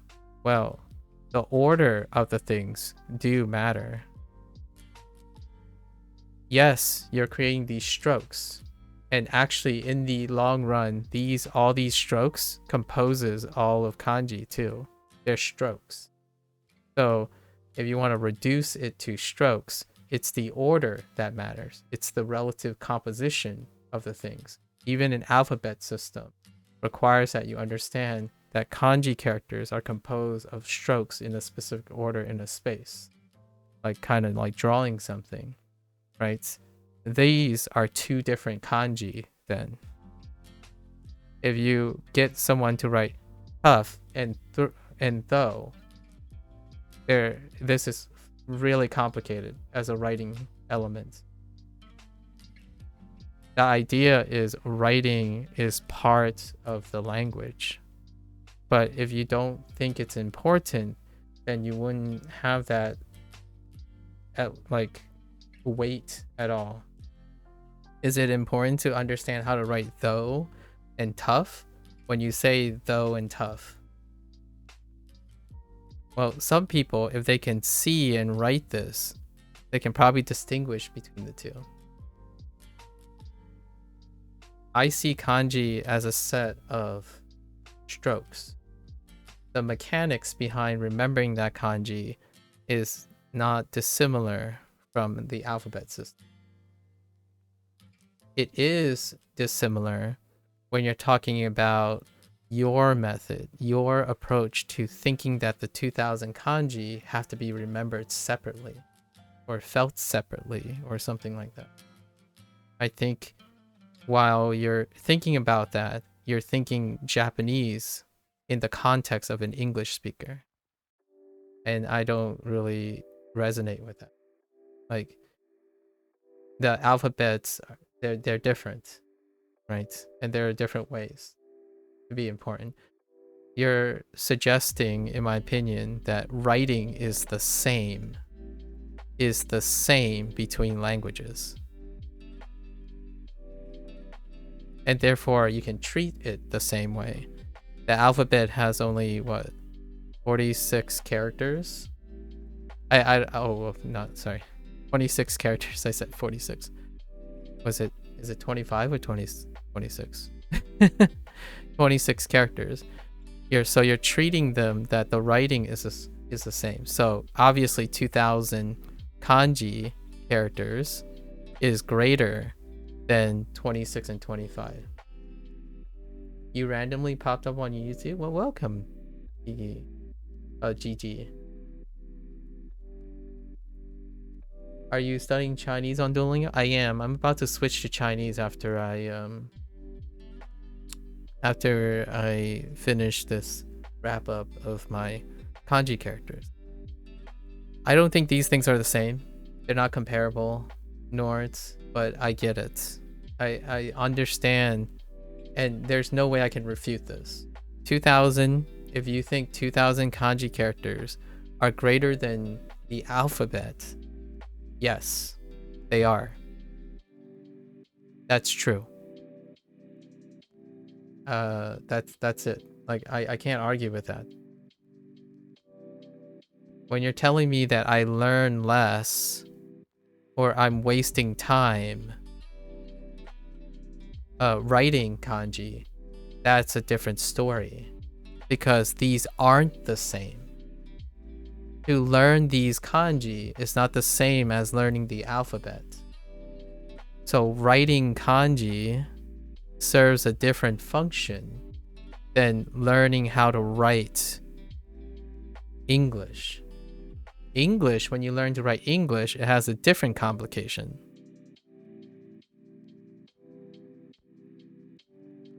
It's the order of the characters that vary dramatically. And you can also argue that kanji is also the order of the characters. How many different permutations of English words are there? Well, it's definitely more than 2,000. In fact, it's like 4 times Japanese. I don't know. It's greater than Japanese. But you don't see it that way. You see it as only 26 characters, not 10,000 plus combinations of characters. I still have trouble spelling English to this day and writing English to this day. That doesn't further my case, though. It still takes a long time to write things. It still takes a long time to spell words correctly by writing them. Like, I obviously misspelled a bunch of words now already in English. You're studying Chinese too? I think that's the algorithm working. Oh, nice. Well, welcome. How are you studying Chinese? Kiki. Oh yeah, no worries, Nords. No worries. Which, by the way, Nords, I have to be clear. If you have no use for writing, you don't have to do it. We'll all learn language in our own way, in some way, right? I like writing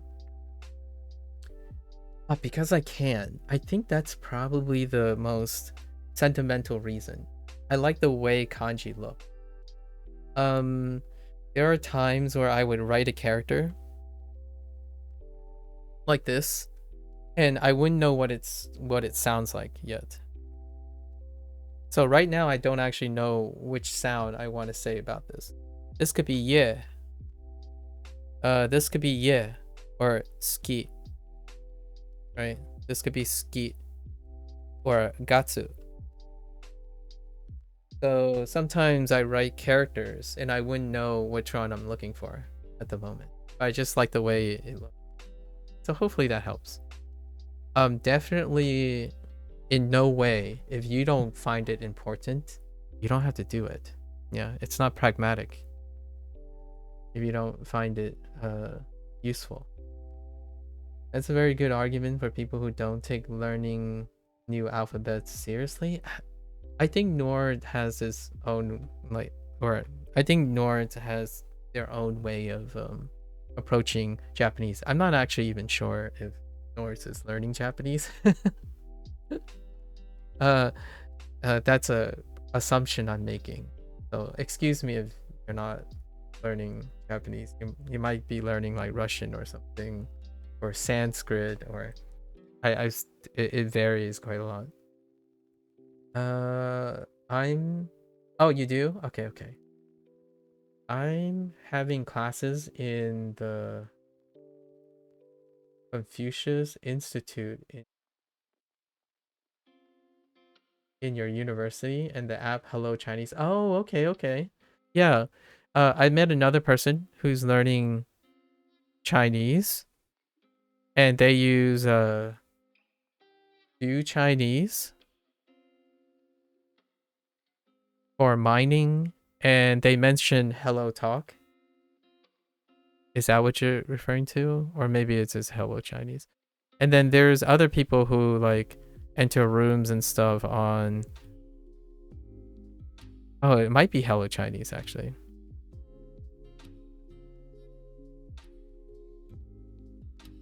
But there's also this resource, Do Chinese, or like Mandarin Companion as well. Hang on, I gotta finish my Japanese thing before I go on. Yeah, I'm on Twitch. GG, so feel free to come on over. I wasn't just talking to myself, sorry. that does happen a lot. Okay, so let's lay out my diagram. So describe our family. So we need to know our family members. So this is imoto. Imoto.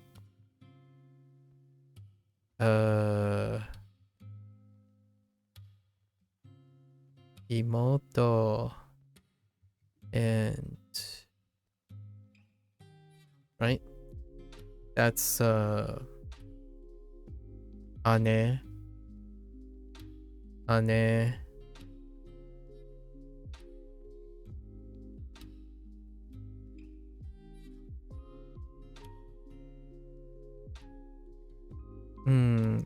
ani,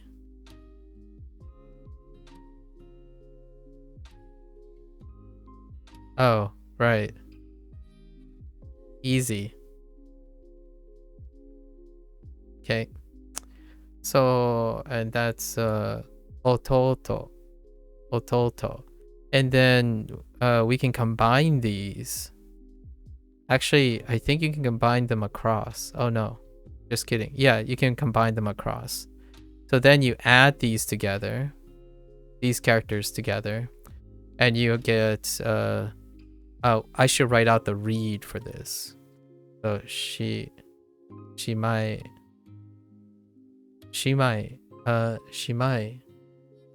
yeah, shimai when you add them together, and then when you add these guys together, and this is first, by the way, this is first, this is second, and this is first, this is second, and you got kyodai.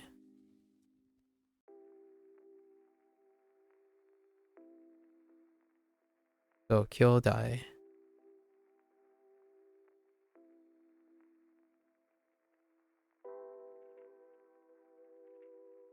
Hello there, welcome. You feel so much better on this chat? I hear that a lot actually. Can you tell me what, like, I haven't told people, like, what is it about like YouTube chat that just doesn't feel at home? You know what I mean? I hear that quite a lot actually. Yeah, I hear that quite a lot. So we got 4 here.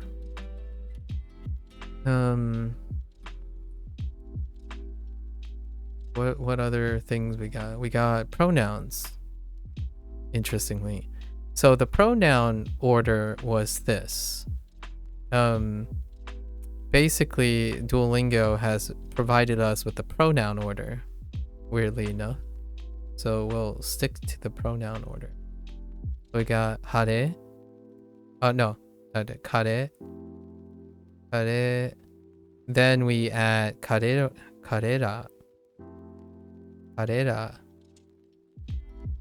And then we can pivot to kanojo. That's not too bad, right? So we have that. Kare, then karera, then kanojo. What else do we have? We also have ko, kodomo. Which kodomo, the way I can remember, oops, I missed the radical. The way I can remember is, it's because most of these have Hanzu radicals that I've already known, and they're kind of funnily related. So this is kodomo. So we have kodomo.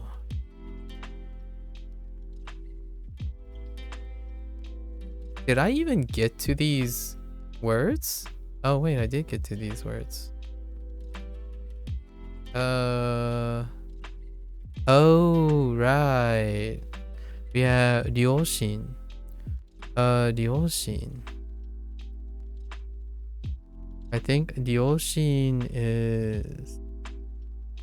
Oh, I actually don't know the stroke order in ryoshin. Let's take a look. I was gonna say okay, and it's an L. Got it. Alright, ryoshin. Okay.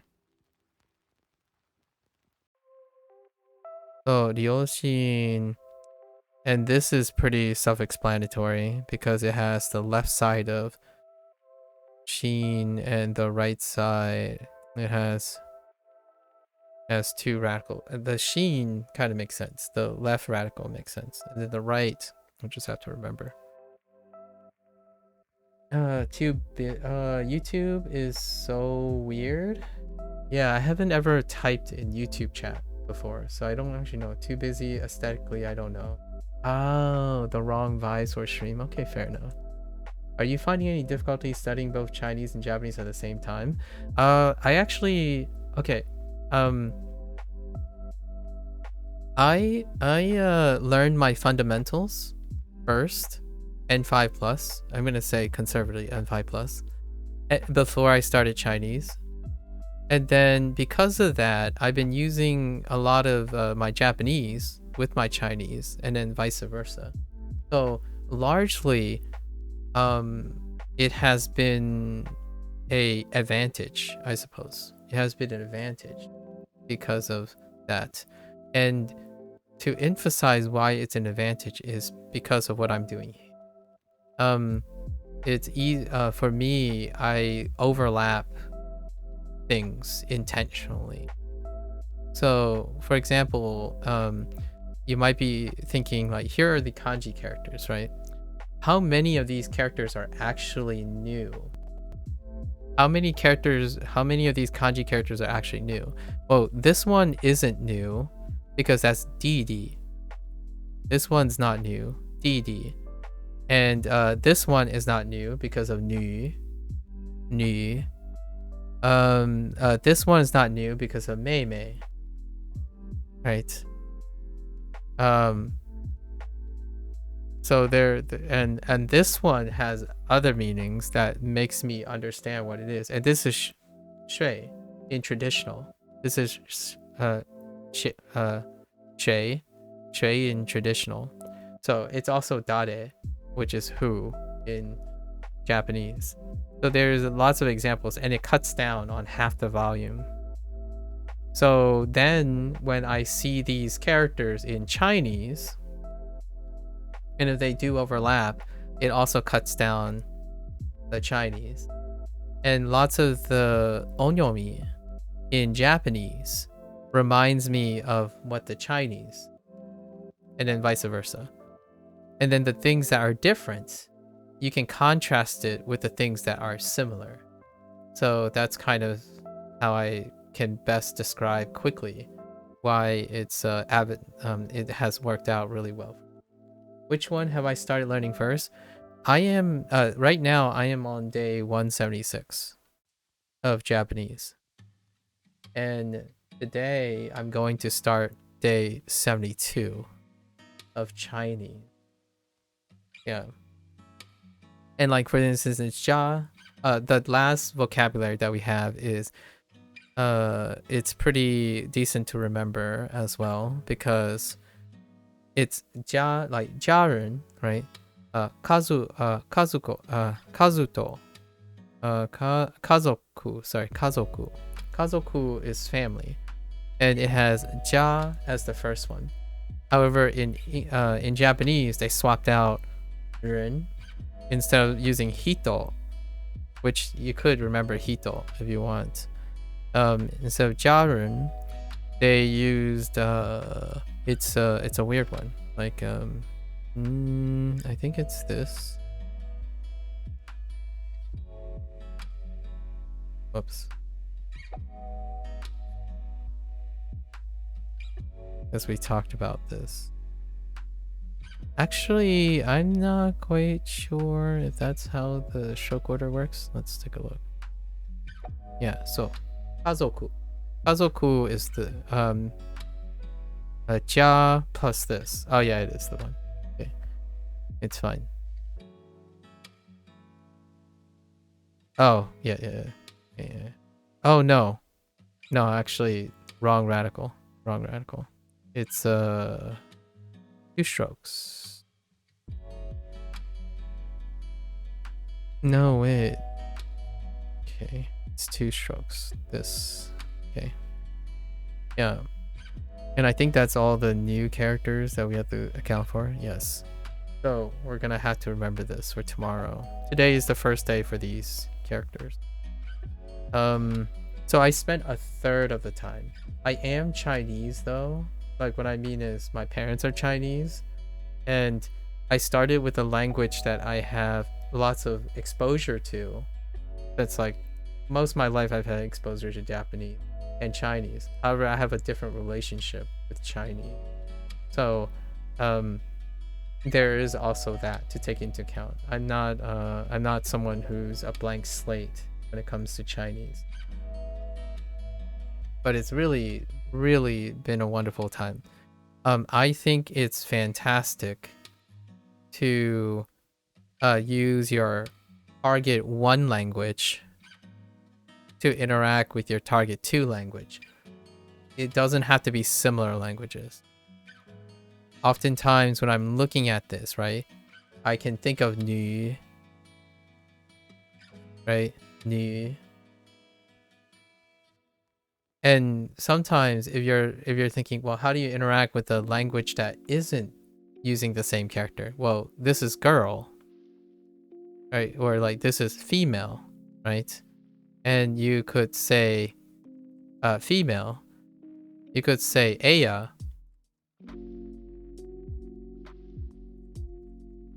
Like aya. Aya, or maybe like if you're going with a girl, bonita. Wait, does bonita work? No. Just kidding. That's just pretty. Chica works. Chica. The reason why I'm using Spanish is because the last language that I have is Spanish. I learned Spanish in high school and college, and I haven't revisited its fundamentals in a long while. So I need to do that at some point. You're not a native English speaker, okay? But all the other languages I study from English. Oh, interesting. Oh, so okay, so you're not a native English speaker, but you're using English to study other languages? Is that what you're saying? That's pretty much what I'm doing. Only I'm using Japanese and Chinese, the interaction between Japanese and Chinese.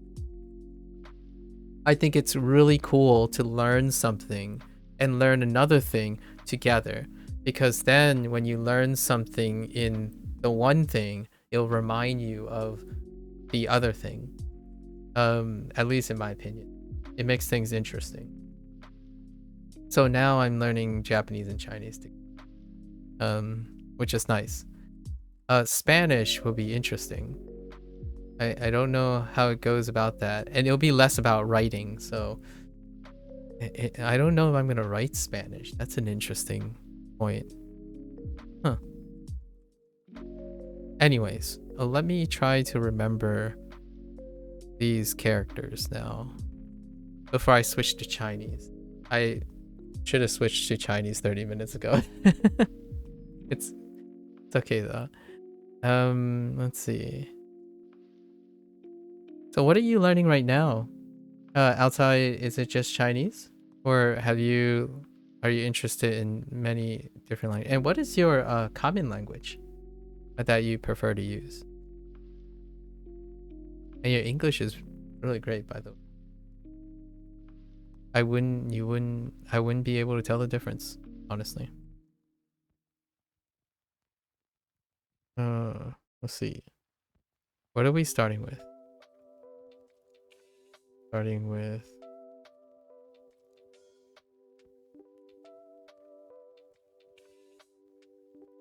son of a bee sting.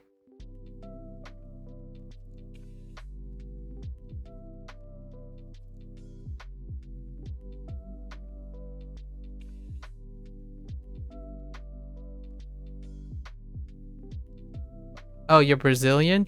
Welcome. You are part of the second biggest group that I've encountered. Hang on, I need to visualize these a little better. Oh.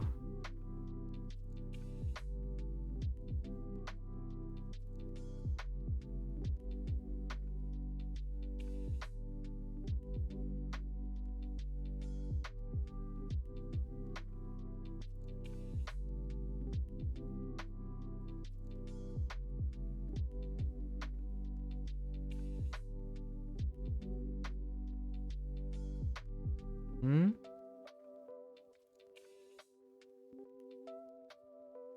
Hmm? Mm-hmm.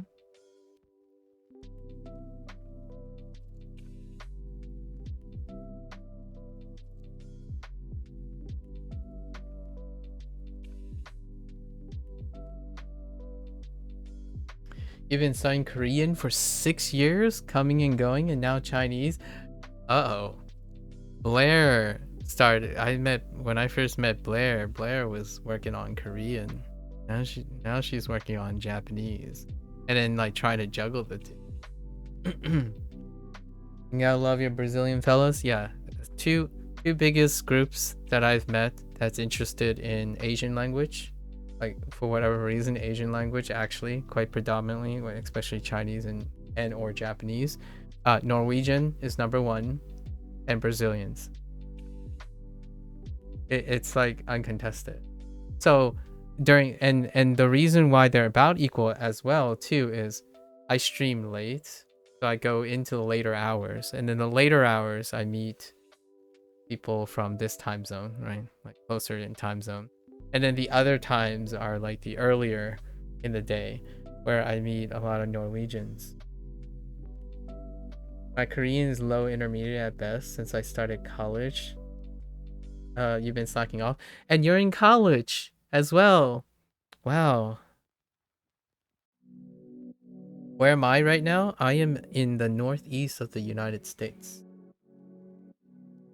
I reside in northeast of the United States. I generally use New York as a relative.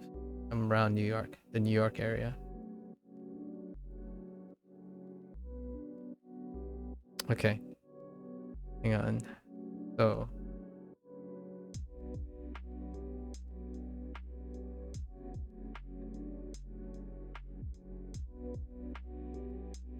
como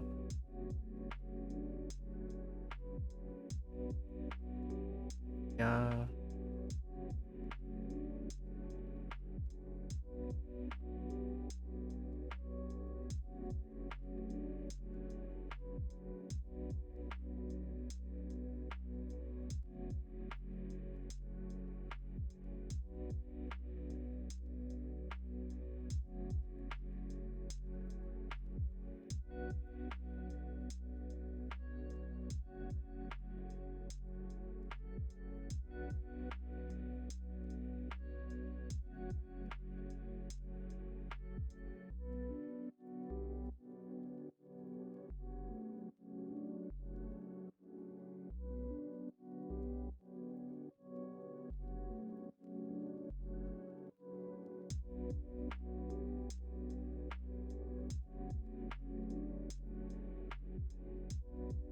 ya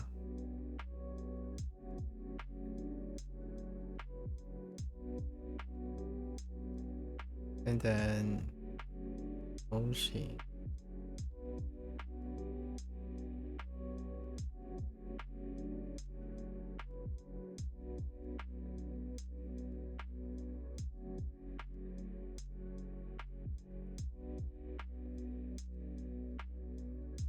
Ryoshi.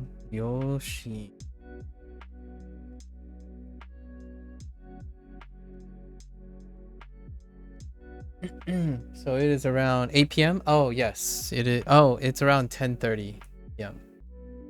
Yeah, time zones. Let's just say time zones are weird. I meant to say hemisphere. We're on the same hemisphere. If you know what I mean.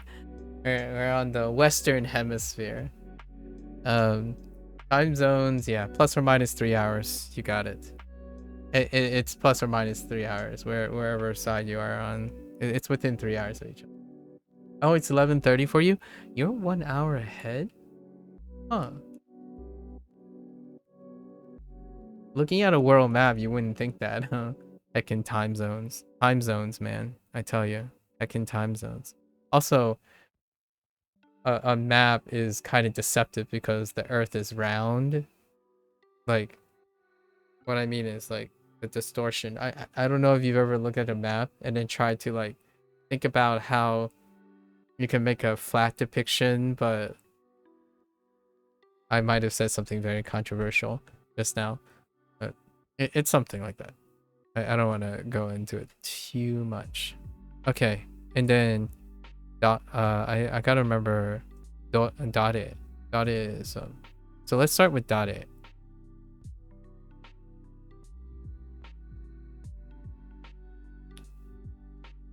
If we know dare, we're asking ourselves, what kind of family member is that? Dare desu ka? Right? Dare desu ka? So then we go into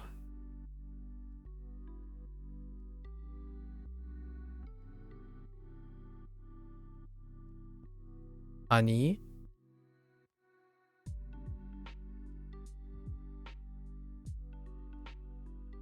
Why do I keep getting stuck on? I keep getting stuck on ane.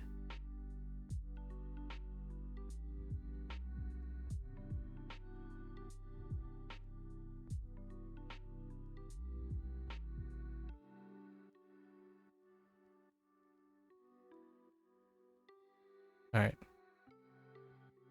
We'll focus on that when we come back. Okay.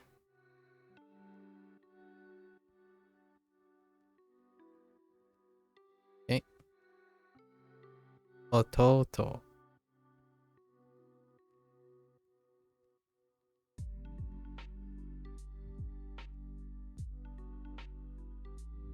Imoto. Together, Yodai. Yodai and Shimai. Shimai.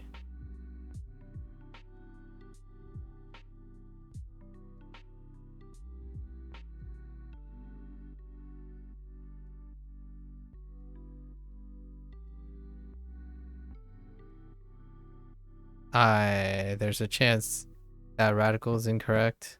Might be just one. Let's see what it looks like with just one. Maybe? Kodomo. Kodomo, other family members. The map is very stretched on the corners, yeah. Kodomo.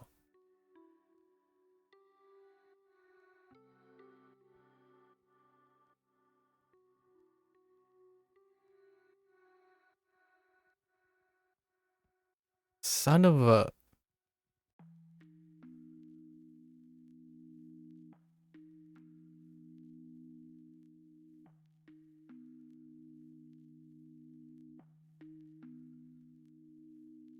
Kazoku.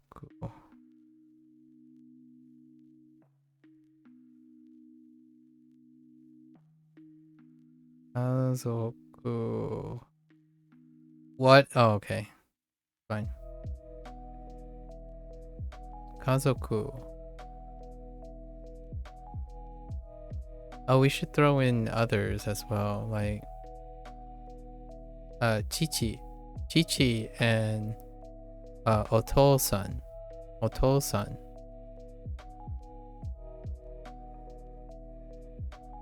I guess we can Otosan it.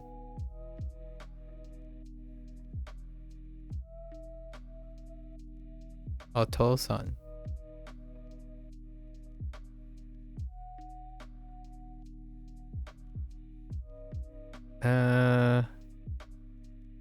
Yes. And Okasan. To get like the other members of the family. I'm basically buying time for how I have forgotten what Ryushin is. Ryoshin is.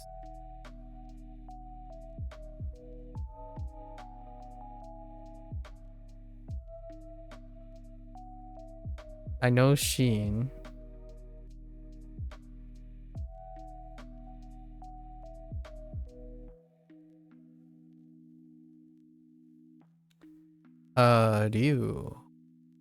Ryushin.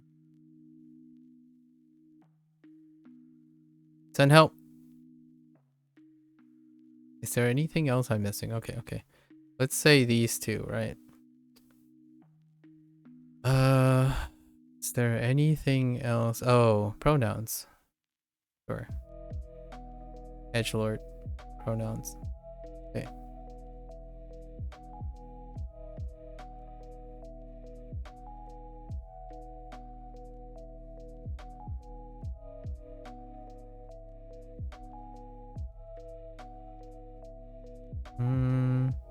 Not quite sure if there are two there.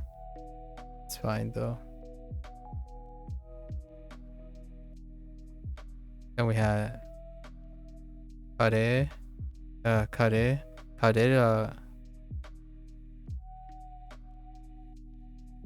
and anojo. Okay. So let's figure out how I pepped up this. Such a good character. It feels so good. All right. Okay. All right. And then how do I keep forgetting? Oh, it's she. Oh, I could actually use she as a. All right. Once you start with Chinese, I'll get my little notebook to review your notes. Oh, nice. Nice. Yes. Yes. I'm gonna do this one more time and see if I can make up for it. And how do I do this? I'm gonna channel how angry I am. All right, I'm so frustrated that I keep forgetting that. Hang on. I like to leverage my emotions here. Okay. Second she. Or shi.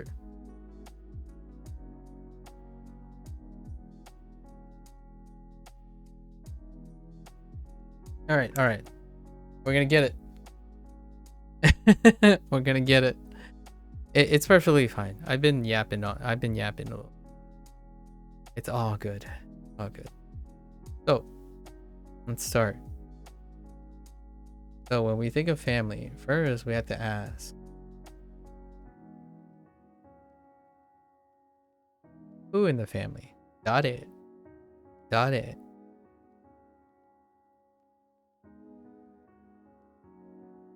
Oops. Could be Ani, older brother.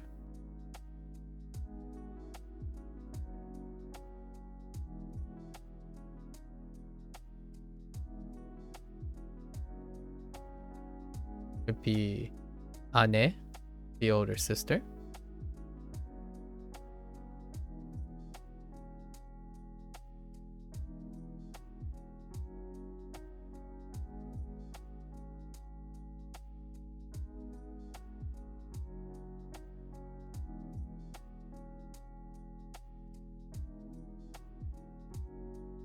Ototo, the younger brother.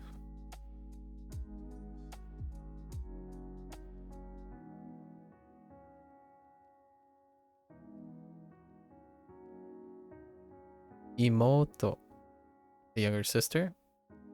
And then we have a combo here. Yodai, brothers. And Shumai, Shumai. Shimai, not Shumai. Shimai for sisters. And let's throw in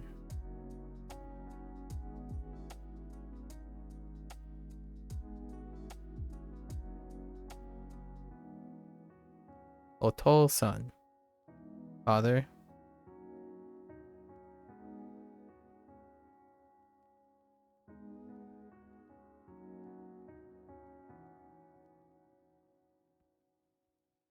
Oka-san, mother.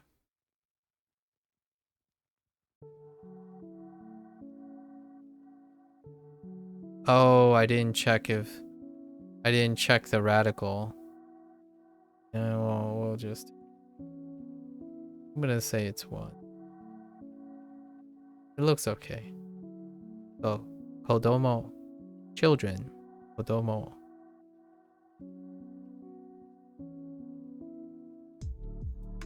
And all of this reflects, like these two belongs to subgroup.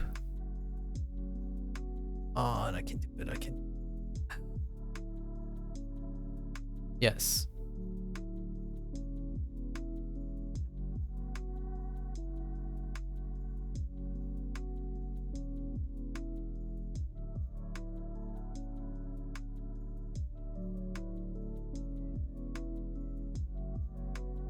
There might not be a tail there. I feel like there might not be a tail there.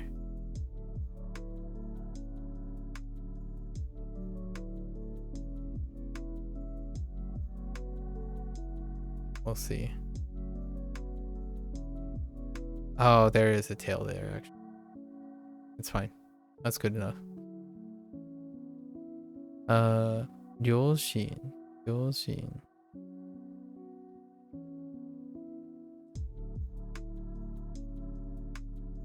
Ryoshin.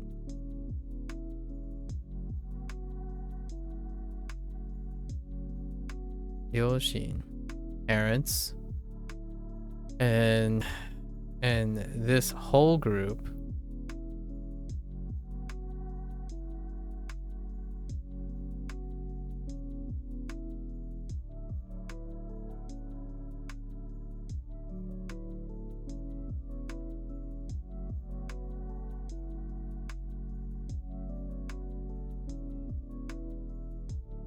Wait, I think I screwed this up. Oh, no, I didn't.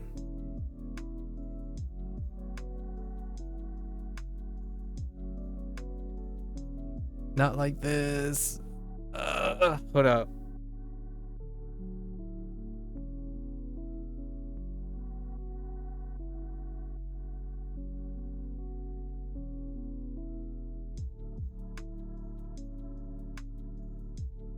Oh.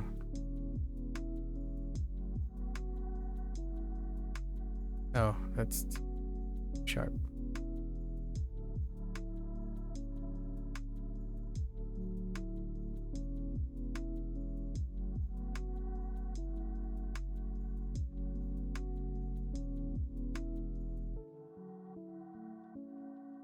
Kazoku. Kazoku. And then, you know, we have different pronouns, which we know as the group. Which I think this actually has 2. Yeah, this one has 2.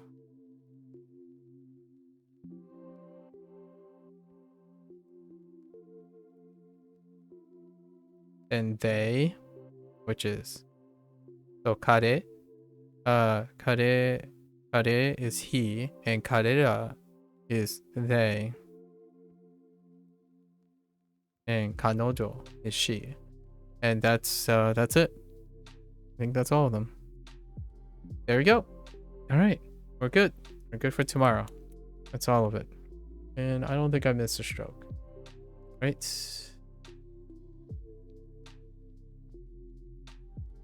Nope, we're good. Although it might be a week tomorrow, but we're good to go. All right, we're gonna do some closing remarks about Japanese. I usually like to end like this portion with like a take-home message, and I think Nords is where we yapped a little bit, right? I think Nords bring up a great point. So I can definitely answer as to why I like to write things. Generally speaking, for me, writing helps me visualize a lot of things, and it's not something that is easily resonating, right? When I see a house, when I look at things, I also see the character. Like I want to say it's even less so than for English. Like when I look at English, I still can see door in writing in English, but it's not as interesting. So much like the time investment, right? I totally understand when you do not work that way, where you can't where you can see that 2,000 things is way more than 26. However, when it comes to the kanji, right? When a kanji, this would be like a flip side of things. I don't think, to me, the alphabet is distinguishable enough for me to use it as an aid to seeing something. But on the flip side, the kanji is very different. And also the hanzi is very different. When I see a door, I also see the kanji for door. And it's so compact. It's so like and it's almost as though door is more laborious to write than the kanji for door. And it's a very probably an alien feeling for a lot of people. I mean, like those who don't find that writing is very engaging. And I know that there are a lot people who say, like, if you type, then the typing helps you read the things. But let me ask you this question, right? This is just rhetoric. If you imagine yourself typing the pattern, right? Like say door. Does remembering the pattern of typing help you remember the word door? So just imagine in your head, you're typing out door, D-O-O-R on the keyboard. When you move your fingers, imaginary, you don't have to be on a keyboard or anything. Just type D-O-O-R. Does that help you with knowing what door is? And that to me is kind of like the writing of kanji and kind of like writing the hanzi. Sometimes I don't know what the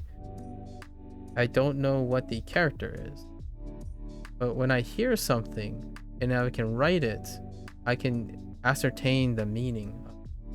Now you might be thinking, well, okay, well, why not just go to your smartphone and tap it out, right? Tap it out. It's like you can do that.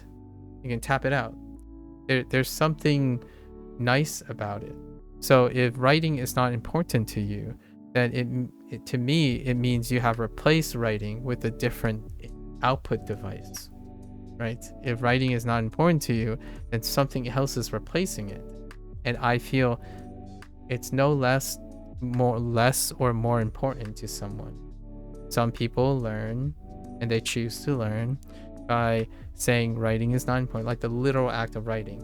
Instead, it's typing that's important. As long as you can type it out, you're good to go. As long as it's reading, you're good to go. Some people don't think writing at all or typing at all is important. They prefer to speak. There is text to speech. Maybe that will work in the future. But generally speaking, when someone tells me that they don't think writing is important, the question is, how are you producing the written language? You could be someone who don't like writing at all. Like what I mean by that is you don't write books, you don't write essays, you don't. Then yes, then speaking is the predominant thing. And the best thing I can say is, we're still here? No, I'm closing my remarks. So, Blair. So I'm doing a closing remark now. And so that usually reflects on something we talked about. So here's the thing. The importance, in my opinion, the importance of things will divide your time. How much of the language do you think is important? Do you think writing a language is important? If it's not, then it doesn't take up any of your time. So naturally, when you go and talk to someone, you would not be able to relate to someone who thinks writing is important, right? It's kind of like when you go to a video game and someone insists on using a sword, and then pretend and then say they don't want to use summons in a FromSoft game, then summons aren't important. So they invest most of their time honing their sword, right? And I think language is interesting in the sense that there is some form of writing. The writing just doesn't present itself in the same way. I'm actually terrible at typing. Like, I'm pretty terrible at typing. And then someone could say, well, then how are you going to type it? You actually can just write the stuff into a device and it will transcribe it. So how's that any different from, how is that comparable to typing it instead of writing it? Well, you still have to type it, right? And in that sense, you could say, well, typing's faster than writing. It's like, I agree, it is. But I can write it, and you can't. It's a different measure. So the question, when you compare, objectively speaking, when you're comparing, the question, in my opinion, the most reasonable methodological, like the method to measure and compare it to people is that how long does it take you to write something, and how long does it take me to write something, right? And then how long does it take you to type something, and how long does it take me to type something? And then ask yourself, where is our value system placed? Is part of the mastery of a language involving how quickly you write something, how you accurately write something, or how accurately or quickly you type something?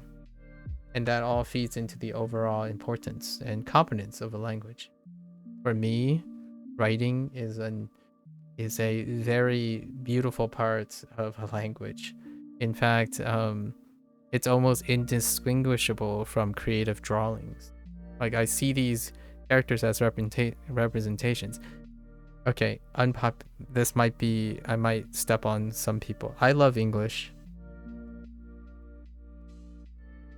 but the alphabet is incredible in a different way. Like, you might be saying, what do you mean? The alphabet never changes. It's like only 26 characters. Fonts. That's all I have to say. Fonts. Japanese does have stylization. Hanzi also have stylization. It is nearly squashed by the amount of stylization English has, because it has a lot of flexibility. You know, it has incredible flexibility. I'm not saying that more is better, less is, you know, higher quality, quantity versus quality thing. The idea is, the comparison that was being made is that English has a finite number of characters and kanji is like indefinite, right? It actually is to the point where I'm glad kanji and Hanzi has over 2,000 characters. It's like saying I know how to spell 10,000 English words. The idea is the quantification is different, right? I'm trying to contextualize a language of its importance based on some objective that cannot be compared, or is very rarely compared, is interesting. It's a great thought experiment. I think it's an oversimplification, perhaps, of the value of what it is to know a language. And to me, I don't have to, I don't have to necessarily learn a lot in a short amount of time. I actually think if I could write 500 kanji, it's worth more than 2000 kanji. It's a very controversial opinion, but it rewards me more. So when someone asks me aren't you concerned that it'll explode and it'll increase the amount of time to master the vocabulary, as in to master the number of vocabulary? Yes and no. I wouldn't know how fast I learn vocabulary without writing it out, right? You're not me, I'm not you, so it's very difficult. I think it takes me, honestly, in my opinion, it takes me less time to remember a vocabulary when I'm able to write it. So instead of spending SRSing constantly and forgetting what it actually looks like, if I write it out, I know more about the character than thinking that I can memorize it in my head. It's kind of like thinking that you can remember everything without writing in a journal. You can remember less, you can remember more things by not writing things down. And in my life's experience, that's rarely the case. When I learned English and all the other languages, I used all my input. Writing, seeing, listening, all the input. If I could smell language, that would be kind of fun. Honestly, learning foods through smell, that is, I highly recommend it. If you want to remember what mapo tofu is, go eat mapo tofu, and then remember the characters, draw the characters, learn the characters while you're eating mapo tofu. I'm probably going to say that you will likely remember mapo tofu far more than seeing mapo tofu on a computer screen or looking at the text of mapo tofu without a visual or whatnot. The idea, in my opinion, as a take-home message from our digression, is it is very, very difficult to quantify how efficient one may learn when you're taking in way more versus someone who is specifically taking in less, in my opinion.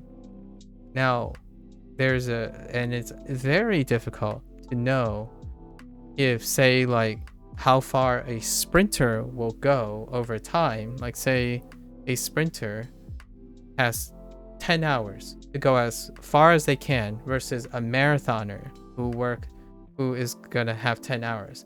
Do they end up getting to the same place? I have a feeling the reality is they might actually get to the same place in 10 hours. If you're thinking of the summation of a human being, of course, plus or minus some stuff, but relatively speaking, in a long language learning journey, if you're on a language learning journey, it is, to me, almost inconceivable that one might think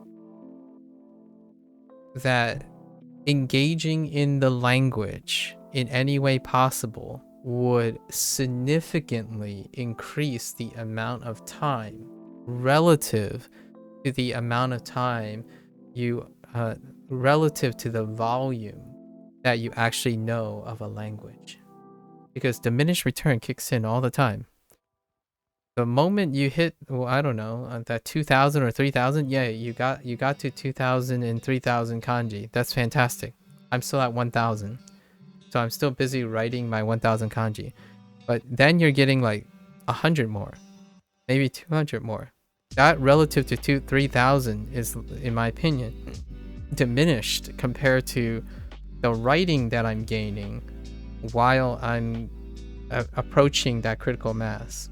So in the long run, I think, to me, engage in the way you want to engage in a language. I'm not suggesting that everyone writes. I'm also not suggesting that everyone don't write, or strongly projecting that one is more important than the other.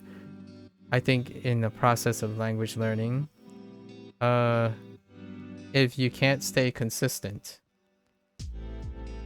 then regardless of how whatever the end goal is, that is going to be unachievable. So to me, I don't think there's an end goal to language, so that's kind of weird. So I can't relate to that. However, when people think about and talk about mastering a language, they believe there's an end goal. When you get to 2000 kanji, are you going to keep going? Because I will keep going until I get to 2000 kanji and more. It doesn't really matter how long it takes. Maybe I may never get there. That's perfectly fine. Because I enjoy writing. Time to see if I can kill this headache. I'd like to knock out a unit again tonight. Yeah, take care of your headache, Claire. Hopefully it's good. So with that take-home message, do the way you want, in my opinion. If it works, it works. Establish the goal if you're a goal-oriented person, and find out what engages you. Personally, I like writing and speaking, so it's gonna be here to stay. It might increase my amount of time. I wouldn't know. I wouldn't know because I haven't done them separately at all. Actually, I have done them separate in a sense, but it's very difficult to compare them. Anyways, and hello, Escape. I'm gonna switch gears now. For all the Japanese peeps learners out there, thanks for hanging out. Right? If you're gonna watch this later, arigatou gozaimasu. Right? And mata ne, perhaps. And I'm gonna get up and stretch a little bit, and I'll be back for Chinese. Right. So let me switch this quickly.